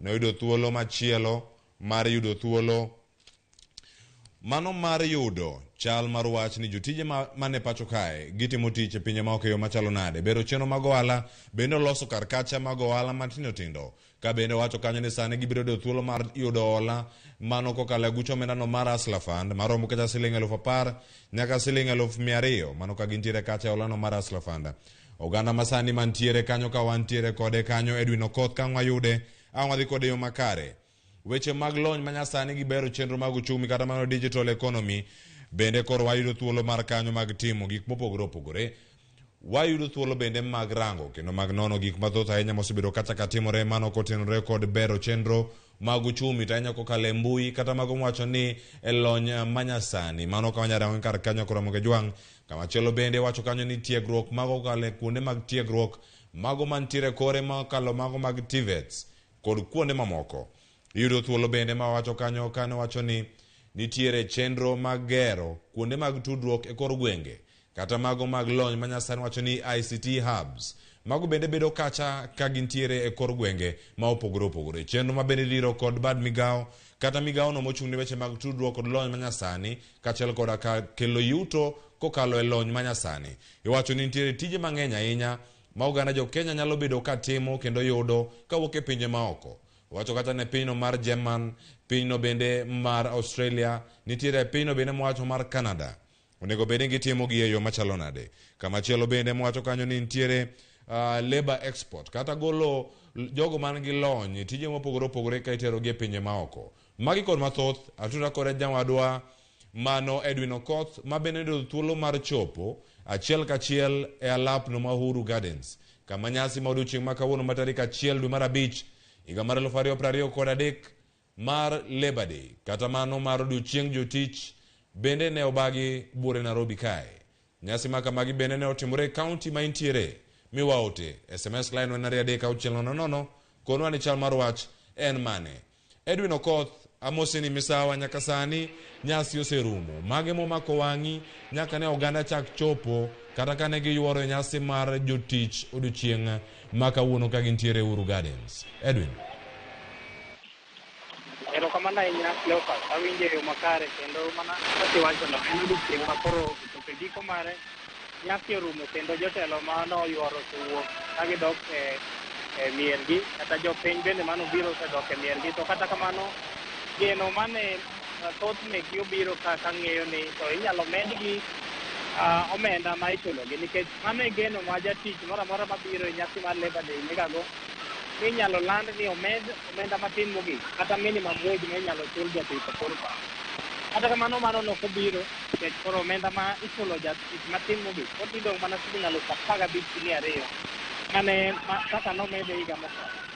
Kata kamano nitiere okenge mamoko ma piny owacho keto mag geno ni biro siko ngima mar jatich matin ka oting'o yot mag medo jotije bende medo kata kelo thuolo mag tich ne jokenya.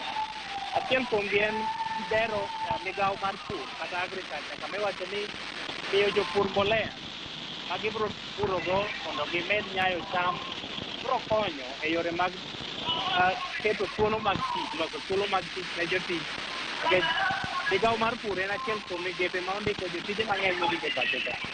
Piny owacho bende wacho ni gibiro temo ng'iyo kaka chike ma inyalo use mwandu mawuok e puodho iyawo kendo ikibero mondo jogo ma oloso mwandu machalo kamano nyalo usogi e yo mayot. Leopard nitiere bende chenro mag loso kuonde ma inyaye mwandu ma itere pinje ma ok ogol osuru kata special economic zone. Mano bende wacho ni en achiel kuom chenro ma sirikal getogo medo nafas kata thuolo mag tich. Nitiere thuolo bende ma iwacho ni biro ket ne jogo ma dhi tiyo e pinje ma oko kata diaspora job. Ka bende nitiere chenro ma piny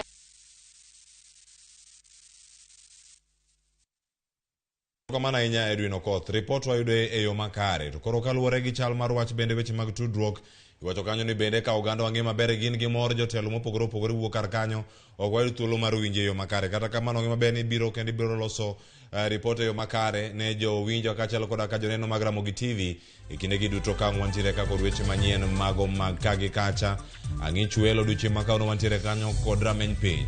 Mago bende moko wadhi bedo kata ka wamenyo odiochieng' ma kawuono kaachiel koda ka singo mamoko bende ma jatend piny Kenya ogolo odiochieng' ma kawuono.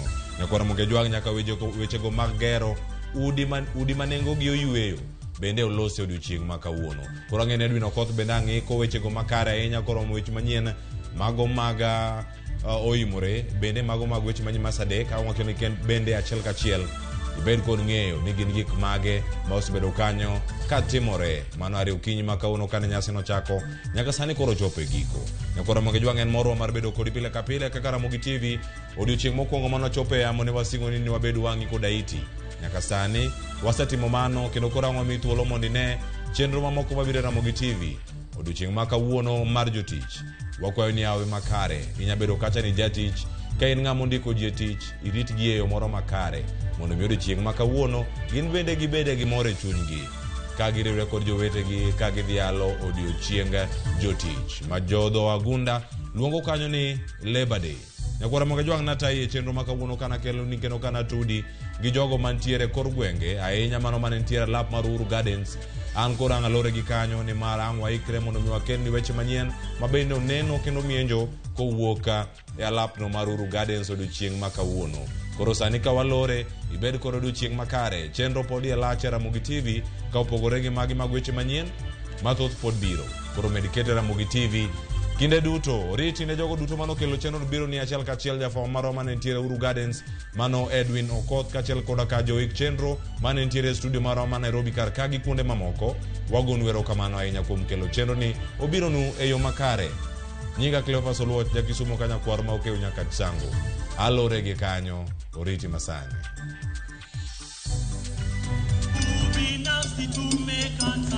kushirikiana kazini ni kujenga Kenya.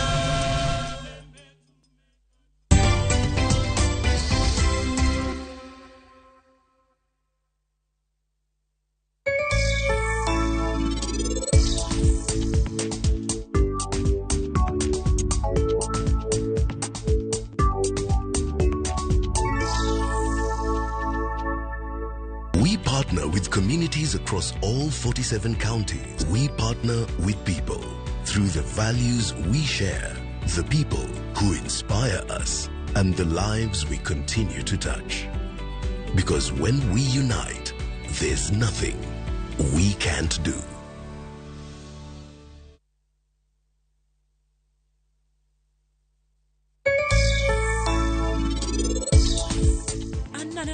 Maber kakoro wuoda mabihanni oriwa rus kendo kae mar ariyo anadwaro ni en otima rus gi thapki.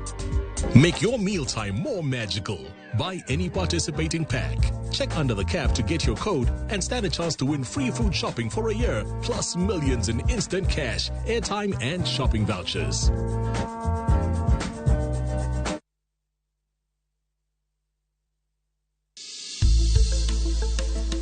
Riuri kodwa chieng' tich ariyo e penj laktar kawadhialo World Asthma Day. Dr. Frederick Otieno mar Equity Afya Mirema biro bedo kodwa ka omiyowa puonj makare wi tuo asthma. Penj laktar saa 12 odhiambo, kik bayi.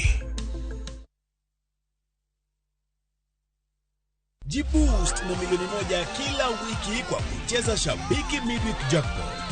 Kwa 15 bob pekee, bashiri mechi 15 za Shabiki Midweek Jackpot ushinde milioni 1. Cheza sasa kwa kutuma neno MJP kwa 29063. Not for persons under the age of 18. BCLB number 416. Shabiki.com.